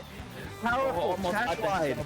Power of the inkjet coming out, I think, to get one and then an assist on another one here. Squid Sushi, even though they have about half mid control here, they really have not been able to spend a lot of time with the Rainmaker in their hands, and with a minute and a half left, they're going to have to change that pretty quick, even if they want to get the first check here. Yeah, as you see, the tide of the map is starting to change a little bit in Squid Sushi's favor, but it looks like Indigo is trying to keep up a strong defense. The Tri-Slosher does get it. That's 3 down again for Squid Sushi, and the Indigo defense just does not break. It'll bend a little bit, but it will not break, as we have a minute and 10 seconds left in this match for Squid Sushi to get something going here. And here we see the power of going with the backline comp that gives you the inkjet, which is essentially the longest range on the field. As we see, what is that, a 3 or maybe an actual wipe on the side of Squid Sushi going? I couldn't even tell. It happened so quickly. Indigo, they've gotten themselves into mid so solidly. That is a trade you would take any day of the week if you're Indigo. You're defending. All you have to do is defend a checkpoint, and you know that the game is going to be yours. With 1 down on the side of Squid Sushi, they're going to have to make a big change here in mid. Yeah, they gotta do something with 30 seconds left. Squid Sushi they have to get past the first checkpoint and get a fair bit closer to the second checkpoint. But again, they're going 2 down. They're getting picked off in isolation instead of working as a team. And now Indigo can just hold the next 15 seconds, but the Jet does get 1. The Jet's looking for a second, doesn't quite get it. And this is it, their last push. They tried desperation, but they don't get it. Unfortunately, it's a 3v3 on both sides, 2v3 for Indigo. The missiles do come out. This may be it. They have to do something here. With a minute left on the Rainmaker, they gotta do it, but the flank by Indigo does get it, and that is a 2-1 win for Indigo. Congratulations. What a fantastic reverse sweep we saw right there. You know, if you had just watched that first game in a nutshell and you looked at the aggression coming out of Squid Sushi, you would have said that is a dominant victory. I don't think that Indigo has learned how to deal with their, QR hold forward comp. And then if you watch that third game, you would be like, yeah, I think Indigo has learned how to deal with their hold forward QR comp. I am incredibly impressed with the sort of defensive and adaptable behavior that came out of Indigo there, but at the same time, major props to Squid Sushi. They came within 1 point of sweeping the set 2-0, and it was only the absolute resilience of Indigo that brought them back. Yeah, great job by Indigo to not let themselves get discouraged by how dominant Squid Sushi was in game 1, to kind of learn about Squid Sushi's comp and how to counteract it, and then just executing it masterfully in Game 3. Yes, Game 2 was a little, you know, on, could have tipped or went either way, but again, great job by Indigo to take the set and move on to the top 4. Absolutely, and with the top 4 coming, this is actually the end of our commentary block. Thank you so much for having us. Topic, where can people find you? You can find me over on Twitter. I'm Toxic though. You can follow my team, Shark Reef, and Mint Chip's the best one. I didn't want to hear any competition. All right, thanks, folks. Don't go anywhere. Top 4 is coming next.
Hello, everybody, and welcome back to LSL. I am Nox. I am joined here by Bio, and we are going into semis here. Yeah, we are just diving straight into it. Semifinals between Josephalopod, Joestarfish, and Scarlet Inc. This is I'm not going to lie, we were joking a little bit before we went live. JoJo versus Scarlet Inc. So yeah, we're going to be sticking with that abbreviation just to make it a little bit easier on us casters. But regardless, we're going to be moving in here. Game 1 on Splatzone's Inkblot Art Academy. This is well, I wouldn't call it a fan favorite, but it is definitely a staple in competitive play. Yeah. Tell me, Raven, what can you tell us a little bit about this? Yeah, it's a very classic map. It tends to allow for a lot of different ranges to work really well. It also is a map where we can see some niche picks come out. It's a map where Explo can do exceptionally well, especially if there's not going to be things like ball points or E-leaders on the other team that can easily pick that off, and not a lot of crab tanks, which tends to happen a little bit more in this tournament than some others. So I would love to see some true anchors coming out. They can do well here. Of course, you could also see plenty of Viper Decos coming out and just keeping that roll alive with a beacon while holding forward themselves. Yeah, no, definitely. One of the main reasons that this map is seen a lot, like you said, is just how it allows for a lot of diversity in team compositions. So honestly, it's kind of up in the air on what we'll be seeing here. You know, like I said, it enables a lot of long range options. You know, crab tanks, E-leaders, while also giving a lot of chances for more aggressive backlandless compositions that rely more on displacement specials like the Viper Deco that you mentioned. So I'm really interested to see how these two teams are going to be taking a varied approach to winning this map. We might see, you know, like I said, a backlineless composition with some quick respawn weapons and reliance on specials to move in, while we can maybe see a bit more of a passive chip damage or mid-range to long-range based composition that relies more on the main weapon's range and walling out of the other team. So yeah, like I said, it's really just up in the air. So I'm interested to see what these two teams come up with. Yeah, no matter what weapons are pulling out, though, this map tends to be one that can be very lockout heavy. It can be very hard to break back in unless you play it carefully. It's a map that we see knockouts on at every level of play very frequently. We frequently see teams, you know, fall into this feed stagger loop. Then the second they lose one team fight, you know, someone comes back from spawn, doesn't wait for an exact regroup with their team, falls onto the platform in front of their base, and they get picked off, and that starts this very, very quick snowball effect where the other team just has to keep getting one or two picks, just keep the game state in their favor, just with one or two players alive on their side over the other, and that eventually, you know, over the course of a very short time, since this is Splat Zone, the games go by pretty quickly if you're not careful. That can very quickly lead to a knockout. Yeah, Splat Zones is always a very fun mode to get into. And here we are getting into semi-finals here on Splat Zones. Inkblot Academy coming out with an E-leader, 2 splashes, and we are also seeing a vanilla slosher come out. Not a weapon that we see a ton of right now, but it's always really good. Double crab coming out here from Josephalopod, and we are seeing a vanilla try. Always great to see that Inkjet coming out, and the Zap's really going to enable that comp. Probably going to act as an anchor for the side of Scarlet Ink. I'm definitely very curious to see how the Inkjet pick on the side of Scarlet Ink is going to deal with Josephalopod's double crab tank, as that is as the special has been proven to be really effective against those, you know, prevalent crab compositions, but actually it's going to struggle a little bit to even get its special, is mostly due to the lack of a bomb, and that is going to be the first fight most likely going towards JoJo. Yes, it will, as Scarlet Ink try to kind of move back, regroup, play pretty slowly. They still have a lot of time, and there are coming out options special, such as that crab tank, such as that tactical, and that is going to give them a free #1 pick on that E-leader, giving them a little bit of space to move in and flip the zone. Yeah, and they're really doing a great job here of taking advantage of the space that they've managed to create. They're going to use these strikes to keep their Tri-Slosher able to get in there, using that jet to allow them to really move forward. Crab does manage to take them out, sadly, but they are going to be able to switch lead here. The Tri-Slosher will be down for a while, though, with that respawn Punisher on the E-leader.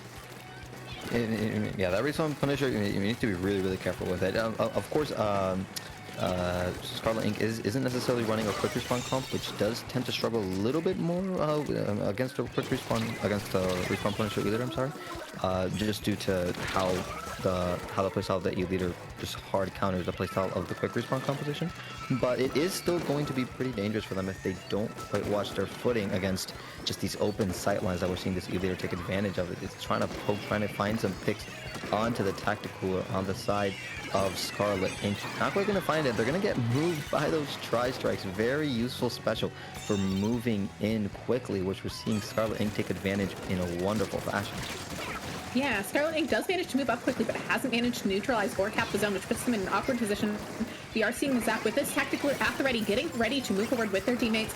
going to be able to keep solid paint on the ground. They're able to hold this neutral, but the E-leader manages to take them out, and this is going to be the zone back to Jocephalopods, and it seems like they might actually be able to KO here, even though the Slosher has those tri-strikes ready. Yeah, no. The fact that Scarlet didn't manage to flip the zone is devastating. They need to go now with 4, 3, 2, 1. They do manage to neutralize it. They need to flip it now. They need to win, but that's not quite going to happen. They just went too many players down, and at the end, Joestarfish, Joestarfish win game 1 with a pretty edge knockout. Yeah, it seemed like once they got set up, they were super, super comfortable there. They did a great job on retakes of making sure they waited for that first initial pick to happen before they tried to rush in, seeing that wonderful new fist bump feature coming in there. So what do you think Scarlet Inc. could do to adapt to the next? What do you think they could counterpick? What do you think they could change to do something that might enable their personal comp a little better? I mean, honestly, the discussion that we were having about the respawn Punisher E-leader, I thought that Scarlet Inc. was going to be able to deal with it a little better, but Josephalopod's E-leader just kept shutting down a lot of key areas that Scarlet Inc. wanted to move through. And even though Scarlet Inc. did use some of their specials, such as that tri-strike that I mentioned, to move it, they weren't quite using that strategy consistently. So a lot of times, even though they would have a special like Tactic Cooler, which will allow them for fast regroups, it doesn't really do much if your team can't move in, at least a decent amount with that Tactic Cooler. They would just get picked off, and even though they would come back quickly with the quick respawn, that's still a special that you lose, and that's still a little bit of time that you lost. So I think Scarlet Inc. is definitely going to need to do something about that E-leader, and honestly, this counterpick might just be it. Tower Control on Sturgeon Shipyard is not known for being an E-leader centric map mode combination. Of course, it does have those grading areas, but the map does tend to get a little bit more cramped as the tower moves forward. So that may end up being a little bit difficult for the E-leader to rain down fire like it was doing on top of that Inkblot Art Academy. Yeah, it definitely could be harder for the E-leader here, although it does still have great sight lines. I think that those really fast-paced weapons will be able to move up quickly here. I would maybe like to see them put in something a little more mid-range, maybe even like an Anarchy Nova or something, just to make sure that they can keep that forward pressure a little more easily. They can keep that pain up for their teammates. The Zap is able to do that pretty well, but sometimes they'll just end up in situations where they need to be able to provide those jumps in and just are so outranged that they can't safely do that against the other comp. Although the vanilla slosher they were running could also help a lot with that. Double Crab does make it hard to do much, though. I like that machine pick. Yeah, Scarlet Inc. is just sticking to their guns, and they're gonna keep going with that double slosher, double slosher composition, machine slosher, and they're confident that they can make it work here, and it does seem to be working out as they get the first pick. It is going to get evened out, but the machine gonna be cleaning up a lot of the chip damage set up by some of the Slayers, and they're going to be moving in really aggressively. The machine getting a very nice direct on the E-leader, forcing them back and giving Scarlet Inc. a lot of space, but they need to deal with this Crab Tank E-leader combo, which they do thanks to the Tri-Strike, and that is going to be a 3v3 right now. The Dooley's doing it on the side of Scarlet Inc., but JoJo is left reeling a little bit, but not if they can find some crucial picks, which they do. This Splash playing super aggressively, gets another, and manages to clear the tower. Yes, they do. The Doolies stand no chance, and that does seem to be the end of the push for Scarlet Inc., but regardless, a lead of 41 is not too shabby. 41 isn't too shabby, but this is a map that can get out of control very quickly. It's a map where big pushes are very prone to happening. We are seeing everybody just working on trying to find a way in right now, looking for their specials, not quite able to find what they're wanting yet. And the Zap goes down. Not having that tactical makes them have to play a bit more patiently, although it does seem like the Zap did manage to pop one before they get out. They probably just won't be able to cycle them quite as well as they wanted.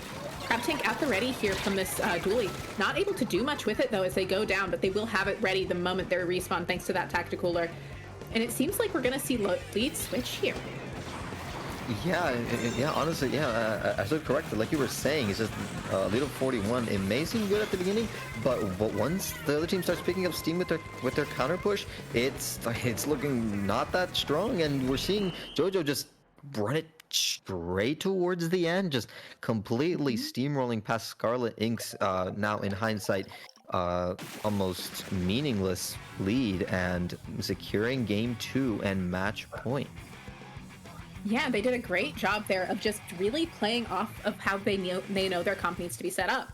They know that they need to play smart. They know that they need to play patient. They know that they can't just hold forward. They don't have that QR comp, but they have a stable level of pressure that they can consistently put out. That's why Starburst liked running that for so long, because it is a very consistent style of play. Although the E-Leader can take away from that a little bit. If your E-Leader misses shots, it does suddenly become significantly less consistent.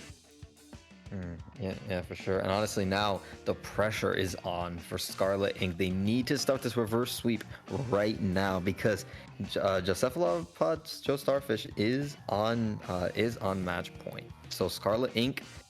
I mean, we definitely saw them try to do something about that E-Leader, but that counter pick and that machine pick was just not quite enough. So they're gonna need to make some more drastic changes if they want to get a shot making it to finals. Yeah, they will.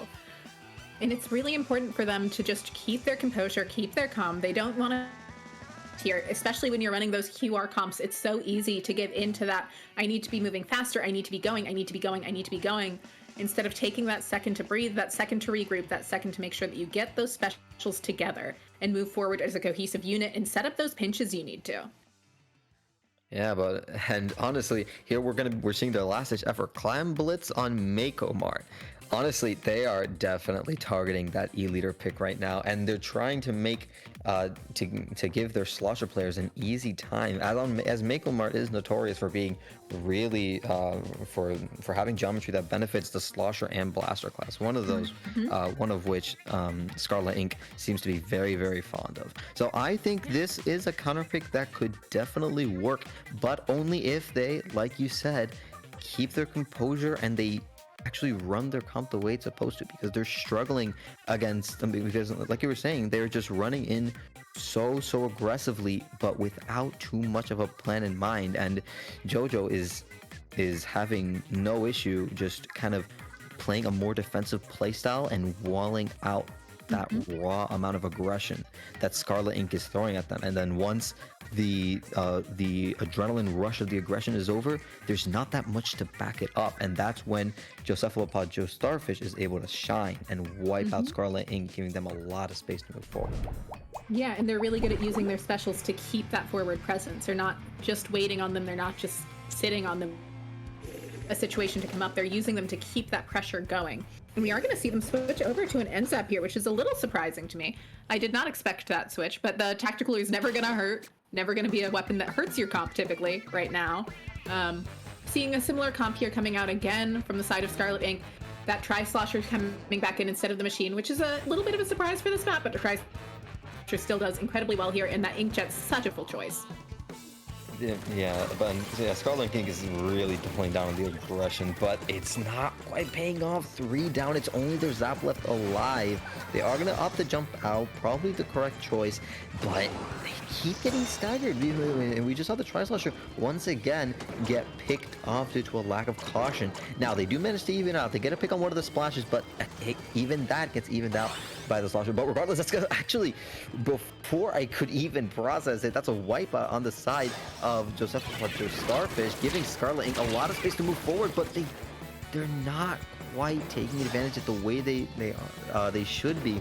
They're just getting wiped out. That's 3 down. It's only the Dooley left alive. They are going to get picked with the Crab Tank, and before the push even started, JoJo was once again in the driver's seat.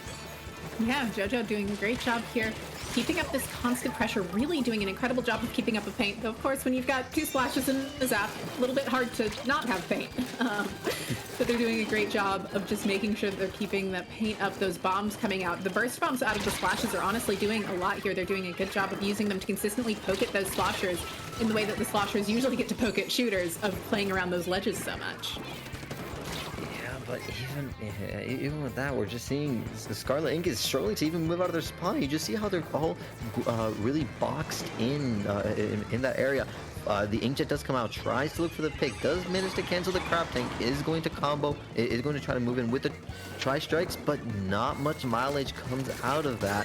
And the duties once again overextend. Josephalopod having an easy time cleaning it up.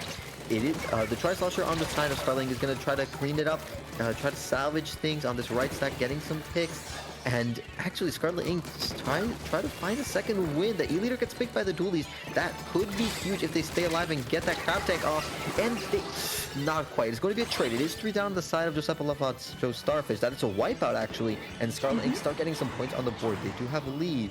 They need to keep this up if they want to keep momentum on their side. Yeah, they do, and it seems like they're doing a good job of knowing how to position right now. The Slosher does go down, but the Zap's able to keep up the pressure along with that Inkjet.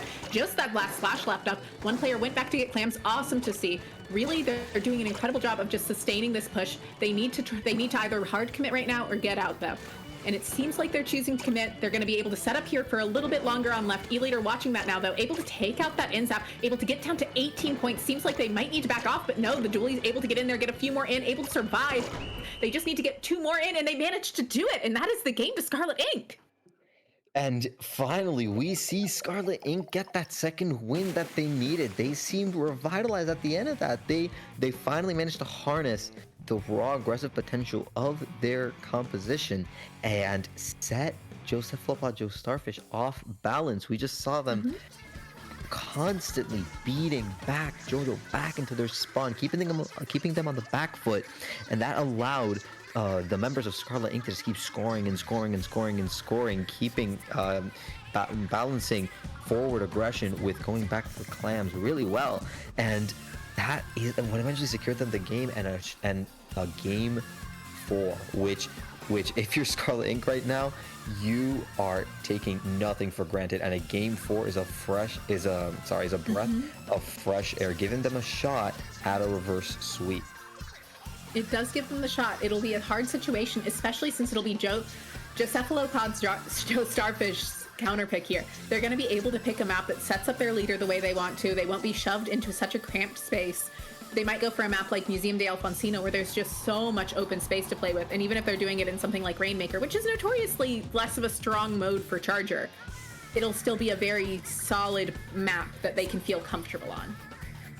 Yeah. Like you said, this is what inevitably comes with any attempt at a reverse sweep. You're eventually gonna have to deal with counter picks from the dominating team, and it's looking scary for Scarlet Ink because really the main reason that we saw Scarlet Ink win on Mako Mart is because their competition has objectively has a huge advantage over JoJo's. You know, that E-Leader wasn't able to do that much due to how many little nooks and crannies Scarlet Ink was able to move through.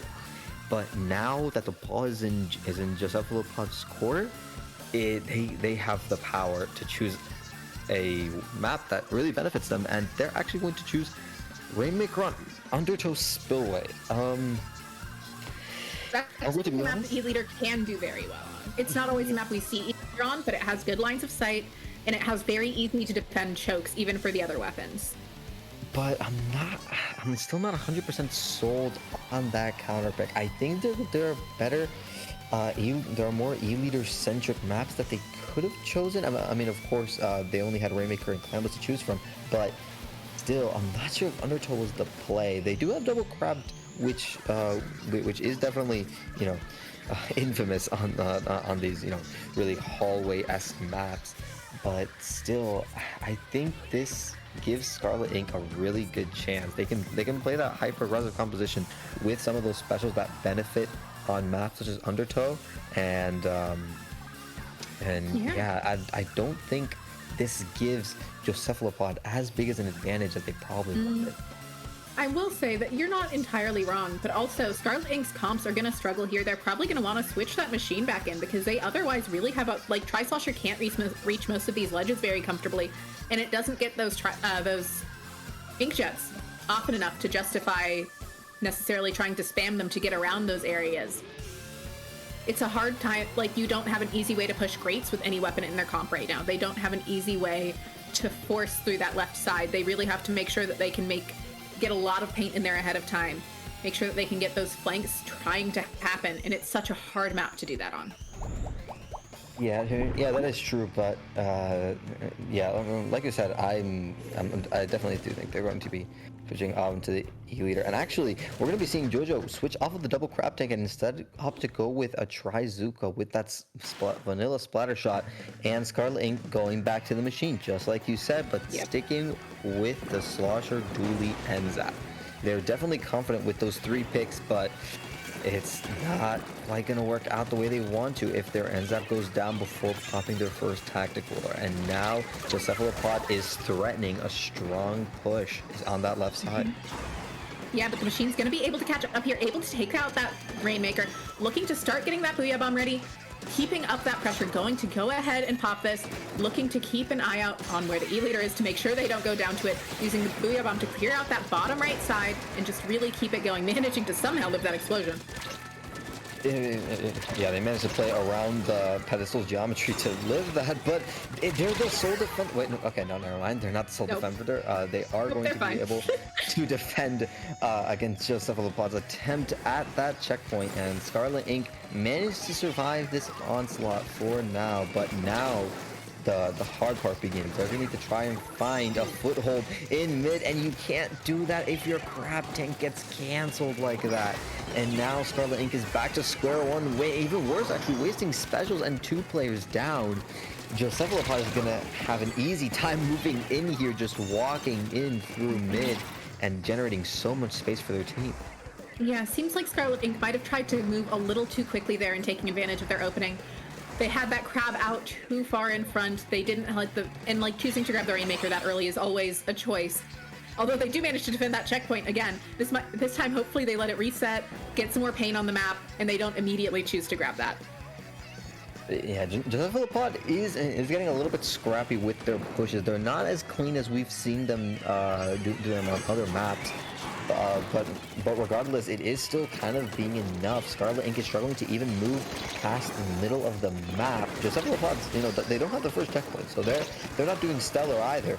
But compared to Scarlet Ink, when they're just getting held so far back, this is looking dangerous for Scarlet Ink. They need to make something happen soon. And actually, they do. This Slosher winning a great fight against that Splash-O-Matic. That is going to open up a little bit of space for them, but they need to do with that easier on the top right side. It gets such a crucial pick on that NZAP. They're not going to have that tactical to move forward. And yeah, and once again, Scarlet Ink on the back foot. Yeah, Scarlet Ink is having a hard time breaking in right now, but they just need one big explosive push. That's just the checkpoint taken just now. They're able to take out that crab tank, but not able to take out the player. Booyah Bomb at the ready. They can clear out this left side pretty easily if they want to, but they don't manage to pop the Booyah Bomb in time, and that's the Zap working on shredding that Rainmaker barrier. Does go down though, and another still trapped in that upper left side, but not able to do a ton with it. Trying to put pressure on the E-Leader, not quite able to find the pick though as the Zap manages to clean them up. Scarlet Ink, they're getting way too separated. That Dooley player went incredibly deep, and while Scarlet Ink was still trying to play very passively around that Rainmaker, trying to pop it, and as a result, we see Josephalopod get set up on that top left side really well. They do jump out, and they do give up a little bit of space to Scarlet Ink, but this still is a net benefit for the Josephalopod. They're just burning time right now. They have the checkpoint. Scarlet Ink haven't even scored any points. I mean, now they just barely broke the 97 mark, and with one player down and a flank onto the Rainmaker, that's just looking really devastating for Scarlet Ink. Yeah, the Dooley probably should have backed off a little bit more there. This really allows Josephalopods to really take this mid area fully, keep them in that locked down position. They're going to have a tactical already, so they're going to be able to take some risks, play even more aggressively. E-Leader's been able to hold really strong positions this entire time, taking advantage of the open lines of sight on this map, and we are seeing that Rainmaker reset yet again with less than a minute left in the game. By no means is Scarlet Ink out of this. This is still doable. It's just a very hard position to be in. Yeah, Scarlet Ink is playing a lot more aggressively now, and they actually get 3 picks. It is only the splatter shot on the right side, but that is the one place Scarlet Ink shouldn't have gone. They should have taken on the left side, but they didn't see that splatter shot sharking, and that is going to shut down possibly the only push that Scarlet Inc. is going to find. I mean, they still have time to make one more, but seeing as how Josephalopod is walling them out so well, it's looking difficult for them. A slight breakaway from Scarlet Inc. is going to try to get them to the checkpoint, not going to be able to quite do it. And with 9 seconds left on the clock, it doesn't look like Scarlet Inc. is going to be able to do anything. They're just trying to run at the Rainmaker, try to make something happen. They get the checkpoint, but it's a wipeout on Scarlet. If they had just managed to defend that one checkpoint a little bit longer and they had been the only one to break it, that would have been the game. That was a really close comeback there from Scarlet Inc., but that is going to be Josephalopod, Joestarfish moving on to finals here for LSO. Yeah, Scarlet Inc. They did seem to do really they seem to be doing really well in that Clam Blitz game. But honestly, yeah, I stand corrected. The counter pick of Undertow Spillway ended up benefiting Josephalopod a ton, especially with that E-Leader pick. And we saw Scarlet Inc. struggle to deal with that E-Leader's presence, just watching all that center of the map, and just it walled them out for so long. And that eventually just boiled up the pressure to a point where Josephalopod barely had to do anything. Scarlet Inc. was kind of sabotaging their own pushes in a way, and eventually that just gave Josephalopod the win. Yeah, it's always really hard to be in those situations, know if you're making the right call in terms of what weapons you're picking, what maps you're counter picking. And a lot of the teams in this tournament, this is their first time really getting to experience counter picking, and it can be a bit of a learning experience. It seems like both teams did pretty well on it in this case, though. For sure.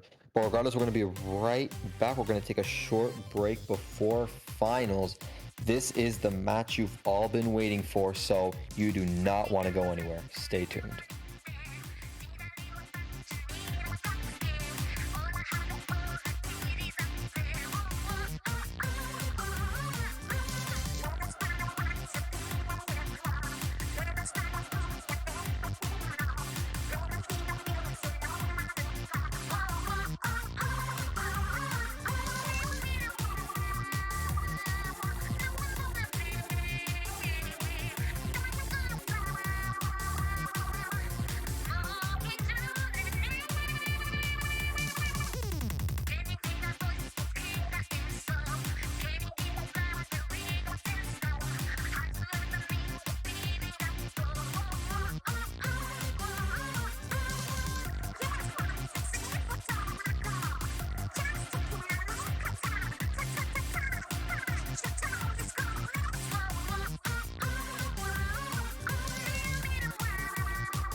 Welcome back, everybody, to LSL 31. My name is Bio. I am joined here by the one and only Nox, and we are coming to you with grand finals between Josephalopod, Joestarfish, and Overtime.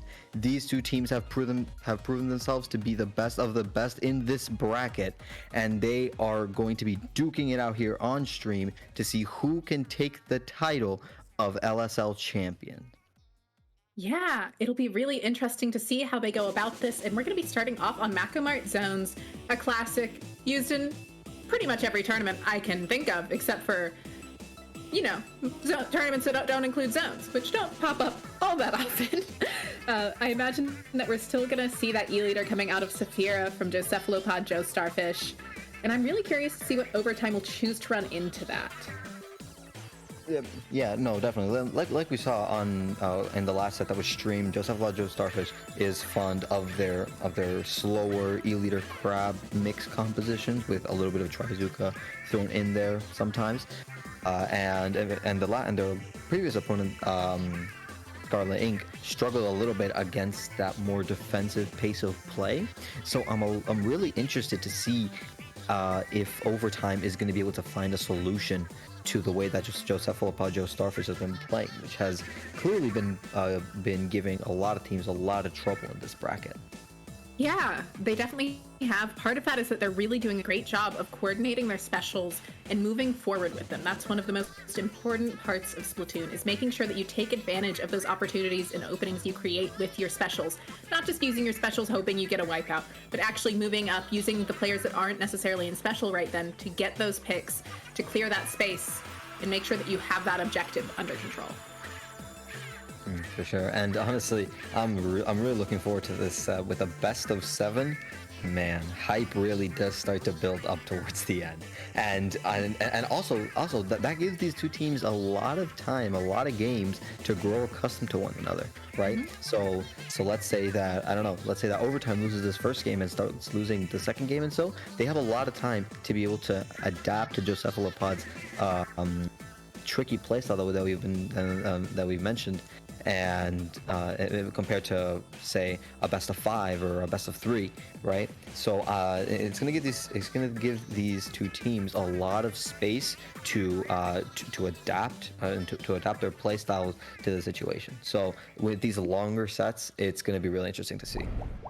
Yeah, it will be a fun set to get going on. Here we are, once again, LSL Finals with Jocephalopods versus Overtime, and we are getting into this here. We are seeing the Anaki Nova coming out, gonna be able to keep up a lot of paint for that Carbon Roller, along with that Tri-Slosher, and the Neo Splash also gonna give a lot of paint for Overtime. They're gonna really be relying on those sneaky, stealthy strategies for that Carbon Roller to be able to get where they need to. But you can't forget the key piece that makes Anaki Nova really viable right now, that Inkjet, which if they play around it correctly is going to cause a lot of trouble for not only the crab tanks but also the E-leader on the side of Josephalopod Joestarfish. However, that is granted that they stay alive long enough to get a decent amount of them, which we are seeing Overtime struggle with. And Josephalopod Joestarfish win the first fight and slowly start staggering Overtime, forcing them back towards that right side of the map. That is going to be a trade going down, but it is going to benefit Overtime a little bit due to that tactical 2 down on the side of Josephalopod Joestarfish. And if Overtime can manage to move in with these tri-strikes, which they seem to be doing, that does seem to be the zone flip for Overtime. Yeah, Overtime doing a great job there of making sure that they don't all go down to those specials that Josephalopod was putting out, and making sure that they move up with theirs. Able to get a great pick there with that Trizuka from the Carbon Roller. Carbon Roller probably going to try and set up on this right side here, looking to try and move in that way, looking to try and cause some distraction. Taking advantage of that Inkjet, does go down to the splash, but one of their teammates does manage to trade it out, which is always fantastic. And we are seeing that tactical route, meaning teammates will be respawning at lightning speeds when they go down. Yeah, and we're seeing Overtime you take advantage of their super aggressive backgroundless composition and taking really aggressive positions. The Tri-Slasher does go down, but cancels the Crab Tank, which is crucial. And now overtime is nearing, is in a knockout position with 17 points remaining. Less now. The clock is ticking for Joestarfish. Joestarfish, they need to start going now. They have mere seconds, but it's not going to be enough. And overtime with their superior paint at the moment is going to keep the zone in their color and drive the game all the way to a knockout, giving them the upper hand with this game 1 win. Yeah, overtime doing a great job there, moving with their specials really well, making sure that they're getting them consistently, and keeping up that pressure, which makes it really hard for the E-Leader to do their job on a map like that. Now, of course, right now, Josephalopod gets to choose a counter pick that might favor their E-Leader a little better, that might favor their double crab comp a little more. Though it's hard to find a map that favors double crab much more than Macomart. Yeah, no, for sure. Honestly, there are a lot of options. There are, of course, the fan favorites. There is Hagglefish. There is, all those classic Splatoon 3 maps that Josephalopod can choose from and that could fit their composition well. So honestly, they have a lot to choose from, and I don't think they're going to be having that much of an issue with finding a counter pick. But the number one thing they're going to need to keep in mind is not only how they want to enable their own weapons, but also how they want to shut down the overtime weapon picks. And one way to do that is picking a map that does not favor them. So based on what we've seen from overtime, what do you think would be really good for Joestarfish right now? I mean, to be fair, there's less maps in Splatoon 3 that blatantly don't like Carbon the way Splatoon 2 maps did. Admittedly, Mako is one of its best maps. That's just not up for debate. That is a Carbon map. Flounder even tends to be okay for it. There's not a lot of maps where you can't make a Carbon work. Except for maybe Haggle, we have seen Carbons pretty regularly switch off of it there. Volty doesn't tend to play it there very often. And it seems they're going to try and take them to Museum, which is an interesting choice. Definitely a map that could work very well for their E-Leader. Doesn't necessarily do much to counter overtime's comps or picks, because the Carbon and Tri still have so many ledges that are a good height for them there. But the E-Leader does really shine there from the grades, and overtime doesn't have a lot of weapons that can put much pressure on that. Yeah, honestly, yeah, like you said with the Carbon roll and the Tri-Slosher, biggest thing, Josephalopod is going to have to basically have that far left side of their plat a dead man's zone, a dead man's land. They cannot go there if they're trying to get back in. Then you can bet that there's going to be at least one, either the Carbon or the Tri-Slasher or both, watching that very juicy ledge, and Yes. and Josephalopod is going to have to be relying on some other approach options, either that far right flank or some specials popped in the smack middle of their plat to try and find some ways in that that try to steer clear of those really slosher and roller oriented sections of the map, such as that far left side. Yeah, it is always important to make sure that you keep in mind where the enemy team will want.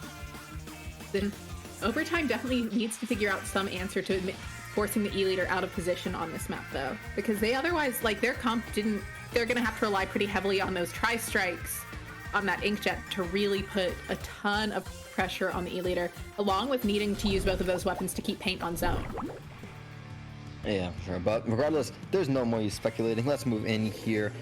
A game to Splatoon on Museum de Alfonsino. We're going to be seeing Joesephalopod, Joestarfish stick with their overarching composition, that E-Leader double splash and +1, while overtime actually go with the Nautilus. They're going to stick with the Anagi Nova, but they're going to be going with the Nautilus and no Carbon Roller or Tri-Slosher. I like all the paint that they're really able to set up for the Nautilus here. Going to be able to use that point sensor to call everyone out. They still don't have a lot of answers to the E-Leader, but the amount of paint they have is really quite stupendous with this comp. Yeah, and we're seeing and we just saw overtime their Pentatech Spider Shot player get a great cancel onto one of the Joestarfish Joestarfish's crab tank. And actually, we're seeing all their crab tanks really struggle to get value as they get either canceled by the main weapon or canceled by their biggest counter right now, Inkjet. And we're seeing overtime just crank it up to 11, pushing up extremely aggressively and maintaining an iron fist over Joesephalopod Joestarfish's plat, but it's kind of starting to slip away as they go 2 players down. One of the members of Overtime does manage to even it out, but Joestarfish Joestarfish is starting to slowly get a foothold in mid as they start charging their specials. Tri-Strike goes out, Crab Tank goes out, but likewise Overtime starts using their specials to counter Joestarfish, and it's a pretty strong stalemate right now. Yeah, really great job there on Overtime's part of making sure that Anaki's Nova's landing was safe. That was a very risky, not risky inkjet, but it could have ended in a very different way if their teammates had not made sure to keep that paint cover in front of them and make sure that they could safely land. But all that being said, Joesaphalopod is doing an incredible job here of keeping this paint pressure up, able to really hold this zone, knowing that E-Leader is pretty much strongest on zones. It's where they can keep up the most pressure, keep the most lines of sight, without needing to worry about repositioning quite as much. Although the Crab Tank does go down here from Overtime, and this is going to be the game really looking heavily in Joesaphalopod's favor as we see another couple down on the side of Overtime. Yeah, but Overtime, this inkjet getting a lot of value. 2 picks plus the crab cancel is going to be giving Overtime a shot at this zone if they can manage to move in with some paint, with some specials, and with some main weapon block. As they do manage to flip the zone, putting a few points of penalty onto Joesaphalopod and leaving only 1 alive. That 10-6 Splatter is going to try to jump out, conserve their special, which they do. And Overtime, once again, we're gaining their spot on Joesaphalopod's plat, but their inkjet gets sniped by the E-Leader. A bit overzealous on their part is going to be devastating, but it's just back and forth, and that bomb from the 10-tech splatter shot going to get a crucial kill onto the Splash-O-Matic, going to get evened out, but that's going to buy a lot of time for Overtime to give them a lot of points on the board. Yeah, Overtime also has that Crab Tank at the ready. It has been popped, able to put a ton of pressure on. Does go down, sadly, as we are seeing that Anaki Nova looking to find some paint pressure. Gonna have to back off here, managing to get the jump out from both of those players. Really good jump outs. They're gonna allow them to have specials to move in with faster. The rain's going to allow them to possibly pressure people off of their flat. The Splash managing to get a big trade there, as we are going to see Overtime really looking to move forward here after taking out this Crab Tank, but not going to be able to. Yeah, I mean, that inkjet got a little bit too in front of the crab tank. And with the inkjet, you want to obviously, I mean, of course, the inkjet can shred crab in just 2 shots, but you still want to stay, you still want to try and keep a wide berth of that crab tank's raw damage per second. And we're seeing Overtime struggle to defend against Joesaphalopod Joestarfish, going 2 down. One of the splashes on the side of Joesaphalopod does go down, but with 10 points remaining, and still one of the splashes on their platform. Overtime has to run. It's only the Nautilus alive, and there's just no shot at them even touching zone. Joesaphalopod Joestarfish is going to bring this back and even up the score at 1-1. Yeah, Joesaphalopod really wanting to keep this set close. Overtime is going to be able to get their counter pick now, though, which means that they're probably going to pick a weapon that their flex players, since we do see that they have 2 what appear to be flex players. They've played 2 different weapons so far. I'll run with it. And see what they're probably going to want to see how to set up their preferred weapons, see what they're most comfortable with, and create a pick based off of that. We're probably going to switch to a different mode now. We have to, actually. Both teams have won on zones now. And we're probably going to guess. I'm gonna guess TC, because teams do tend to go through these in a pretty standard order. Yeah, honestly, if they do end up going the tower control route, I think that would end up benefiting Joesaphalopod just due to the fact that they're really reliant on their crab tanks, and crab tank has proven to be a really strong special on tower control. And Overtime, they have the tools to get rid of those crab tanks. They have that inkjet. They have that Nautilus with and also actually going back to the inkjet, they're doing a great job of having that Anaki Nova output an obscene amount of them. But what's really not letting them get that much value outside of a few double or triple kills is the fact that they're not checking the leader. The E-Leader is doing is a lot of times keeping the inkjet from going into the positions that it wants to, or if it does, punishing the inkjet very quickly and denying it a lot of value that it could have if the leader wasn't there. So Overtime is going to need to find a way to coordinate displacing the E-Leader with the inkjet for maximum value out of their specials. Which they will likely be able to do. They can probably find some weapon that will allow them to. be able to pull off some more pressure from a distance, pressure from under ledges, and there we go. There's a map where that allows you to get plenty of pressure from under ledges. Undertow Spillway, definitely a map that a lot of their weapons that we've seen come out can do really well on. Would not be surprised to see that Carbon come back out here. The Nautilus also would do fantastic here. But this is a map that it's another kind of Carbon playground kind of space. Yeah, honestly, I am fully expecting to see some Carbon rollers, some tri-sloshers, etc. No more all shooters or splatlings or chargers. We're gonna see some more of those more aggressive ledge heavy picks coming out from these teams, thanks to just how Undertow really favors that kind of playstyle. Of course, granted, those more close range slayers such as Carbon Roller and Tri-Slosher depend a little bit on some flank route, which Undertow is not quite known for, but like you were saying, the geometry of those ledges really allows this weapon to shine if they can find a way in. Mm-hmm. They absolutely do. Though we have seen Josephalopod's E-Leader have a good time here, definitely knows where to set up. This is a counter pick that they did last set. So it will be interesting to see how they choose to approach it against this very different comp than they were against last time. Overtime plays a little bit more slowly, a little bit more consistently, less based on that QR respawn that we were seeing in the last set from Scarlet Inc. And we did definitely see Josephalopod switching to that vanilla splatter shot, which was an interesting thing to see. Not a weapon that we see a ton of. Yeah. I'm curious to see if Josephalopod is going to bring out that splatter shot again. It can definitely work. We did see that Trizuka in the last set getting quite a bit of value when it needed to, but actually they're going to opt not to. They're going to play it safe, going with their tried and true double splash end zap E-Leader composition, while overtime, if I'm not mistaken, no changes on their composition. They are confident that their weapons can truly fit in this map. And I'm honestly surprised to not see any of the aggressive slayers that we mentioned previously. We've seen no Carbon, no Tri-Slosher, and from either team really. And yeah, regardless, Overtime is doing a great job of slowly pushing in here. They are going to try to keep this game, this game state right now pretty neutral, but as they start building up specials such as this crab tank, such as possibly another inkjet from the Anaki Nova, that might be what starts pushing Josephalopod back. Yeah, but it doesn't seem like they're even necessarily too worried about that right now, though. It seems like they just really want to make sure that they fully secure down neutral before they even think about trying to get a push going.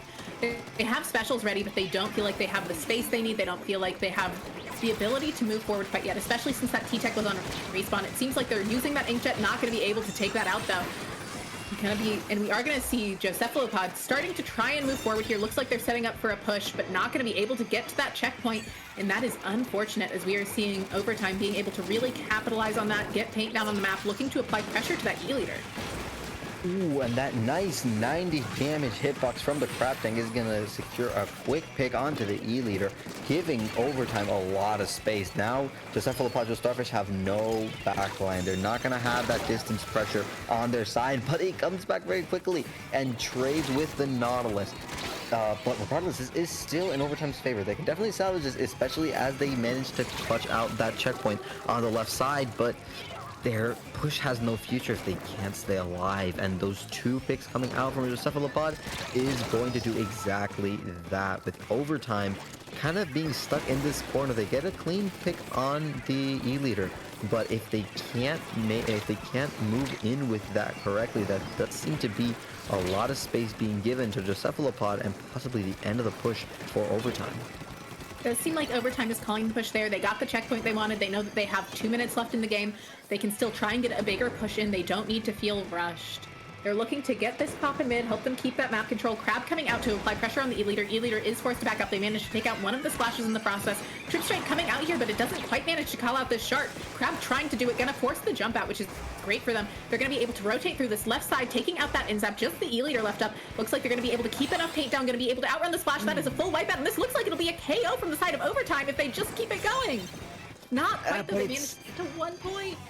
Yeah, not quite. That 1 point is gonna be devastating for overtime, but not. But they're gonna feel very nice if they know that Josephalopod is gonna have to get a knockout if they want to bring this game back. And with 2 minutes remaining and the game going as it is, it's gonna be difficult for them. These two teams are playing a really neutral game outside of these strong pushes from overtime. You know, it's making it really difficult for Josephalopod to get a solid push past the middle of the map, and of course they still have that checkpoint to go.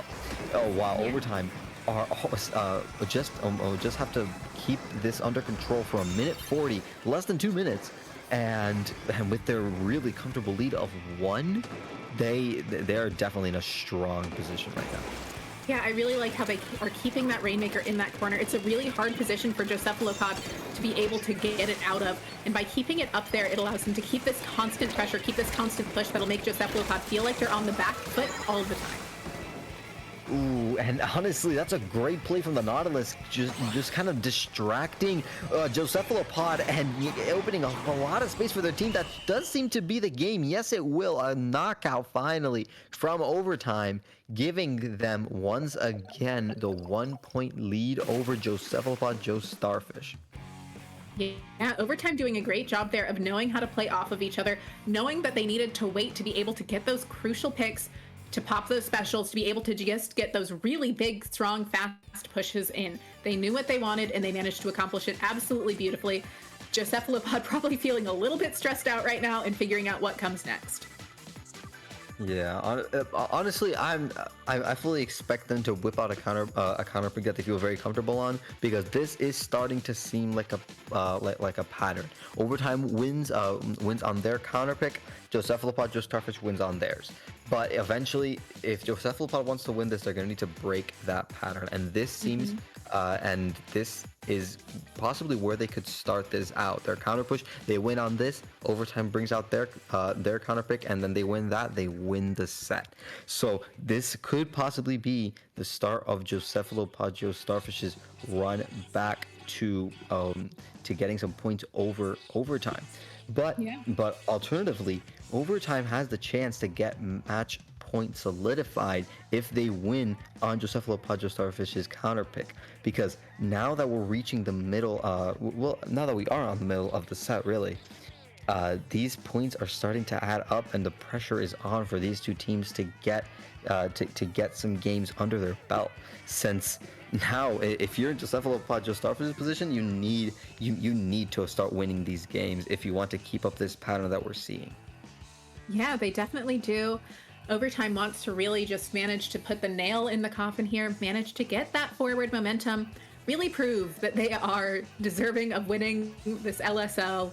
They want to prove that they are ready to graduate to the next level and be banned from tournaments like this. And I believe From the Ink Up has a similar skill cap.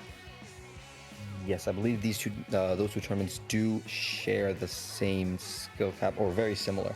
But regardless, we're going to be moving to Rainmaker on Scourge Gorge as Josephalopod Joestarfish's counter pick. Really interesting to see here. They're going to stick with Rainmaker. Honestly, I'm curious to see what their thought process is here. They were struggling a little bit with moving forward in such an aggressive mode such as Rainmaker, mostly due to their more slow and methodical composition, especially that A leader, which didn't give them that much pushing power compared to overtime. But maybe they have something cooking up here for Scorch Gorge. Yeah, they might have something in mind here. This is definitely a map where E-Leader has great sight lines. They can apply a ton of pressure. Although that inkjet that comes out of the Inaki Nova does get even better here than some other maps, due to the sheer height you can get off of those top areas in mid, and using your B button to get over some awkward gaps. Yeah, for sure. Honestly, overtime, I don't know. Their composition could definitely make this work. That Nautilus in particular can deny a lot of the more aggressive areas once you start moving into the other team's base. That really strong and threatening midline presence that Nautilus puts out really gives their team a lot of space to work with. But alternatively, Josephalopod Joestarfish's E-leader in the neutral game, when they don't have to move that much, can be really devastating. Scorch Gorge is notorious for having such a wide open mid without really a lot of flanks that wrap around the middle of the map. So unless Overtime can find a way to deal with that E leader, whether it be through specials, whether it be through coordination, they're gonna have a hard time. And we're finally actually going to be seeing the return of the Tri-Slosher and Carbon Roller Deco on the side of Overtime. Yeah, definitely a great map to see those coming out on. Lots of fun mobility options for them here. Able to keep up that paint once again with that Anaki Nova and that splatter shot and that splat Neo. And we are just seeing Josephalopod Joestar taking advantage of that one opening pick. They were able to get really moving forward, keeping paint up, taking advantage of that Tacticular. And then, I mean, Tacticular is a funny special. It lets you have that insane mobility and just really be able to do, you can take some wild risks. So, for sure, and we're seeing Overtime take full advantage of that, getting Josephalopod Joestarfish to take full advantage of that, getting 2 picks on the side of Overtime, 3 picks now, and running the Rainmaker possibly towards the checkpoint. If they manage to defend this, yes they will. That should be the first checkpoint for Josephalopod. Yes it will, and actually their splash stays alive against all odds, and they're starting to pop a lot of specials. The Tri-Slash on the side of Overtime does manage to get a pick onto the Crab Tank trade, but that is going to be in their favor. But regardless, Josephalopod pops that Tacticooler, giving them a really nice safety net against all the specials being popped by Josephalopod Joestarfish, and actually by Overtime, sorry, and Josephalopod Joestarfish are going to see the death of their push, but they should be regrouping very quickly back into mid thanks to that Tacticooler. Yeah, but we are seeing Overtime here with their specials pretty much at the ready, looking to move forward, taking advantage of those Tri-Strikes. Fizzy Bombs putting a ton of pressure on E-Leader, allowing the Splash to move forward to where they currently are. Splash trying to get up paint for the Carbon to start moving in. Inkjet coming out. Rainmaker has reset. Splash probably going to rotate back to grab that relatively soon. But it seems like they're going to go in, try and get these picks instead. Looking to move forward with that Tacticooler coming out. Splash holding that space. Does go down to the E-Leader though, but they are starting to be able to move forward towards this checkpoint. Not going to quite be able... Oh, they do manage to break it, but it is just the Carbon left up. Carbon does go down. That is a good first checkpoint taken by Overtime. They know that they have 3 minutes left. They know that they've got plenty of time to make this push work. Yeah, but regardless, Josephalopod Joestarfish seem really adamant about making a strong counter push. As you see, they're already pressuring Overtime's ramp, but they don't quite see the flank from the Carbon Roller. That Shark is going to get a pick on the Rainmaker, buying Overtime a ton of time, and just keeping Josephalopod Joestarfish from pushing up too aggressively, since they don't have anyone on that Rainmaker. Inkjet coming out from Overtime, tries to find some picks, not quite, and actually gets picked themselves by the E-Leader. This is what I was talking about. They need to respect that E-Leader. It's just doing a great job of checking that Inkjet so well and denying it a lot of value that it should otherwise be getting. Yeah, we do see them having those Tri-Strikes at the ready, but we are seeing Josephalopod really just looking to hold mid right now. They have the lead. They don't need to rush this push. They might want to, but they're making the choice not to. Tri-Strikes coming out, displacing a lot of the members, but do go down in the process. Carbon looking to try and get away with something, but not going to quite be able to, it seems like. Going to be able to survive a little bit, but not able to find much value with it as the Crab Tank manages to take them out, and Josephalopod manages to grab that Rainmaker. Yeah, and actually trades coming on both sides. 2v2, 3v1 now. Actually, only the E-Leader left on the side of Josephalopod Joestarfish. This Tri-Slosher's out for blood, but ooh, the Ink Mine plus the Wave Breaker plus the enemy Ink is just a little bit too much, and the E-Leader is going to be safe for now, just keeping that sight line with the Rainmaker intact, throwing pot shots in their general direction, and looking to see the cancel the Inkjet. Yes, they do. It is a trade, but that's a special down for Overtime yet again. And honestly, this is a really scrappy fight in mid. Things are all over the place, but it's still going to end up benefiting Josephalopod Joestarfish. All they need to do is just stall this out a little bit, and that Rainmaker is in a terrible position for Overtime, really removed from the action. And Josephalopod Joestarfish are happy keeping it there for as long as they can. Yeah, Tacticooler has come out from both teams here. Both teams really able to take fights pretty safely right now. Right now we are seeing that Inkjet coming out, going to be able to apply a lot of pressure. Right now we're seeing the Carbon holding that Rainmaker, choosing to hold forward with it. They kind of have to in this situation. They might be able to get enough points here. They should be able to, as nobody's really watching them. And that is going to be lead switching over to overtime. Great awareness there of the Carbon to realize that there was nobody watching that path and that they could just kind of go forward with it as much as they wanted for a second. As we're now going to see overtime looking to try and get this pop here. But even if they don't, they can safely back off, just get their specials and really stall this out. As the Tri-Slasher goes, no, I'm going to get some picks instead.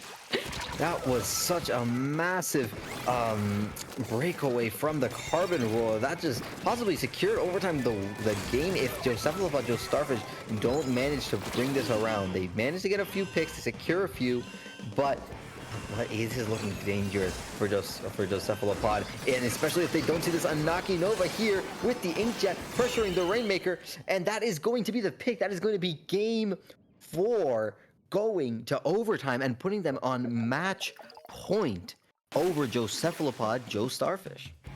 Yeah, overtime doing a great job here of showing they know really well how to adapt to different maps and modes, how to change their weapon pools to make sure that they are ready for them, and knowing where their weapons will do really well. Carbon did an incredible job here of just having that awareness of when they could grab the Rainmaker and just hold forward. It's not often that you want your Carbon to grab the Rainmaker, but in that situation, it worked out really well for them.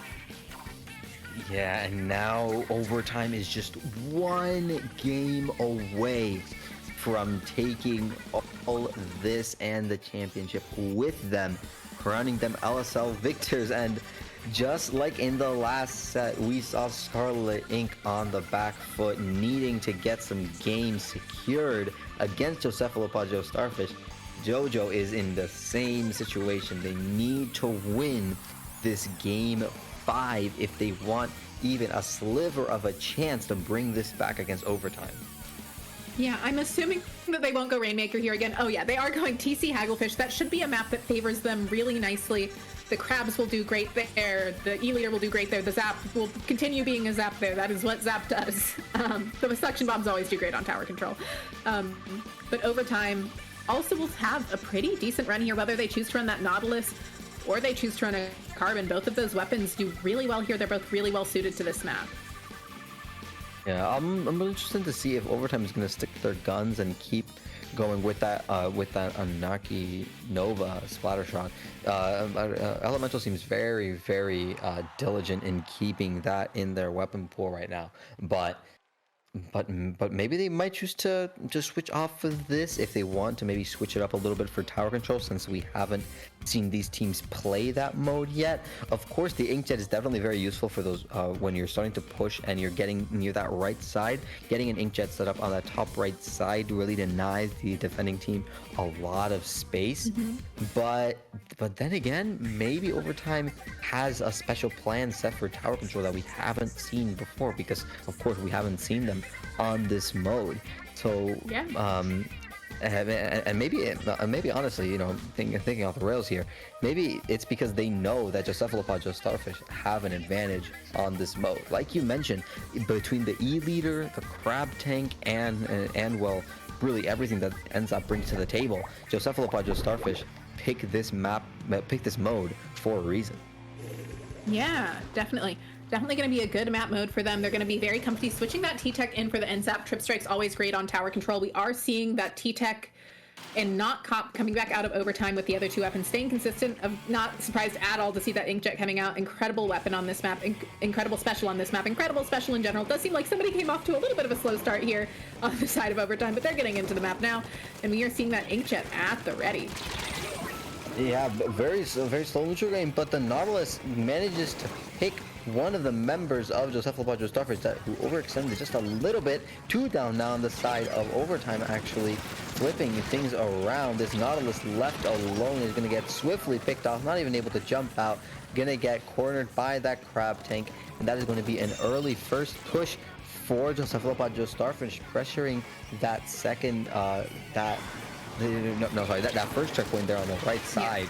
And overtime really needs to be careful here. One misstep can give Josephalopod, Joestarfish a huge lead. That's just how tower control works. This is a very snowballing mode. So they need to be really careful with how they play this. Yeah, they're doing a great job here, though, of knowing when they need to move up, knowing how they need to move up, and being able to reclaim mid here very cleanly and smoothly, able to prevent that second checkpoint from falling. We do see that Rain at the ready, but they're not going to be able to pop it before the E-leader manages to get a nice look at them. And we are seeing Overtime really just having to play patient here. Trip Strike's coming out a little bit early as the Splash loses their 1v1. And we are seeing Overtime on the back foot here again, but choosing to play it safe, play it slow, wait for their teammates to respawn. Yeah, we're seeing Overtime play really slow right now. They are really afraid of forcing anything, but in that hesitation, we're seeing them go 3 down, wiped out actually by Josephalopod, Joestarfish, and quickly Josephalopod is going straight for that penultimate checkpoint. Overtime need to deal with this massive special advantage, and they're struggling. It's only the Splash Neo alive, and they're actually going to die, wipe out once again. On the side of Overtime, Josephalopod, Joestarfish is going to be running it straight. They have so many specials, so much space, so much paint, and that is going to be game 5 going to Josephalopod, Joestarfish, putting them, giving them a breath of fresh air and the possibility of bringing this back. Yes, Overtime is still at that match point, though, and it will be their counter pick, which is a pretty solid situation to be in. Yeah, honestly, Overtime definitely have the upper hand here. They are really comfortable. They of course, sure, they lost one map on that tower control game. It's a shame, but regardless, they're still at match point, and Josephalopod, Joestarfish still have to win 2 more games in order to take this set. And on top of that, Overtime have the counter pick, like you said. So Overtime must be feeling pretty good right now. They if they choose the right map and that they're comfortable on, and also Josephalopod, Joestarfish's composition struggles on, especially that E-leader, they can definitely have this set in the bag if they do this correctly. They definitely can. I'm interested in seeing what mode they choose to go on. I would be surprised if they go to TC here after what just happened, but they definitely could choose to. I would expect them maybe to go to maybe more of a clam blitz, since they seem to do so well with those free ranging objectives. Rainmaker being able to go whichever way it wants, as long as you can manage to get it to the goal. Clam blitz is a similar way, where as long as you're able to get it in the basket, doesn't matter how you got it there. And it seems like they're very comfortable in those kinds of settings. Yeah, for sure. Now, yeah, I'm really looking forward to see what Overtime brings out for this counter pick. They're taking a little bit of a while. I expected them to have something set up. Oh, actually, yeah, we are getting news. One team is actually trying to find a substitute. So it is going to be taking a little bit of a while, but actually, if we're seeing substitutions come out on this board, we can most definitely expect some drastic changes in these team compositions. Yeah, definitely always a risk of that. Can't really make too many predictions on it, though, because we have no idea who will come in. Yeah, yeah, and honestly, we don't even know which team is subbing in a member. Now, of course, I am guessing Overtime because they are the ball is in their court to make whatever changes they want, but it could also very well be Josephalopod, Joestarfish. Maybe they're subbing out their E-leader player for someone else if they want to go with a more aggressive composition, or Overtime if they might be subbing in a support player or a backline if they want a slower, more stable composition than what they've been running. Yeah, either of those things could definitely be happening. It's very hard to know in situations like this. Always interesting when you have. Always an exciting moment when teams have to find a sub. Always a very stressful moment when you're the one playing, though. Never something I look forward to. No, I mean, yeah, no, for sure. The stress is really on for both teams, really, because Josephalopod, Joestarfish need to win this game if they want a chance, and Overtime want to clear this set out as quickly as possible, get that 4-2 over Josephalopod, and take the set and the tournament. Yeah, this is a very high-stress situation.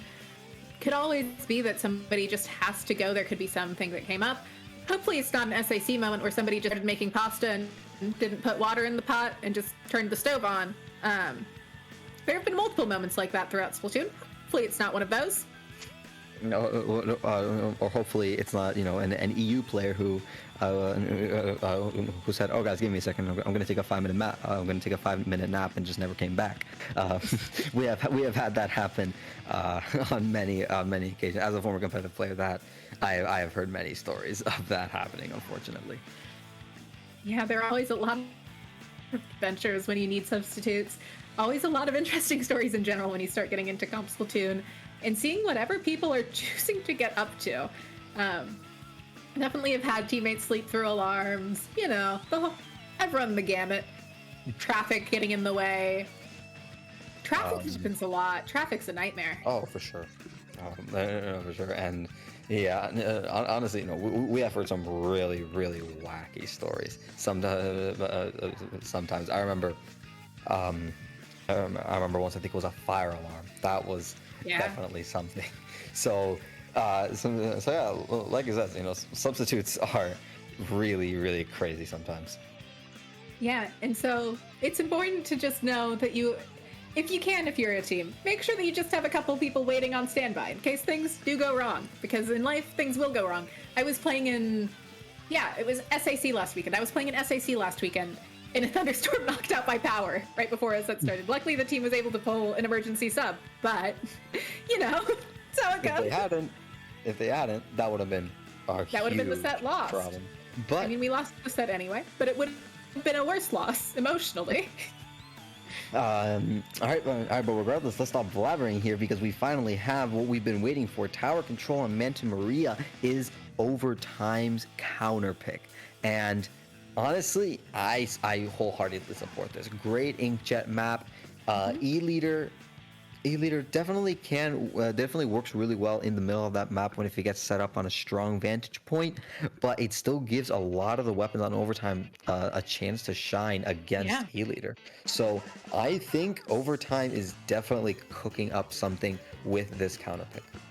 Yeah, and depending on which team had a sub, we could be seeing a Splatling come in, and Baldpoint and Heavy do insanely well on this map. This was a map that even towards the end of S2, a couple players would still switch over to Heavy Remix for.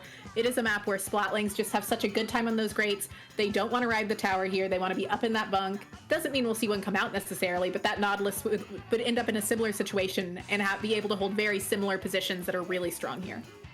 But honestly, speaking of Splatlings, there is the elephant in the room that we haven't addressed. Ballpoint. We have not seen it at all. We discount Ballpoint.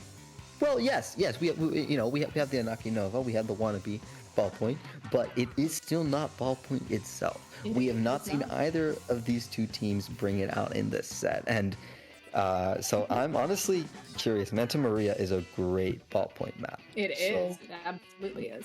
It is a hard weapon to learn, though. So especially if you're not used to playing it and it just popped into the meta and you're used to your specific weapon pool and you're not used to flexing a ton, it's not a weapon you're going to be able to just instantly throw in. I was able to pick it up relatively quickly just recently because I have played Splatlings on and off for quite a while. But it is not the most intuitive or natural weapon to most people. I have one friend that's an exception to that. That's not generally how it goes. Yeah, but I mean, to be fair, Overtime does have a Splatling player, on that Nautilus. We've been seeing them a little bit. But Nautilus players are not always Splatling players. Sometimes they're Nautilus players. Yes, but Nautilus is still a Splatling. It's there, and with the recent Ballpoint meta, it is not rare to see Slayer, slash frontline support players flexing onto Ballpoint. I know, for example, Storm Hero on the top level team Last Resort. Once Ballpoint came into the meta, he really started grinding it as normally a splash or dualies player. He started pushing that weapon. Because he felt pretty comfortable on it, and also because he had experience with Nautilus in Splatoon 2. So the possibility is definitely there with Overtime's Nautilus player. Mm-hmm. It is also really interesting to see Ballpoint becoming this meta for a second time. It did it once in S2, and I guess it just felt like it needed its time in the sun again. Argue that this Ballpoint meta is far more pleasant than S2's Ballpoint meta, personally. But always been a very strong weapon. No, for sure. Both is because it has something that's stupidly busted. In Splatoon 2, it was the main weapon, on release. Yes, it had to take quite a few nerfs to be reasonable. And if I'm not mistaken, I think that was the first 30 points per special weapon. I think. I I'm not believe it 100% might have sure. been. It might have been. That's how harsh Nintendo was with it. And now here in Splatoon 3, it's got possibly the best special in the game. It would still be a very solid main weapon. Of course, yeah, we can't forget that. So, the rise and fall and rise again of Ballpoint is definitely a really interesting story. I'm also surprised that we haven't seen any wipers coming out. They've been such a popular weapon lately, and they do such a great job, especially against a weapon like E-Leader. Especially if you're playing vanilla wiper, you have the torp, you have the missiles to keep them displaced. And of course, if you're playing wiper deco, you get to have missiles as a treat. You get to have missiles for the E-Leader as a treat. Yeah.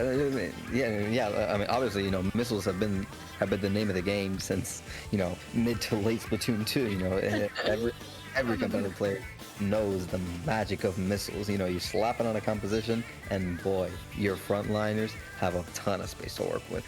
But like you said, we haven't seen the vanilla or the deco variant of Viper, which I'm honestly pretty surprised. I expected to maybe see it with some of these more aggressive teams, such as Scarlet Inc., the previous set, and Overtime, who run these backgroundless compositions to maybe bring out the Viper deco so that they have those missiles on their side and those beacons to enable aggressive plays. But I guess they haven't. And in the case of Overtime, it's definitely working out for them with those other picks. Yeah, everything's definitely still been going in Overtime's favor. Just definitely lots of different things that we're seeing here. It's always cool to see the different weapons and strategies people use in LSL compared to other tournaments. I absolutely love seeing what these players manage to figure out, how to work with each other, learning how to play off of each other, learning how to make comps that work for them and work for their team. It's so cool to me. Yeah, no, definitely. And honestly, all this talk about meta weapons, ballpoint, wiper, etc. I'm honestly I'm really interested in just the fact that these two teams are giving other weapons a chance. For example, Josephalopod, we don't see E-Leader that much anymore. Yeah. Right? Mostly because all the backline players have either switched to Splash or flexed to Splash in Crab meta and stuck with it, or they went over to Ballpoint because it's probably the best backline right now, period. So it's definitely refreshing to see these picks come out. The Unlucky Nova from Overtime, the E-Leader from Josephalopod, Joestarfish. It's definitely really cool. Yeah, and I love seeing that Tri-Slosher come out. Not by any means an unused pick right now, but it's always a very fun weapon, able to move really quickly, able to allow really fast play, and plays for trades, which is just always a fun time. Yeah, Tri-Slosher, I mean, sure, Tri-Slosher has, a reputation for, let's say, making some people not too happy, because fighting the main weapon can sometimes be a little bit annoying for some people. But regardless, in the macro game of the competitive meta, it's definitely a great pick. It's a really cool frontline weapon. It has a lot of, it doesn't have that much versatility. It has quite a bit of versatility if you build the proper composition around it. So it's nice to see it getting its spot in the limelight once again with not only its new kit, the Nouveau kit, which is really one of the best kits it could have gotten in Splatoon 3, but also its vanilla kit seeing some traction thanks to the inkjet. Yeah, definitely. The vanilla kit I think is really good, and the Toxic Mist does serve a good purpose on the Tri-Slosher. It allows you to keep that constant pressure up and really just be able to rush them. It is very hard to escape from a vanilla Tri-Slosher if they know how and when to use Mist. Yeah, but of course that does come at the cost of not giving the Tri-Slosher consistent inkjet output, which is one of the reasons that the kit is being held back right now. It has that inkjet. It's a great frontline option if you want that inkjet and also a weapon that can fight well, but that lack of a bomb makes its inkjet output pretty spotty, because the main weapon can't paint very well on its own. It's in, like most sloshers, it's not really dedicated to painting. So there is that factor that keeps it from from being really good, and kind of keeps it balanced out thanks to that toxic mist. Yeah, definitely. Tri-Slosher is never going to be your weapon that's going to output a ton of specials. That's not what it loves to do. It loves to just play around the couple that it does get and really play off of other people's specials. It having Inkjet is great. It applies, it's Inkjet. Everybody knows Inkjet. Toxic Mist is able to do a lot. And from what I understand, we do know that there will be a sub coming in pretty soon, and we'll be getting ready to go very shortly. Yeah, the sub has just has been confirmed. They just got in the lobby, so the game should be starting very soon. But we have been blabbering on and on again about these weapon picks. But honestly, now that we've considered all these options that these two teams could be bringing out, let's go back to the Manta Maria pick. We talked about E-Leader standing here. We talked about Ballpoint standing here. But what would you say about some of these other stable picks that these teams have been whipping out? Of course, Splash is a classic on this Manta Maria map. Yeah. That crab on those grates. But for example, let's say Anaki Nova.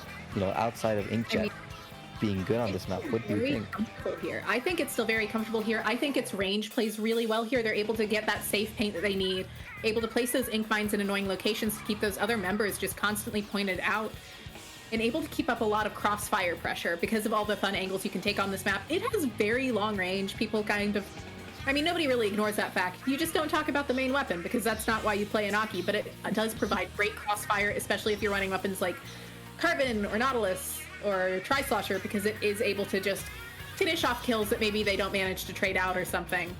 It's really good for playing cleanup crew. Yeah. I mean, like you said, you do not play, Anaki Nova for the main weapon. It is the only other 5-shot kill weapon outside of Aerospray. So if that doesn't say something, I don't know what does. But of course, its Inkjet output, its pain, and its really the midline range really makes up for it as, and I quote, cleanup crew or cleanup duty. Yeah, it's really good at that. Their Splash player has also been doing an incredible job of playing off of their Slayers. Overtime's been doing a great job of getting their Slayers set up in a way that they like and then cleaning up off of them, which is a really important skill to have. It's not the easiest thing to learn in the game, and it's really cool to see a team at this level being able to do that, because it's not something you see every day. Yeah. Now, these teams are finally ready. We are going to be moving in now. Game 6 of Grand Finals. These two teams are looking to take this game for themselves for very different reasons. JoJo wants to stay in this game while Overtime wants to seal it. And actually, I was right for seeing the ballpoint from and we are seeing Overtime. the E-Leader switching off to Anaki Nova, which is the first time we've seen them switch off of E-Leader on stream, which is really interesting. I don't disagree with that pick for this map. We are already seeing a member of Josephalopod go down. We're seeing Overtime doing a great job here, applying a ton of pressure. Tri-Slosher does go down. Looks like they're going to be able to continue moving forward, though. Not really going to slow them down too much, as that Tri-Slosher will be back in very shortly. T-Tech doing a great job here, getting trip strikes. Going to try and get this pick. They're going to choose to back off, probably to use those trip strikes safely as they try and live out this crab. Yeah, and the Tenth Special actually living the crab and getting a pick. They do end up trading, and actually 3 down inside of Josephalopod. Joestarfish is going to give Overtime a ton of space to move forward here. The Anaki Nova is the only one alive, and actually Ultra on the side of Overtime. That Tri-Slash is going to get set up on that top left, helping the Inkjet from the ball point get the pick on get the pick on the Anaki Nova, and all these specials actually popping from Overtime, getting all the value that they need. Josephalopod and Starfish go 3 down yet again. It's only the Anaki Nova. Points are going down rapidly here, and it's looking really dangerous for Josephalopod right now. Yeah, Overtime doing an incredible job here playing off of each other, especially considering that they just had to sub someone in. This is a very stressful situation for them. They've managed to push all the way to 13, though, almost breaking that checkpoint. Not going to quite be able to, though, as the T-Tech goes down. And Josephalopod has to manage to find a way to push past 13 through that final checkpoint. That is a very hard situation to be in, especially when the other team has a ballpoint and trip strikes and a crab to just keep applying pressure to you, and a Tri-Slosher that is running QR and can have that tactical to just continuously feed into you and apply pressure. Yeah, honestly, with less than 2 minutes into the game and overtime already with a 13-point lead, this is looking devastating. This Josephalopod must be having a really hard time, and especially if in neutral game they go 2 down, 3 down now with the Crab Tank getting a pick on that Splash-O-Matic and pressure and get another. That's a delayed wipeout on the side of Josephalopod, giving overtime a ton of space here. They're gonna take this and run with it. Just see how aggressively they play with that tactic cooler. But actually, the Splash-O-Matic on the side of Josephalopod can be switching it up, getting 2 picks. Their other teammates getting another, and that's gonna be overtime, being forced to back up. But regardless, they are happy with that. They have no issue, and actually just flip the tables yet again. Yeah, overtime doing a great job here. They were all able to jump into that ball point with that tactical at the ready. Crab here opening up space for that Tri-Slosher to move forward, applying pressure over that wall to allow them to start positioning there. Cooler coming out from the Tri-Slosher, going to be able to allow them to take a few extra risks. A ton of specials coming out. They're going to have to try and back off here. 2 of them aren't going to be able to succeed, but they were cooler. How much do they really have to care in that situation? Yeah, of course, Cooler not only lets you respawn immediately, basically, but also gives you that special meter untouched. So overtime really just lost nothing in that engagement and actually gained, since they stalled out quite a bit of time for Josephalopod Starfish, and actually win yet again with another team fight win under their belt. And Josephalopod is just struggling. They cannot move past mid. Overtime is always there, and even whenever Josephalopod decides to sink some resources into moving overtime is right there with that tactic cooler to counter it and come back in stride. Yeah, and they're doing a great job of using these inkjets in a lot of different ways, including to move forward pressure, to keep holding neutral, to hold positions. They are not just using it as, here, let's get picks with it. They're using it to control a ton of space, which is awesome to see.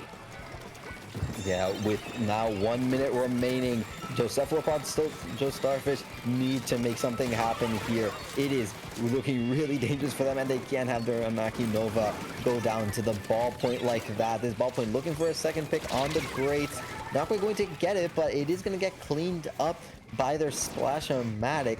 Joestarfish are just once again really having a hard time making anything happen. Overtime has such a strong grip on mid, and actually, but unfortunately their Splash-O-Matic does fall off the map. But yeah, it's not going to matter too much. 2 down on the side of Joestarfish. Overtime once again just holding down mid with no problem at all. Really great pick there. The Tri-Slosher couldn't quite manage to get that, but they were tactical. They're back. We do see that Inkjet at the ready. They don't have trip strikes ready to just clear out the tower. Doesn't seem like they're gonna... Josephalopod could, in theory, make this push. It would be very hard to. Crab Tank's gonna have to probably try and drop on the tower here shortly, but not gonna be able to, as the T-Tech's able to climb on that tower, and that is the set going to overtime, and overtime winning LSL 31 finals. Congratulations to Overtime for being your LSL champions. And of course, congratulations to Joestarfish for putting up a heck of a fight, getting second place and taking some good games off of Overtime. But Overtime is going to walk away with well, you know, let's say it's a trophy and graduating from this skill bracket. Yeah, awesome to see that. Congrats again to them. Want to give a huge thanks to all of our production, especially Jub being out here. Always does an incredible job. In Bio, where can they find you? Well, outside of this Twitch stream, you can find me on Twitter at bio__29. My handle is on screen. And tell us, Nox, where can we find you? You can find me on Twitter and Twitch at NoxRaven42. And make sure that you keep an eye out for all the future LSL tournaments. And make sure that you just keep an eye on comp in general. Always fun to see what's happening.